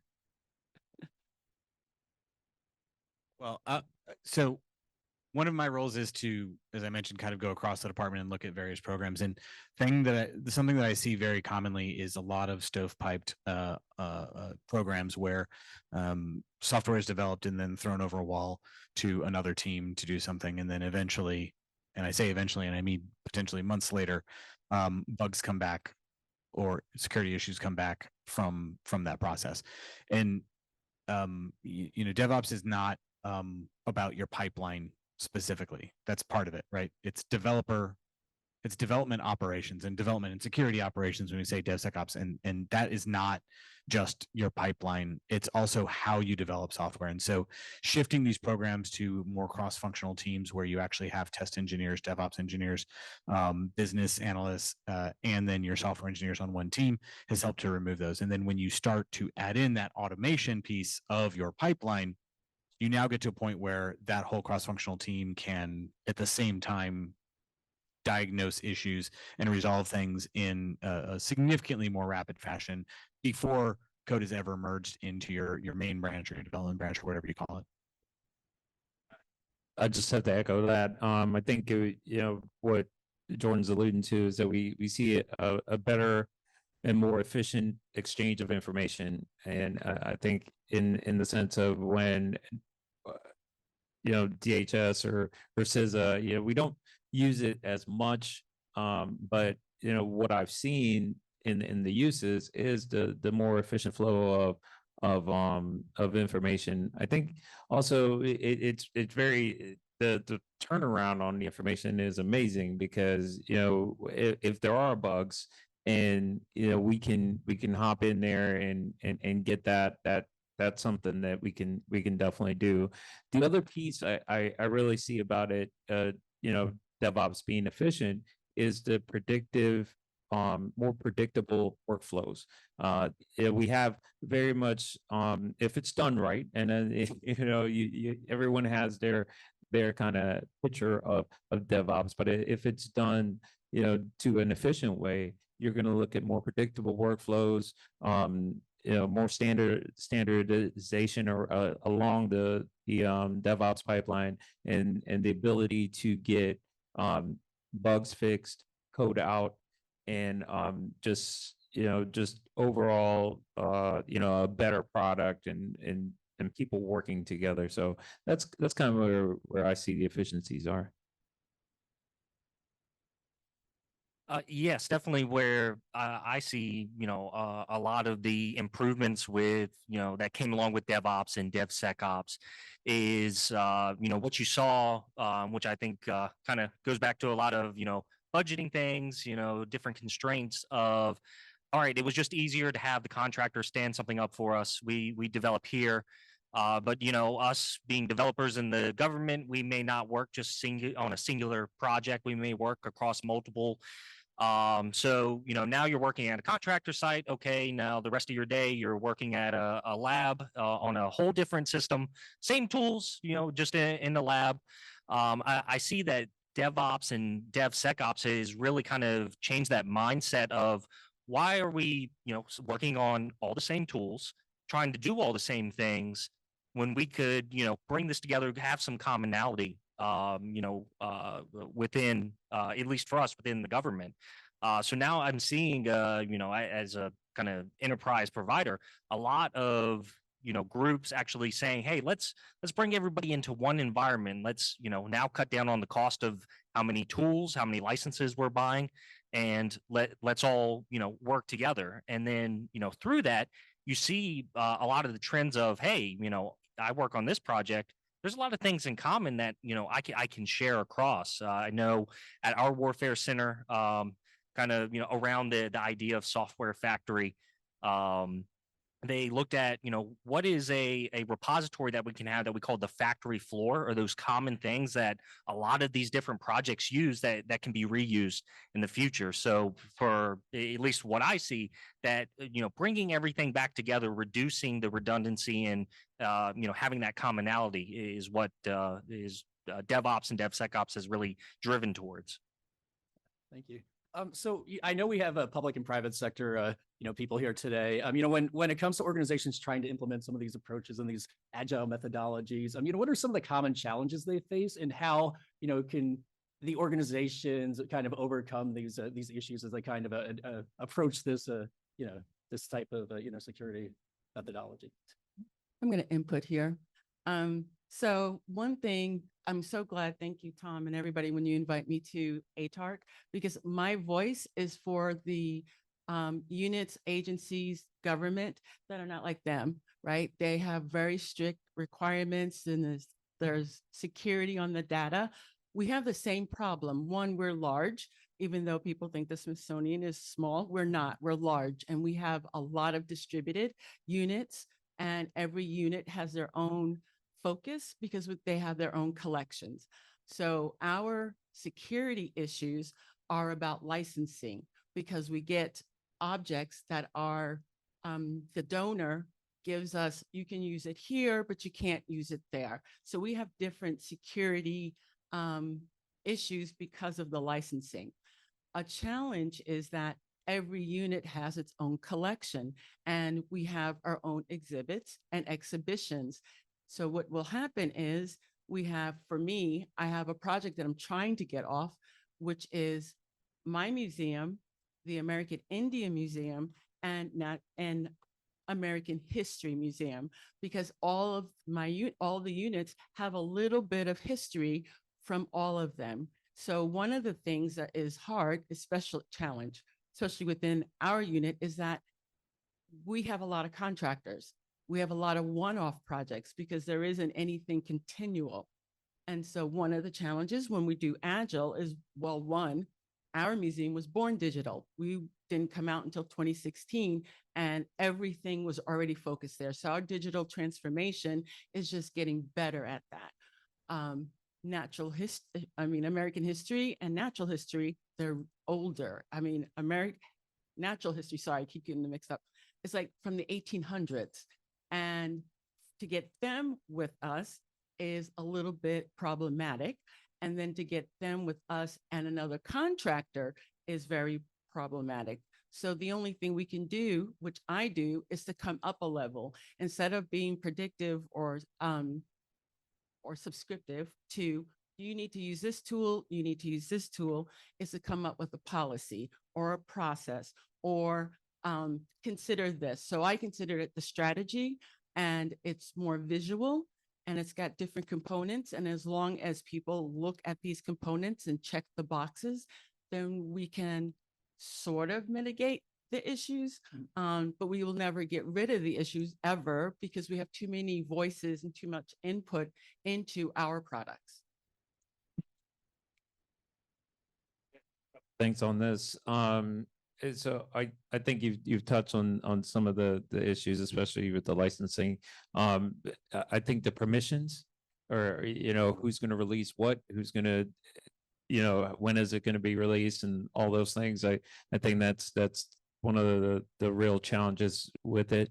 As I think, just switching over to more of an agile methodology, we still have a lot of developers that want to do waterfall, and you guys laugh, but it's true because it's true, and we have individuals that are still stuck on waterfall, and that's what they like. They want to go over Niagara instead of going to something a little bit more agile. But as we look at the agile part of it, then we go into the acquisitions issue. Right now, we're not on the government side, we're not big on minimum. It's kind of hard to sell minimum. It's hard to sell one shoe on 2 feet, and so we're like, okay, well, you still got a shoe, and we're going to build on it. So getting the acquisition community to get behind that is sometimes, because of the lack of visibility, it's very hard to get behind that. So I think those are the areas I would say that have some true challenges with DevOps or DevSecOps. Yes, definitely second on the acquisition portion and the procurement portion of that. I know we run into a lot of issues, with whether it be licensing tools of, we operate off of a fiscal year budget. So we budget for the fiscal year. And then we, hope that, we do the procurements correct. Everything ends, we're able to renew in time for the next fiscal year cycle. But as we know with DevSecOps and just, DevOps, the IT arena as a whole, there's just such new technologies, emerging technologies that are coming out that, it was said earlier, you didn't palm for, fiscal year 25 for LLMs. So it is pretty difficult. And then to your point as well, then you get into, we think of DoD policies, like when I press the fire button, the main gun better fire. But then you get into other things such as 508 compliance. If a sailor is colorblind, do you think he can identify on a gray screen what box is red? You can't. So you got to think of, all these different policies and account for a lot of these different policies, not just from the DoD perspective, but even 508 compliance and different things. One of the challenges that I encounter everywhere I go, and I do not believe that this is unique to government in any way, is this belief that I'm going to pull down some open source project and use it, and it's fine now, so it'll be fine forever. And we're starting to finally get to, you heard the folks from Sonotype talk about SBOMs. They are a tool, but they are not the solution. The solution is for us to realize that every aspect of your system has to be looked at continuously. You can't just assume that I've pulled in, oh, well, this is a free thing, so it's fine. I can just pull it in once. You can't assume that the thing you paid for is going to be fine forever. Just because you've licensed some random library or operating system, or whatever it is, that doesn't mean that it's the end all be all. You have to be ready to shift on a dime with any of those libraries. I just told a major program in DHS to cut their open source libraries in half because most of them, they're using one function out of a 100,000 line library. And there's no reason to pull in a library for one function that escapes characters. A whole library just to escape some characters.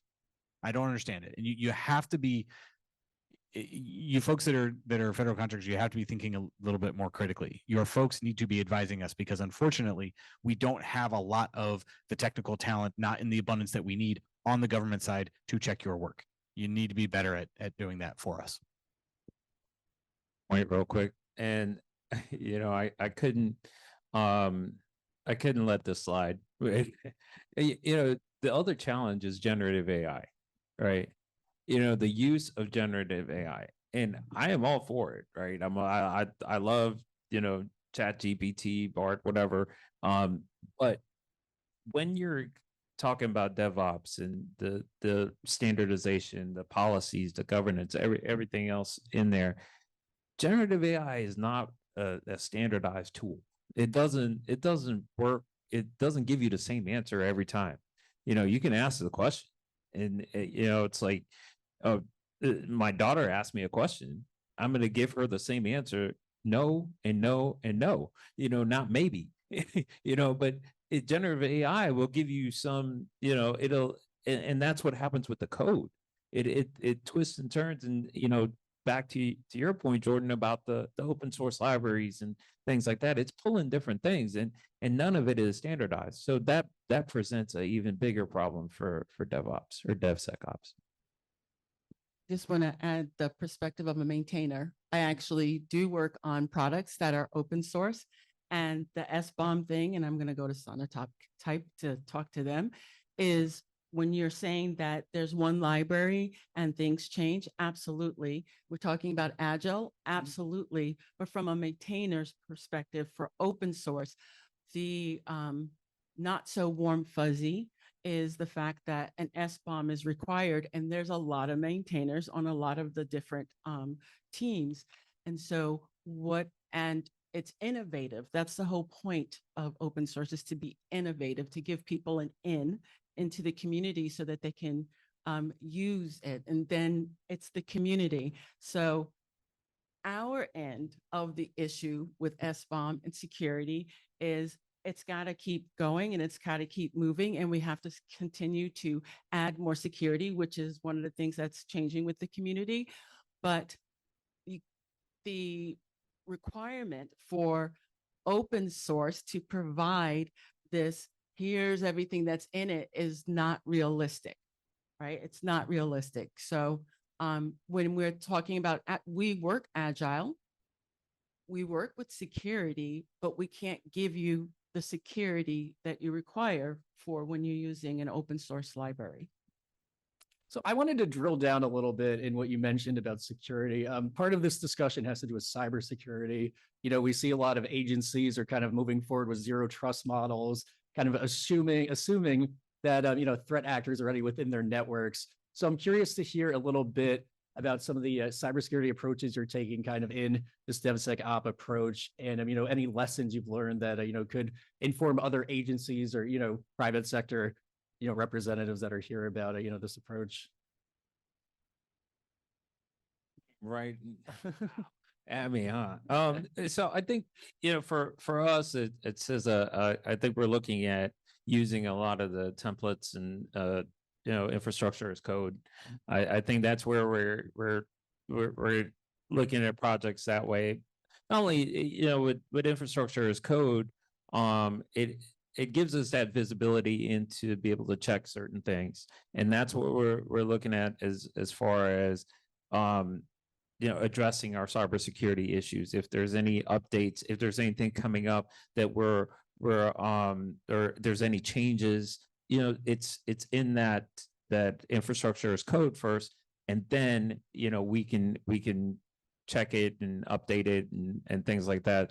So I think that's one of the areas that we're really looking at you know, kind of helping the cybersecurity part of it. And of course, you know, we want to be able to establish that culture of communication and talking with and having people in there. And I think a lot of people always think of tools when they look at DevSecOps. It's like, oh, what's the coolest tool out there?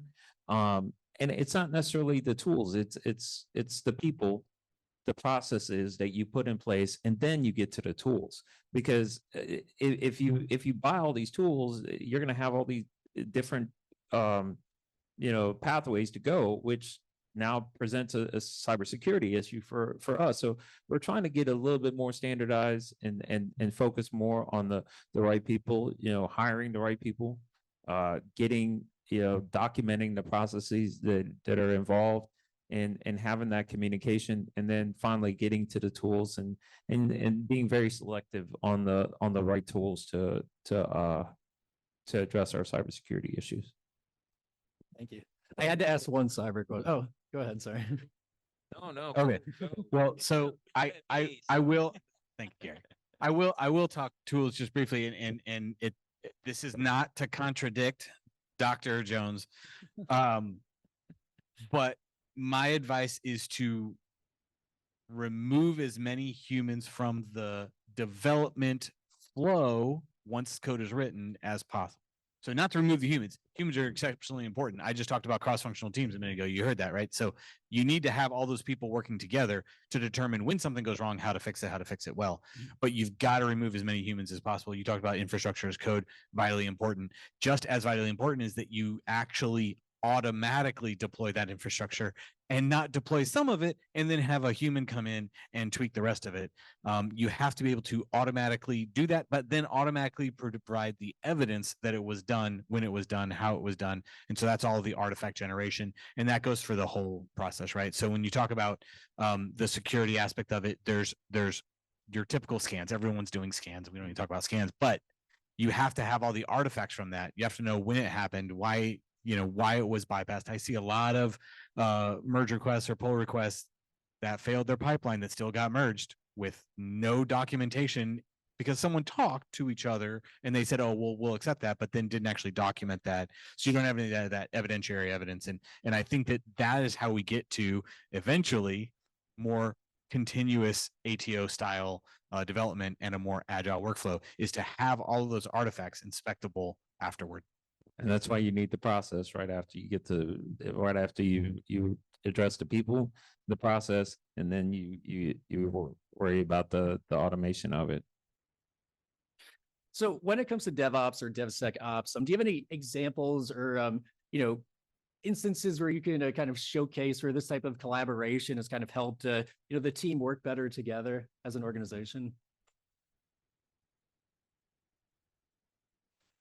Yeah, just one quick thing on the cybersecurity aspect of it too is, we were fortunate enough, we have the NAVC red team at Dahlgren. So, if you have the ability or availability to have red teams or, a similar team come in and actually, go into your environment and give a good assessment on, this is your security posture. Here's the issues that we found. I highly recommend doing that because, you can say, oh, we've done infrastructure as code. We've done all these great things that, are supposed to be, perfect for zero trust and nobody's going to be able to break into it. They'll find, little things that you may have overlooked. And it just goes further for that collaboration, especially between, your developers, your operations, and now, that side of the security to bring in. But to your question, I know we have a lot of teams, especially within our group right now. So we're a small government and contractor group now. Trying to work kind of at the enterprise level of offering these services out. So you have everything from, hey, this is a web application for sailors to track their progress if they're progressing towards what rate they want to go to next, over to combat systems and weapon systems that are being developed in the environment. The success that I've seen come out of it in some of the projects that I worked on before being in this position is actually getting those operations people, or what you believe are the operations people, to understand that, hey, I'm deploying a web application. I don't need to make sure, everybody's locked out. If they go to the URL, they have to have a SARN, a clearance, all of these different forms filled out that, now you're bringing them in the beginning to say, hey, this is the data that's going to be going into it. This is what's happening within, this developed application. And, this is the type of access that we need. Is it CAC card enabled, or are you going to have, academia or others accessing this as well? And do you need another two-factor authentication method? So, with the different projects, that bringing all of the stakeholders in together and actually, instead of throwing it over the fence and, hoping it was good, they're now understanding your perspective as a developer or security person or operations or network, that, oh, now I understand what this is going to be doing. And, at least in their mind, what level of security do I need to apply to this? Is it the combat system level, or is this a web application that, we're just putting behind an F5? And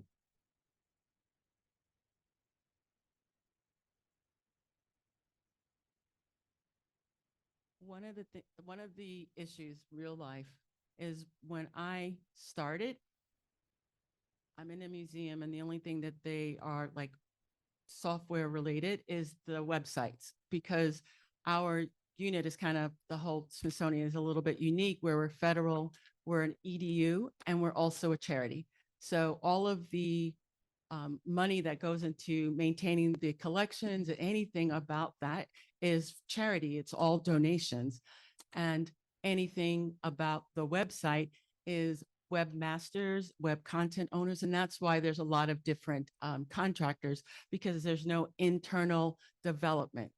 when I came, my background is from AOL, from another company that did SharePoint. So I'm a developer. I have a degree. I came in and I'm like, what are you people doing? Because the websites were the issue. That was the focus. It was focused on the mission, which is to get money in. Sorry, I don't mean to say it was money related, but you know, with that and to digitize, make that digital museum, I think is what we're calling it. So my perspective was from a software engineer perspective. So that's challenge number one, when your mission is not related to software.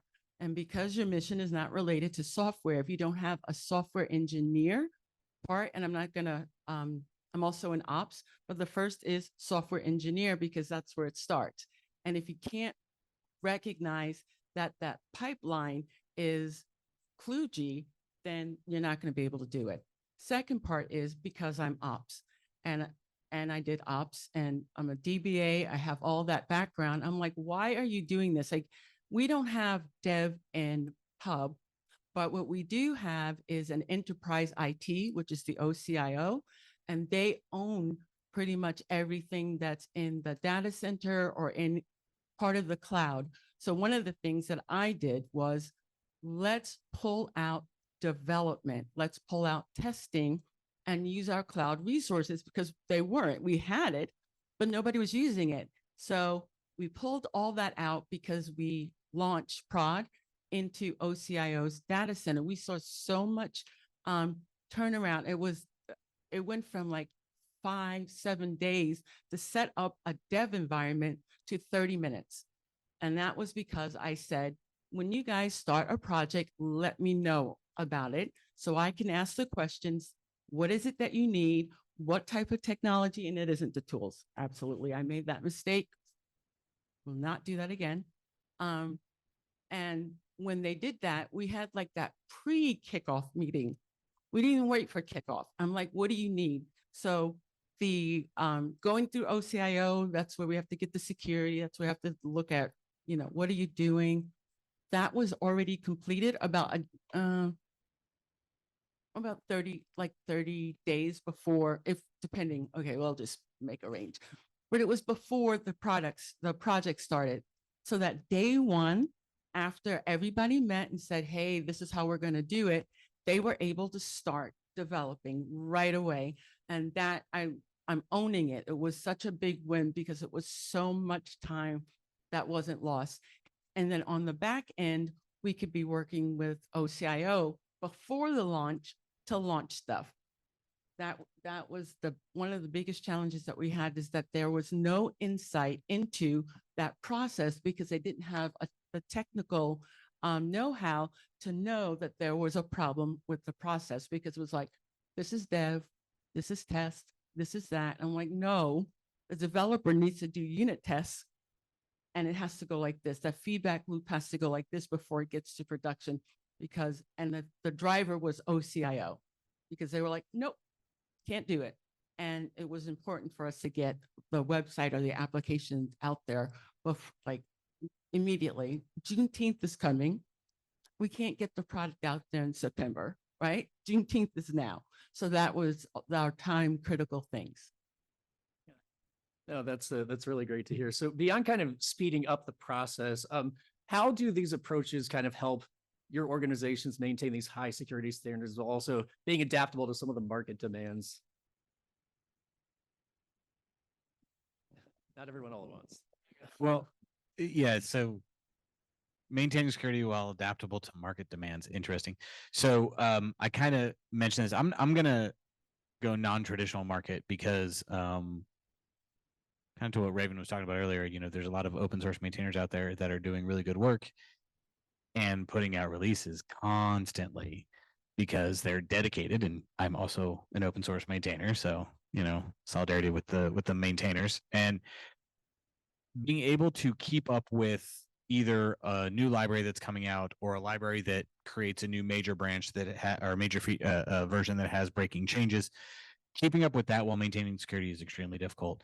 One of the things that we're starting to do is, and this is, I swear they didn't pay me, but we're using Sonatype for some of our to use as a proxy for some of our open source for some of our programs that are using open source libraries, and integrating a product that they call Lifecycle Manager. You can ask them; they don't know for sure, but I'm sure it's called Lifecycle Manager, and integrating that into our CI pipeline. It's not about tools, but what that does is it gives us that insight very early that there might be an issue. And it's not necessarily just security, but it does include that. It includes things like, oh, they changed their license. You might want to look at that. I don't even remember when React changed a lot, when Facebook changed the React license. Yeah, like big deal, right? So having some tools in place that are just kind of continuously looking at your system and saying, hey, there's a new major version of this library. You might want to upgrade that. Hopefully you're pinning all of your versions in your open source library, so you're not just grabbing the latest thing, but you still might want to grab the latest thing, and being able to kind of balance that open source market with the security of having pinned repositories or pinned versions is really difficult.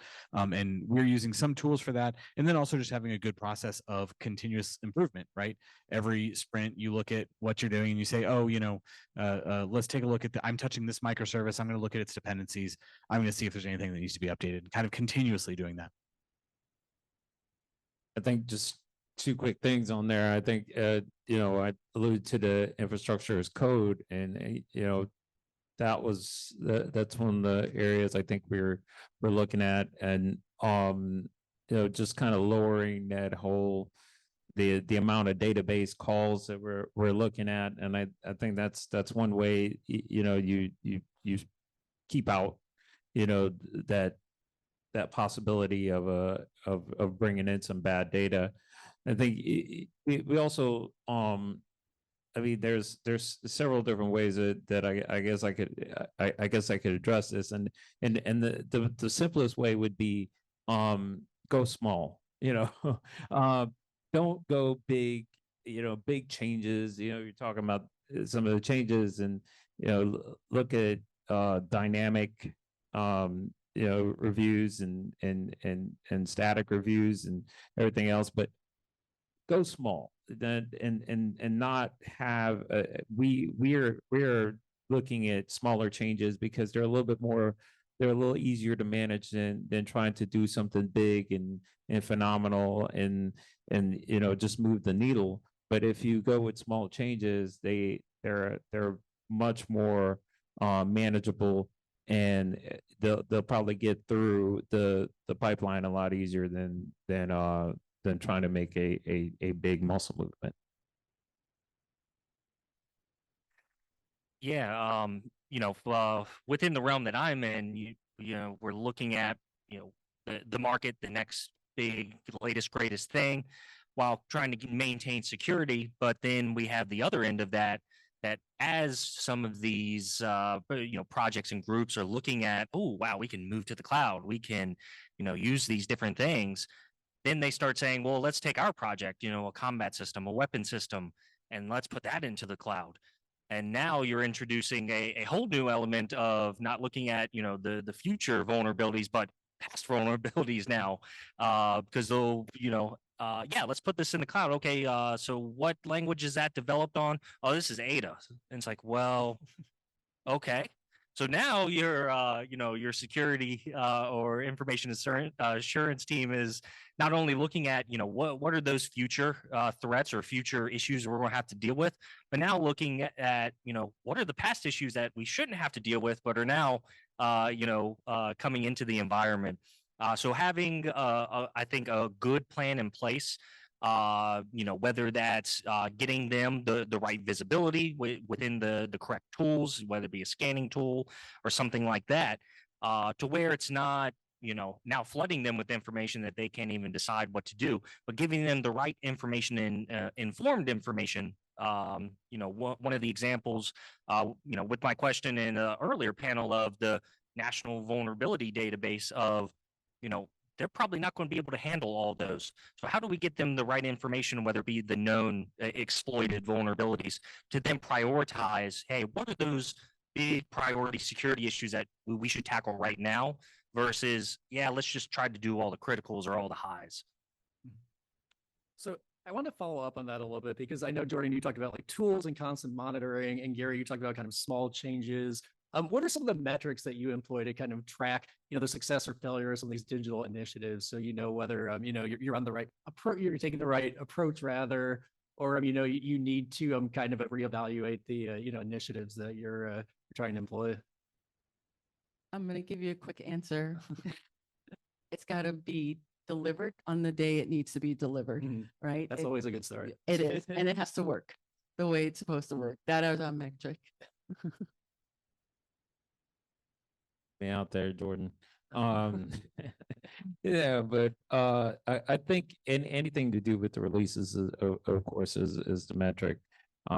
Is it how many releases, how many updates, bugs fixes, things like that. And I think those are some of the main drivers that we look at is how many people are having their hands in this pot, and it's that's we want to make sure I alluded to permissions as one of the areas there, and that's a metric in itself, because if you have too many, everybody's heard the saying of too many cooks in the kitchen, it really spoils the stew. So you just gotta make sure that you're controlling certain things and release time, the amount of releases that are coming, the delivery date. I think monitoring, just monitoring as a whole is one of those areas that we really got to focus on, and we have there's I'm sure there's 1,000,001 vendors out there that have all these tools to kind of get that in place, but those are kind of the ones that come to mind.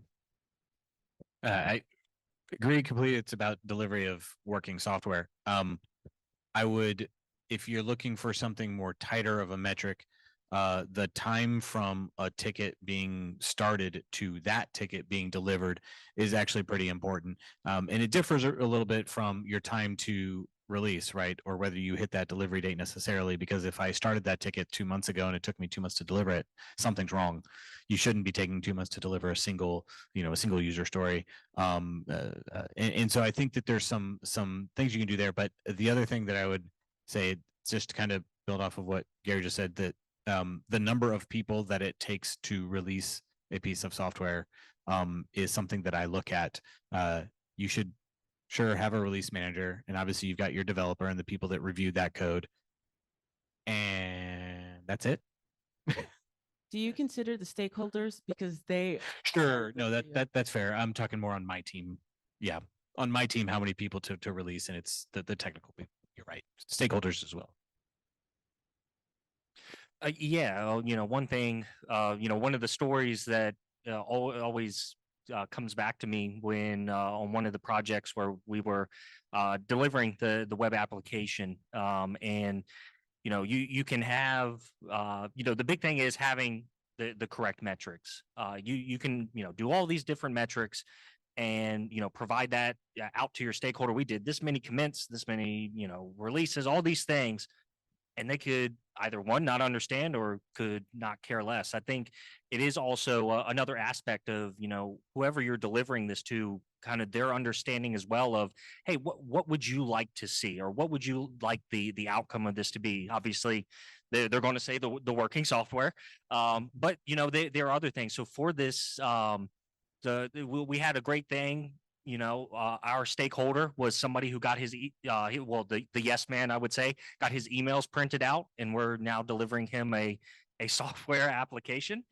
So, trying to convince him that we were doing all these, great things, and, we're being agile and everything else. But his metric that he really liked was, I'm glad you're doing commits. I'm glad you're doing all these great things, and, software, that's great. I just want to know how many of my users are currently in there. How many of their trip reports are going into this currently? Are they using it?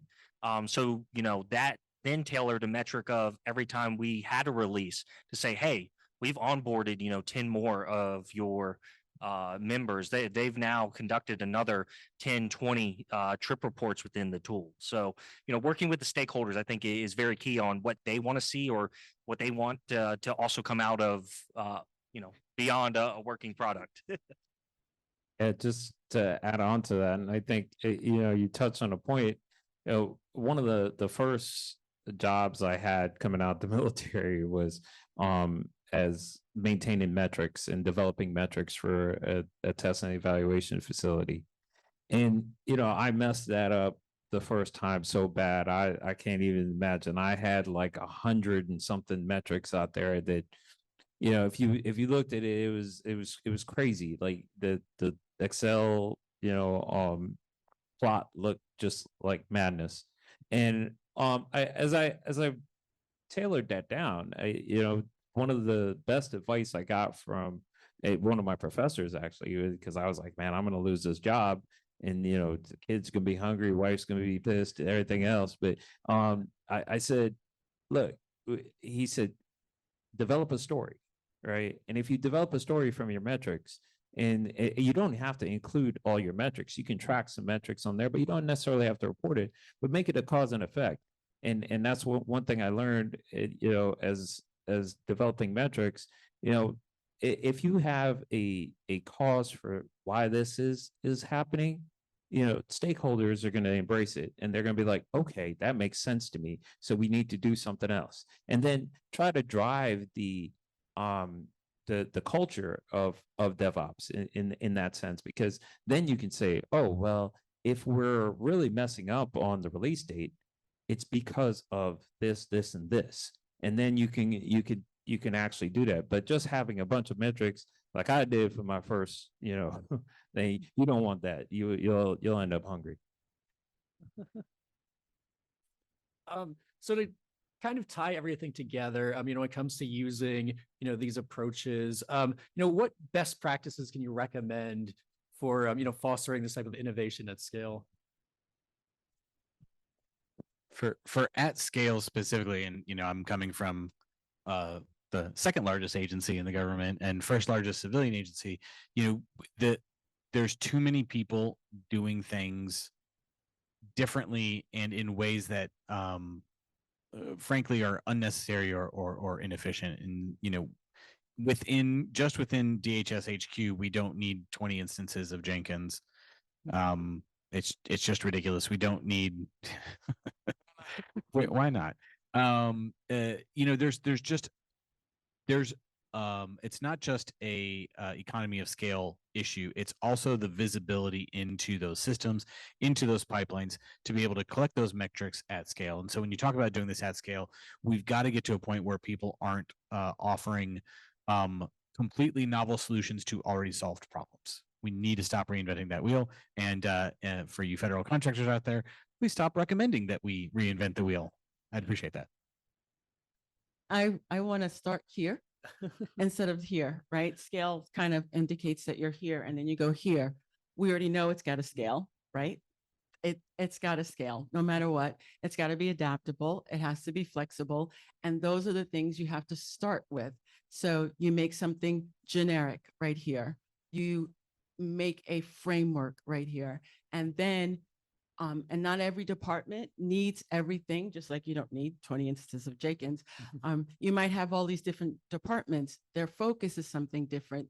Their metrics are something different. So if you have, this is why I have a strategy. If you have everything here, just list it that this is what you have to consider, you can scale, because these things never change. Security never changes.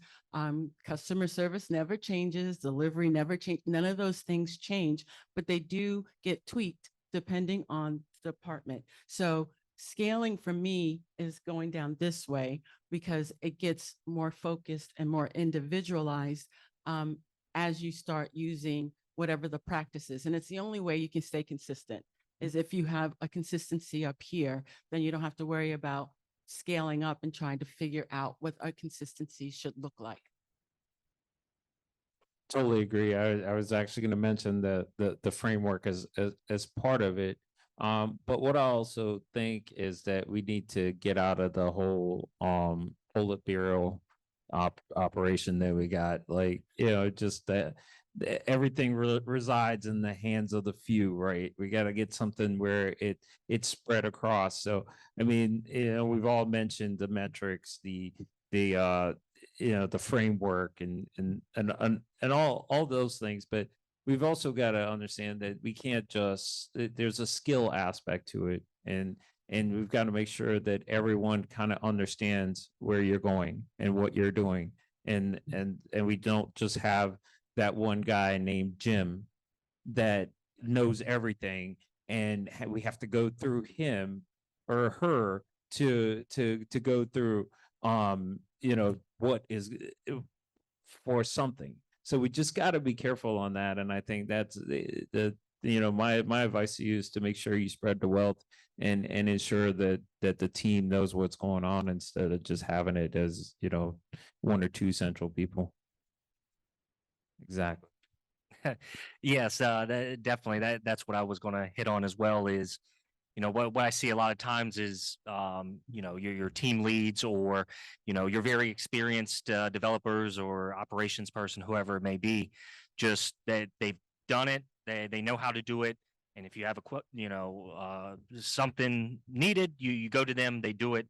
But to kind of help foster, and at scale as well, everybody should be equal and have the opportunity to ask the question of, why are we doing it this way? Or, can it be done a different way? The answer may be, no, it can't. This is the way it is. And having somebody explain that out for the entire team to understand. And a lot of times you'll find that, even though you think you're not doing it, somebody will ask, well, why are we doing it this way? And it's, well, I don't know, Jim's always done it this way. So we've never thought about that. Fostering that innovation among all the team members, always allowing them to ask the question, should it be done this way, or can it be done differently? I'm surprised Jim too. So we got all. But yeah, I just want to echo that point that we really have to be careful of having that central point, and I think just on one part Raven was saying was DevOps at scale, and sometimes I think especially in the government, DevOps at scale is usually the way we go, because it's a little easier to manage, a little easier to see what's going on. So not trying to say, I don't know if you were saying DevOps at scale is a bad thing, but it's not for us. I think it's more of a good thing if you're dealing with the government, because as much visibility as you can show, the better the relationship is going to be. It's like any relationship. The more open you are, the easier the relationship is. Well, thank you all so much for your insights. Before we open up the floor to questions, though, I wanted to be that annoying person and ask the question that seems to come up at every panel about tech, the role of AI and Gen AI in this space. Everyone's talking about it now, so I wanted to know if you see it as being a benefit, the potential drawbacks of it. Obviously, we're kind of at the beginning stages of the AI revolution, or whatever you want to call it. But it seems like I know, Gary, sorry to put you on the spot again. I know you're talking about it earlier, so I thought you might have some insights to. Yeah, I mean, definitely. There's, of course, with any technology, there's risks, right? And if we use it the incorrect way, it's going to be, or if we rely on it too much, it's going to be a bigger and bigger risk, a more emergent risk. And that's the thing with Gen AI. I mean, now we've put coding in the hands of non-coders, right? Coding in the hands of people that, like me, have been out of coding for a minute, and you try to code and it looks like garbage. But I use Gen AI and, oh yeah, it's right. But what did I bring in? I think about that in the sense of, all the LLMs and all the Gen AI and how AI is being used. That's fine, but now we have to put policies in place to say, hey, if you do use something like this, let's make sure we have checks and balances in place so that We don't, bring, vulnerabilities into the government or into the organization. So I think as long as it's in a controlled manner, it's fine, because it's like any tool, use it and make it more efficient, but then have the human in the loop to make sure that you haven't done something stupid. I want to follow up on that because we're starting small. I'm starting small. My focus for right now for the visitor experience is accessibility. So there's two people that are there are the stakeholders for an exhibit, the educator and the curator. The curator wants to know, did you learn something from that? No, they want to know if you felt something. How did you feel? How was that exhibit for you? The educator wants to know if you learned something. So we have the bell curve and everybody else fits in there, and you're able to use the interactive, and we're able to decipher whether or not you learned and whether or not you had feelings. My nephew has Asperger's. There is no way the interactives that I create will capture either his feelings or whether he learned. So for me, I am looking into Gen AI to do the adaptability towards somebody who is neurodiverse. It's one of the hardest, it's a challenge for me to figure that out because, and then what I do starting small is I propose this to my supervisor and say, I want to do this to see if we can do this and address this. And he'll always say yes. And even if he says no, it's a yes. And then I just do it because he doesn't know. And if I prove, because for me, talking about it isn't going to prove it to him. So I make a prototype, and that is where I'm at, is the prototyping of it, starting small and making a prototype, finding a language that I can use that when I make this prototype, because everything I make has to be able to be used by another unit. That's my metric. It has to be able to be used by another unit and then maybe bigger. So Gen AI for me, one, that particular prototype is in a zoo. It's contained because it's not going outside the internal network for the unit. And then I don't really think I have to worry about plagiarism. I don't really think I have to worry about that because the information that that this AI is going to get is from our collections. It's going to be from whatever the curator and the historian have put there to make it available. And so I'm actually excited about that. Hopefully I'll be able to go to a conference and say, hey, this was the output of this. And then I also want to be able to make up my own new word, because that's what happens when you're at a conference. I think it's really important that we use the right tool for the job, and that we don't use tools to supplant good practices and behaviors. So I'll give you one example of this. And by the way, I've played with a lot of the code generation tools. Generally, I think code generation is abysmal right now, and you should absolutely not trust any of the code that any of those models generate. It's really bad. This is coming from a 20-year software engineer veteran. I'm telling you, their code is horrible. So don't use it for that. But let's talk about something that you might think would be really good that I think is actually bad. You submit a pull request, right, to bring code from a feature branch into your main branch, hoping to deploy it. And someone creates this pull request, and they create a little summary of what they did and what their changes are, why they're doing it, right? And then you have the code differential that shows you what they changed. Why should we need AI to generate a summary of what those changes are and what the pull request does?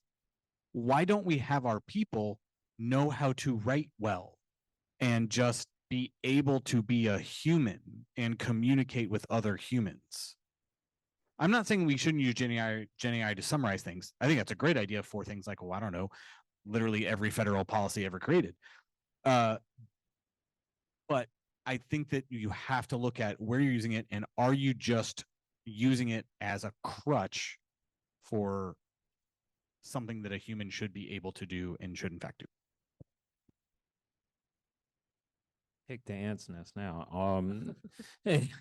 So I mean, I think it can be used in the sense of summarization. I absolutely believe it, because one is, now if you have summarization, then that human can now concentrate on code reviews.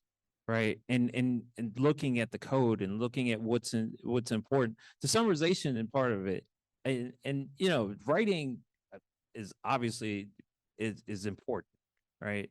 But if you're at, and this is just opinion, if you're at a certain level, right? If you're at a, you know, let's just say GS14, GS15, or whatever else, right?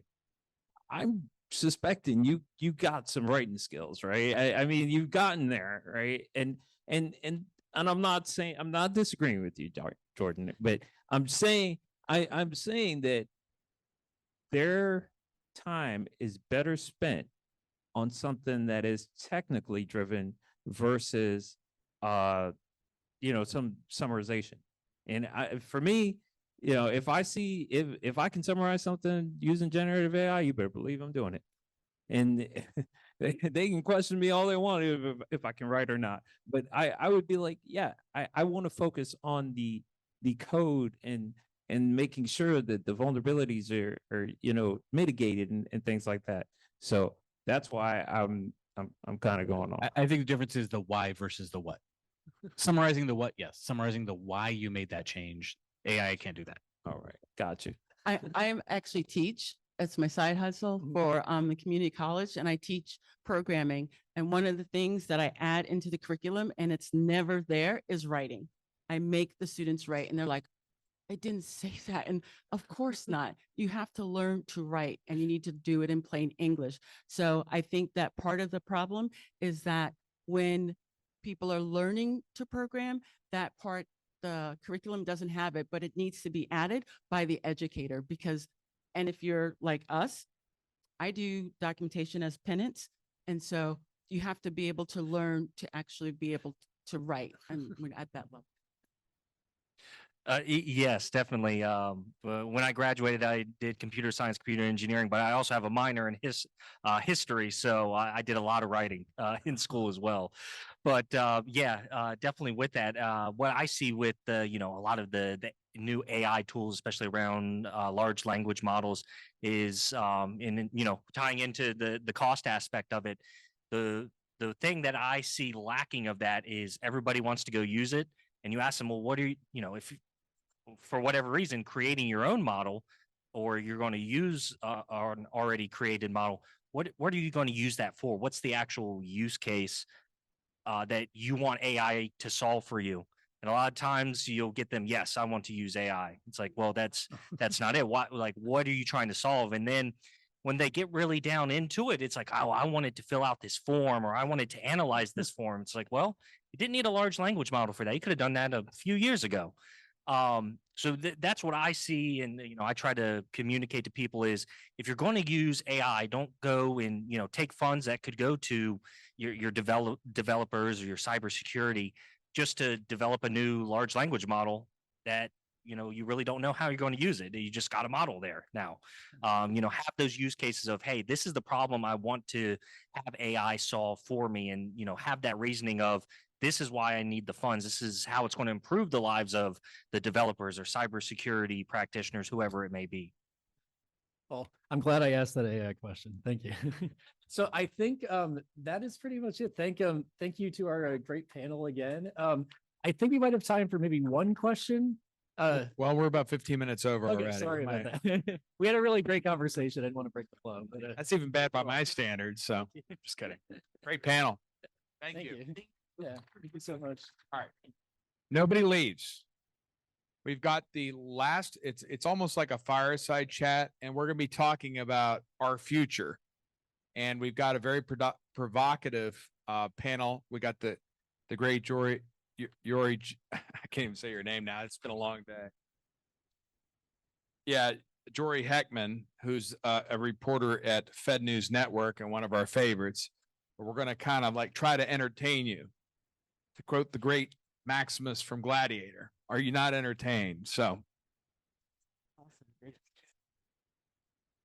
All right, folks, thanks for sticking it out to the very final end of our summit today, and for sticking around for our intimate setting here. Our two panelists here talking about what's next, what's going on in the future, what to look forward to, and all of those things and more. I'd love to introduce our two panelists here. We have Dr. Joseph Ranzio, Deputy Chief Health Technology Officer over at the Department of Veterans Affairs. Dr. Ranzio, thanks for joining us. And Hassan Yassar, the Technical Director of the Continuous Development of Capability Group over at Carnegie Mellon University. Gentlemen, thanks again for taking the time. Let's, breaking down DevSecOps into the development side of things here. Let's focus on that. By way of introduction to our audience here, tell us a little bit about yourselves, but also as part of that introduction, tell us a little bit more about what's in that development pipeline. Dr. Ranzio, you want to kick it off? Okay. So yes, I'm the Deputy Chief Health Technology Officer for Veterans Health Administration. I'm also a good client of my own, so I'm a customer for my own stuff. I started out 20 years in IT, working for various companies, and then promptly took a commission in the Air Force as a Medical Services Corps officer. In 2008, separated because I wanted to get my doctorate in health sciences. I figured if I'm going to work in medical, you're a second-class citizen if you're not doing medical research of some sort, which has kind of held true to my career here. And then I promptly started working for VA, moved on throughout that, and keep failing upwards. I keep joking around. I keep trying to retire, and somebody keeps preventing me from finding a niche to retire into. Right now, we're really moving the needle across everything in healthcare with VA. And this is something that people probably don't completely understand. If you have doctors and nurses that are helping you out in any setting, odds are the statistics hold true. 80 to 95% of them get some of their primary training or residency in a VA medical center. So that is huge cost savings to the nation when you think of that, of how much training hours we accomplish within our government organization. For research, we have 170 nonprofits associated with Veterans Health Administration that actually conduct medical research across the nation as well. So every academic medical center typically has either a sky bridge or a way to get over to the VA. And we're connected with most of those in every major metropolitan area to our research as well. So we've got access to some of the best docs in the world, as well as some of the best medical staff in the world to forward this mission. And again, I have a little bit of self-interest. I want to ensure that VA continues to perform the highest level of medical care so that when I need it, it's available for all the veterans in my age group. And we'll get into more details on the projects that we're currently doing in a little bit. Hassan, over to you. Yep. Thank you so much. And I'm Hassan Yassar. Everybody hear me well, I guess? So I'm a technical director at the Software Engineering Institute. It's part of Carnegie Mellon University. So I have multiple jobs. My daytime job is kind of managing 40 plus people on DevOps and DevSecOps under Software Engineering Institute. I'm a teaching professor at the CMU. I have been teaching DevOps courses since 2013. It was the first course in the world as teaching the graduate level, and still is active, still is really, people like that. People is taking a lot because it's kind of a workforce need. So my third job is really helping the community. And it's really important to build up the community because I strongly believe the community is the driver for the future. And like supporting DevSecOps days and all day DevOps and supporting many other events is the key point. So what is the feature that you're asking? Like, what is the things we are working right now? I have been asked many times, what is next after DevSecOps? What are the features? Or the students are asking, oh my goodness, Gen AI started, do I have a job? Can I write the code? What can I do? I have been get those questions almost every day, especially like hearing the statistics and Gen AI's code. Gen AI-based generated code is almost 40% of the GitHub last 6 months. That really scared a lot of CS students. I'm talking about the CS on the Carnegie Mellon University. So now we are really thinking what we have to do.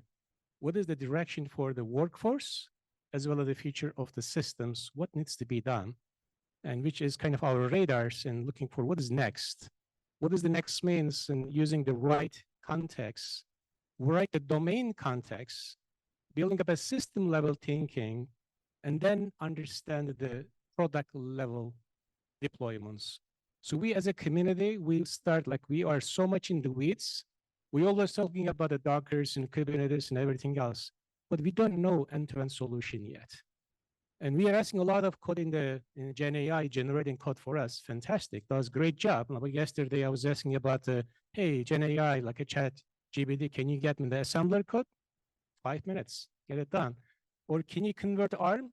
Get it done with assembler language. So it does job, but how can I glue together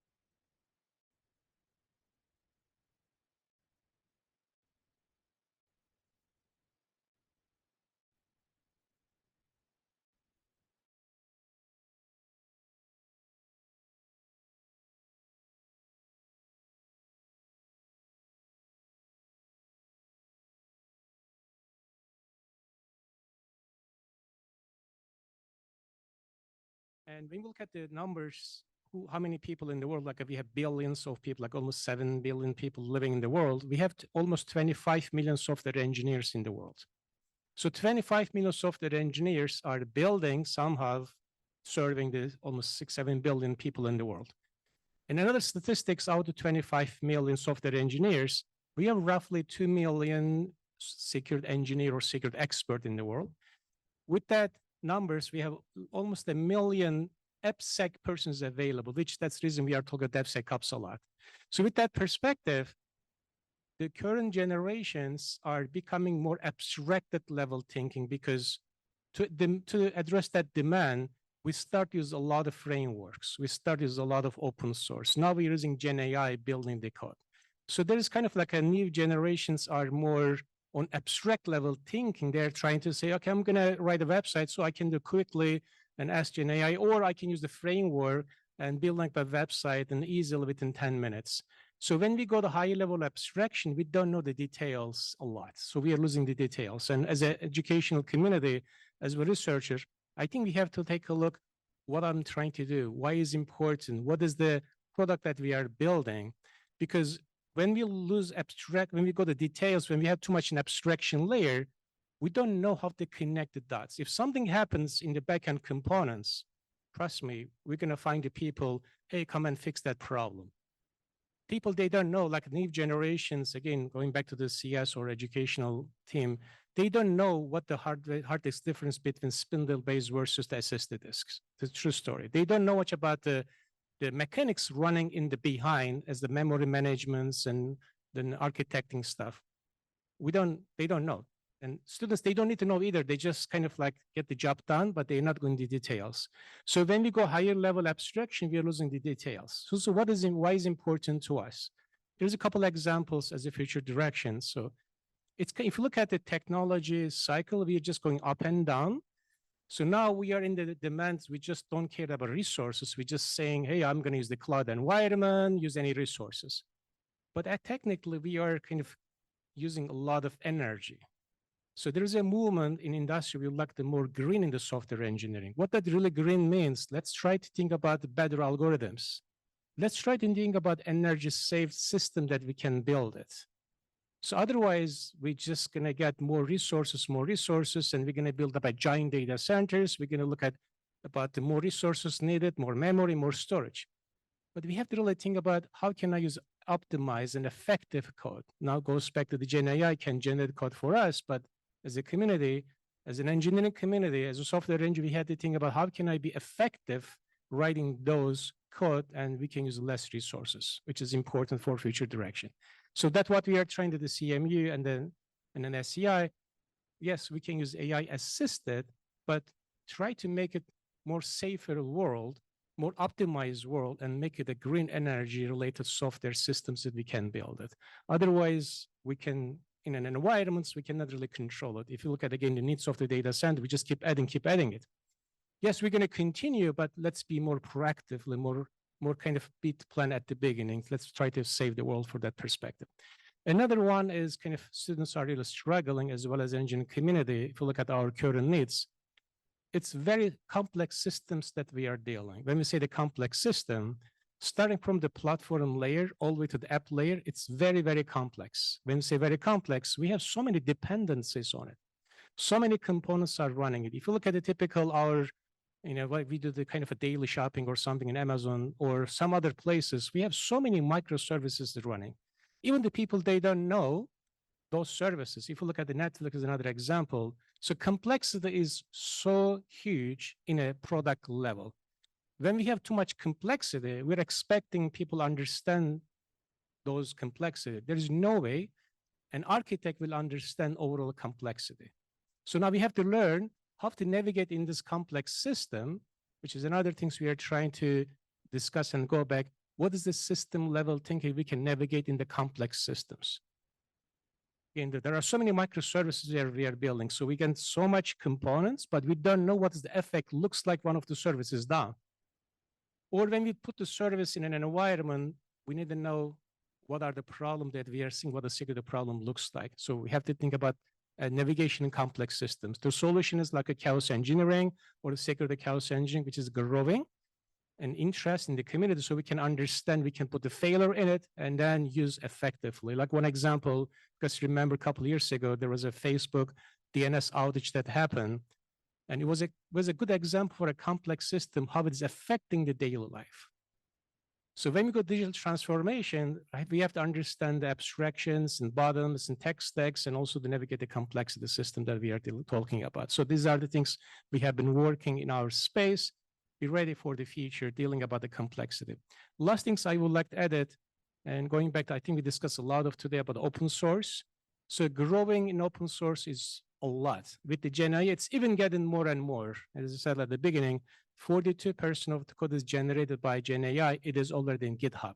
So what is really telling the people, they're going to use a lot of Gen AI generated code to put into the GitHub, and we're going to use in our systems. So we will have more open source even before that we're going to produce from either Gen AI or people as a consumer we are going to use. So when we use the open source, it's becoming the responsibility for us, make it secure product. Yes, we are trying to make it a secure once we look at it, but why don't we think about the secure by design at the beginning when we write in the code? If you look at the CISA's announcement, we are asking about the secure by design. CISA is recommending and also mandating. If you look at OS 2021, this is the first time years and years, it is listed as the fourth vulnerabilities that have to think about the secure by design. So going back to the responsibilities as a world developers who are building the open source component, we had to think about secure by design. There is no way we can patch it and then come back again for vulnerabilities. Let's think about by design at the beginning. So like thinking about for that perspective, and we're expecting some sort of assurances in the component level. Like here's an analogy. Let's say if I'm going to buy any tools and product for my home that I'm going to build it, we always look at the certification of those products. We don't have a certification mechanisms in the open source community yet. We're using a lot of libraries, coming up from anywhere else. But as a community, we don't know their score. We don't know how much good they're built, we don't know how much secure are in that components. So there are some activities happening in the community as well as in this foundation and CMU and other folks. We would like to build up an assurances in the component level. When we put up component level, people can use what they would like to do. So these are the high level things we are working the CMU. Can dive it more. Yep. All right. Dr. Ranzio, in our prep call the other day, you brought up a really interesting use case about what the VA is doing, looking about veterans aging in place. And, I think that's a fascinating use case. Can you tell me a little bit more about what the VA is looking at specifically and how it's going to get it done? So those who have met Craig Lugart, who's the Chief Health Technology Officer at the moment until we get our new titles, he's a disabled veteran himself, and he's wheelchair bound. So we've had opportunities between him, myself, and a couple of other veterans who are coworkers of ours to start looking at how we can detect patterns of life within your own house. Everyone nowadays has some smartness in their home, whether it's a speaker, whether it's light switches, whether it's different types of lights themselves or other physical devices, cameras, motion detectors. That leaves a digital footprint. most of the time that we're not able to access that digital footprint because it's kept in a cloud service or a cloud system, and that's masking it to us what's going on. We've been able to implement some technologies that have actually been able to unmask it and then evaluate what is the kind of the best healthy and start detecting where there's problems. Craig, due to his Apple Watch, has had his life saved by these systems multiple times already. He's actually been bleeding out on the floor a couple of times that he's then been discovered. And again, his wife's been able to instantly address his falls and his issues. But as we look more and more towards our veteran population who are aging in place and look at the need for skilled nursing beds and skilled nursing facilities over the long haul or nursing homes, there's definitely a need for this capability to be refined and developed. We just happen to be in an ideal place at an ideal time because between VHA and VBA, we do pay for disability modifications to houses, and we are rolling out accessible equipment to individuals. So we are providing those sensors and those technologies. Now we just have to peel the onion on this and start building better algorithms to detect and share that data with caregivers. Whether that's a spouse, whether that's a child, whether that's a loved one, whether that's a friend of the family, to kind of breach that opening so that the individual veteran gets to decide who they wish to share data and alerts with so that that person can then support them. Everyone always talks about sending data to VA, but we are not ambulance crews, we're not 911. We need to interact with family members. So having this data available to the family so that they can understand if that patient's at a dehydration risk, at a fall risk, having challenges, having mobility challenges, needs to go through advanced rehab so that they can live a happier and healthier life within their home instead of be put off into a skilled nursing facility or even hospice at a time. So we're working on multiple projects. We expect to move the needle a little bit this year with a greater focus next year on being able to support this. All right. And as far as the VA, what the VA does as far as paying for some of those accessible technologies, can you give us an example of what some of those technologies might be? Well, from the VBA perspective, they can actually pay for modifying your whole house. They can make it accessible for somebody who's in a wheelchair or mobility limited, putting in ramps, putting in stair lifters, putting different types of heights for countertops. So modifying a kitchen to be accessible for the individual. From the VHA perspective, we're typically concentrating on your prosthetics and how we can supplement that in your environment around you for smart lighting, for speaker systems, for different types of alerting and calling devices throughout the house.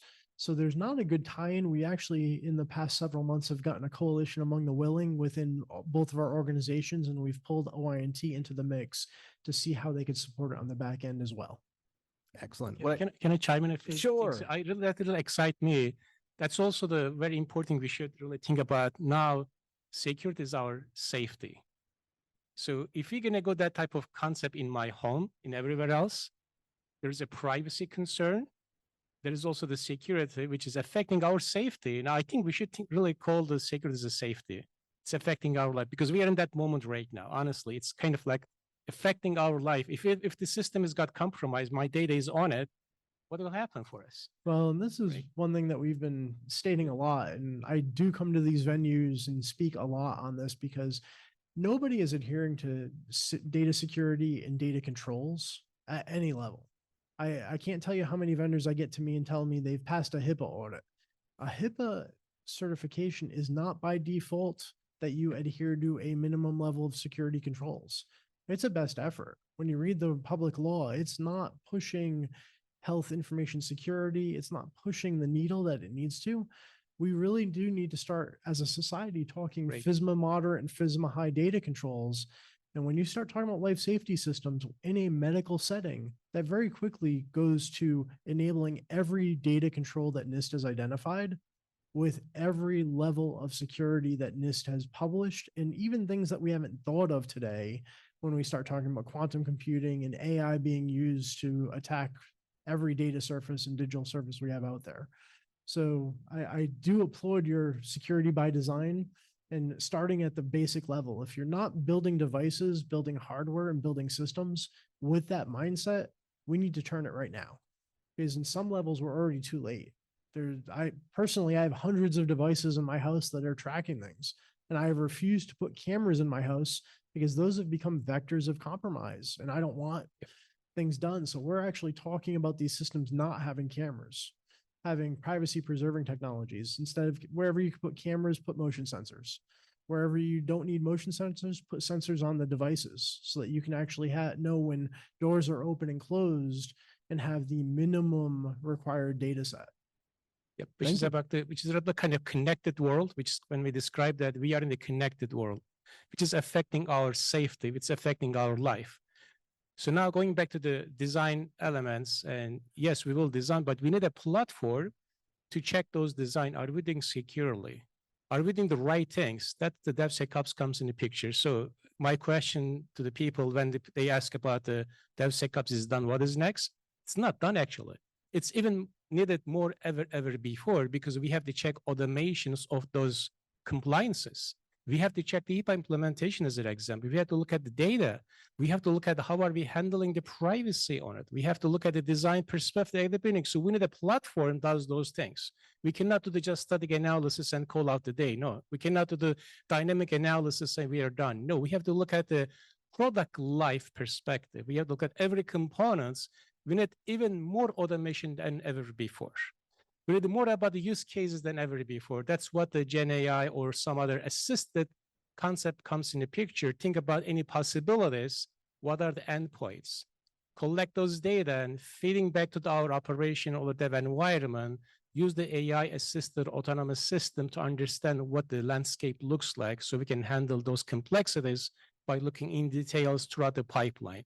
So in a DevSecOps pipeline, definitely for every time, we have to collect more data to see what's going on in our infrastructures. And we can have a self-healing systems we will put into the operation environment. But everything has to be kind of monitored and collected, put the right guardrails in it, should be in our pipeline perspective, because if you don't do it, it's going to affect our life definitely.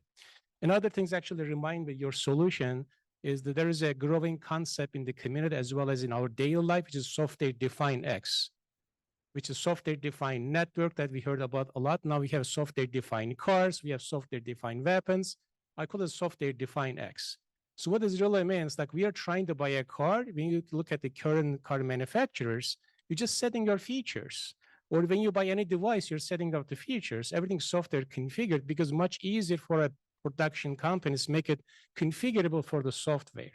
So when we are looking for a software-defined construct, now it is becoming more effective our daily life again.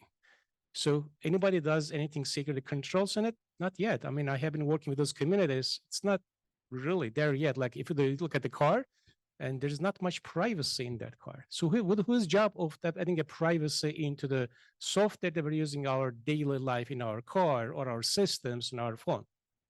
It is the manufacturer's job. But beyond that manufacturers, what we are trying to do as the educational community, we would like to make sure that engineers are aware of it. They are respectful of privacy. Let's make the privacy by design with the security by design. Privacy should be by design as well. That engineers ethically should do the privacy by design. That's engineering job, actually. That's an engineer ethics role. And I was actually part of the ISO standard group 2 weeks ago. We started talking about ethics in the software engineering concept. Ethically, it's an engineering responsibilities, take care of the privacy. It's an ethical thing, think about the security as ethical job of the engineering concept. So it goes back to the culture, human element right now. Otherwise, we cannot win that battle. Yeah, and Dr. Ranzi, what I love about this case study of veterans aging in place is the extent to which veterans have a say in the data and how their data is used. You know, who does and who doesn't get those alerts. I think that's something that is really deeply entrenched in the culture of VA of giving veterans a say in their data and how it's used, and how that's a vector of building trust. Could you speak a little bit more to those points about, you know, how VA, whether in this case or beyond more broadly, is doing just that? Well, Dr. Bob Jesse, when he was the principal deputy undersecretary, went public to the veteran community and stated that we would never own their data. We hold it on their behalf. So veterans will always have access to their data. And that's throughout every aspect of the way we do care. In fact, many of our medical staff originally were against sharing data with My Healthy Vet quickly and immediately. And we started out with some guardrails and some controls, but those have quickly disappeared to the point of I can get all of my health data real time from any VA system. And those of you who might be veterans and log in through My Healthy Vet, if you haven't tried it on your Apple and Android devices yet, please go ahead. I keep a copy of my health record actually on my iPhone so that it actually has all the latest notes with all the signed information. Everything will be there, all your prescriptions, all your notes. The only piece gets to be is, again, some controlled mental health encounters. Those by law typically are sacrosanct and those have a special place where they have to go. But for that perspective, we continue throughout all of our digital products. Right now, if you sign up for anything, that you actually have a lot more controls by working with the VA and setting who you can release data to and who you can share it with. So this has been a foundation. And again, I hope to keep it as we talk about smart home. My goal has always been to keep the data local to the person's house. I don't even want people sharing their data 100% with their medical staff. If you have a problem, we would be pushing out analytics that your devices can, again, analyze your data with. And once you hit a tripwire or you hit a concern, you can select that you just want to share it with your loved ones, or you can select that at which point you wish to share it with your care team if it's appropriate. So having those data controls in place are tremendously important from my perspective. Again, I wouldn't want all of my home data, all of my sleep data, all of my stuff getting out there to anyone. When you think about it, when you're sleeping, that's when you're most vulnerable. The last thing you'd want is to advertise, hey, I sleep between this hour and this hour every day, and have that out on the dark web. So always be thinking of that as you're having interactions and sharing data. Think of those aspects of if somebody was wishing to do you harm, what data would you want to have control over? And as we were talking about cars, that's almost the scary piece. When we continue to talk about having all the microphones in that vehicle, and the people who want that data are those people who are going to either figure out how to charge you for use. I still seem to remember some articles recently about heated seats being a subscription model. So think of that. If they're going to charge you now to get your data, that almost gets scarier as if someone else is controlling it and they put it behind a firewall and they decide, we'll only share it with you and your healthcare provider if you pay us.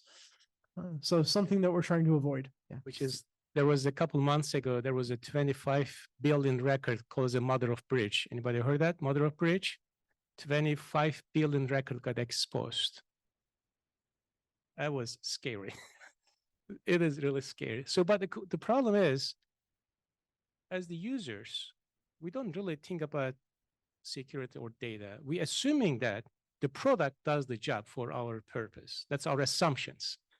Because as a normal users, we just use. We don't think about it because we trust. We trust the product. We trust the system. We trust the component. Does again goes back to the who are building the product, that the product own responsibilities add privacy security into it. Otherwise, relying on the users or putting a fine print on the users and say, okay, I'm not responsible, you're responsible. We're in a bad situation. There's another interesting data for a privacy perspective. We drive the cars. Most of the cars actually sending data based on our behaviors, how we drive the cars.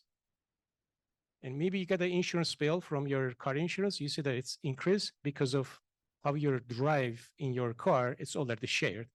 It's already shared and people are using it. I don't want to expose the name, so you can go find that, Google it. You will see that, and people are using our private data in the car that we sign up. But going back to the responsibilities of the manufacturers, be open, be transparent. What are you going to do with data? Now it's our responsibility to ask, who is accessing my data? Where it is stored? Ask those questions. But again, we don't expect everybody knowledgeable enough. As a community, that's our job to really highlight and raise the concern and ask the people, please do by design all these components. So these are the future stuff, and I see that it's going to affect our life a lot, a lot. Yeah, I don't want to scare the people, but that's a true story.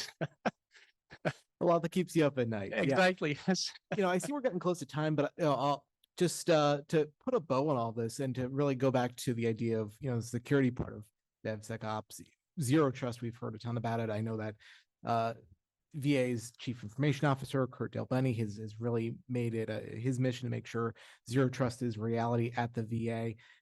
Dr. Ranzu, and hearing everything you've been saying, the volume of data, the pipeline of data coming into VA, it just is seemingly grown exponentially. We think about things that weren't as big of a thing, just a few years ago, telehealth, Internet of Things, these devices beaming data, constantly. This is way more of a thing now than it used to be just a few years ago. Just to tie back to zero trust and the principles about that. How are you guys staying on top of that challenge, recognizing that the data and the threat landscape is rapidly evolving? So the Office of the CIO and the Office of the CTO under VA is taking a massive leap forward for how they're trying to control things. Again, it causes a lot of meetings, but every product within VA is having multiple discussions right now for how the data controls to ensure it's adhering to all the requirements for multi-factor authentication, to ensure that everything is being done to forward a zero trust landscape. Some of the problems that we've seen have been that the more and more automation gets involved, the harder and harder it does get to control some of those attack surfaces.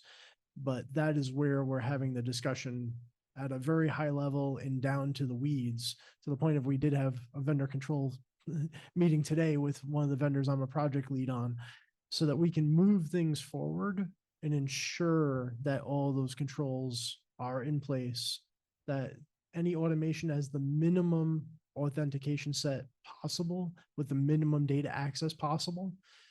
And all of those certificates are being time controlled as well. So as they keep moving things forward, they're forcing vendor look, product look, and application look at a much greater frequency than we've ever done in the past. And this is forcing the security controls to be looked at in detail.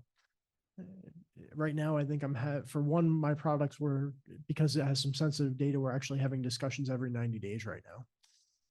So once we do map all this out and we do have a path forward, I'm hopeful that we'll be able to extend the timeframes. But until everything is at comfort at the executive level, they're really putting a lot of stringent controls and time basing it to prevent any bad actors from compromising any attack surface. All right. Well, everyone, let's give them a round of applause. Thank you, Jory. That was a really good panel. I want to thank the online people. I always forget about them. We had a bunch of people online. Thanks for everybody being here. How about we just take it on after this? Because I got to close up here. But yeah, you guys can answer, and it's okay. Sure, We can answer absolutely. anything. Just want to thank everybody for coming.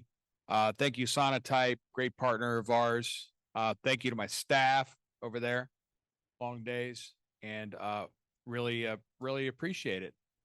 But anyway, why don't we just have you, we're closed, but we're going to let you ask the question now. How about that? You made me feel guilty. Even better now. My question is simple, but I have precursor to that. So in real world, we all know that the thieves are always ahead of the policing, right? So they have more innovative ways, technologies, tools to hack into in the IT world, but even real world outside also, breaking into banks or anything, they're ahead of the policing actually. Considering that the generative AI footprint is growing in public and private sector, so all the non-ethical hackers have to do is get hold of the generative AI summary of the agency or the organization. They don't need to get deep into the woods of the infrastructure. Just get the generative AI.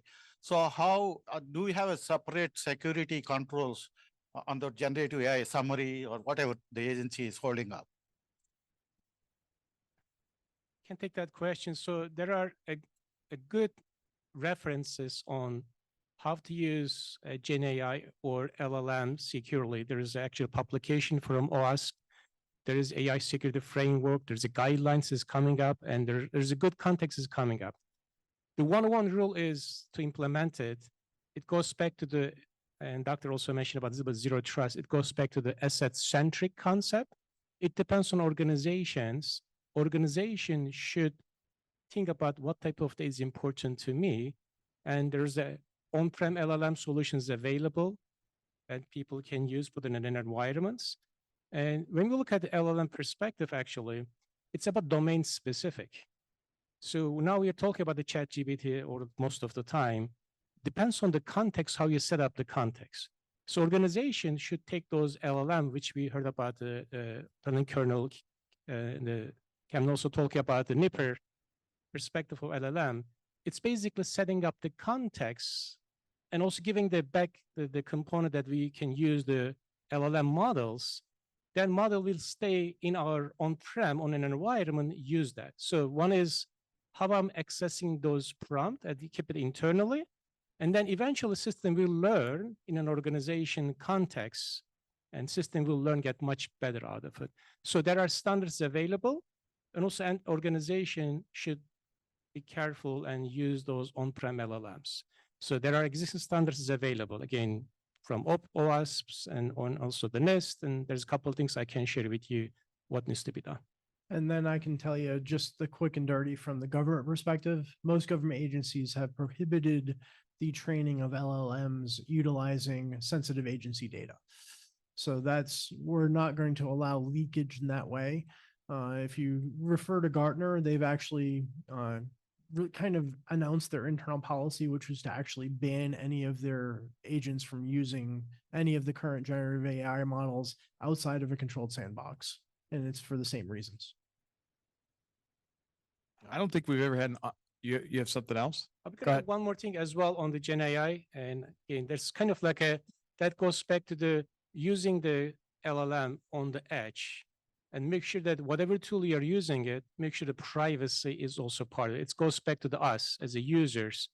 Think about the privacy. Think about how the tools are handling the privacy or data that I'm sharing. So be careful, be diligent, and when you use those tools, it goes back to us again. Product owners or the market people, they would like to get everything. It's up to us to share how much we can share it. Great question. I don't think we've ever had an encore presentation for a panel before, but thanks again, Jory. This has been great. Thanks again, guys. Appreciate it. And thank you all. Good summit.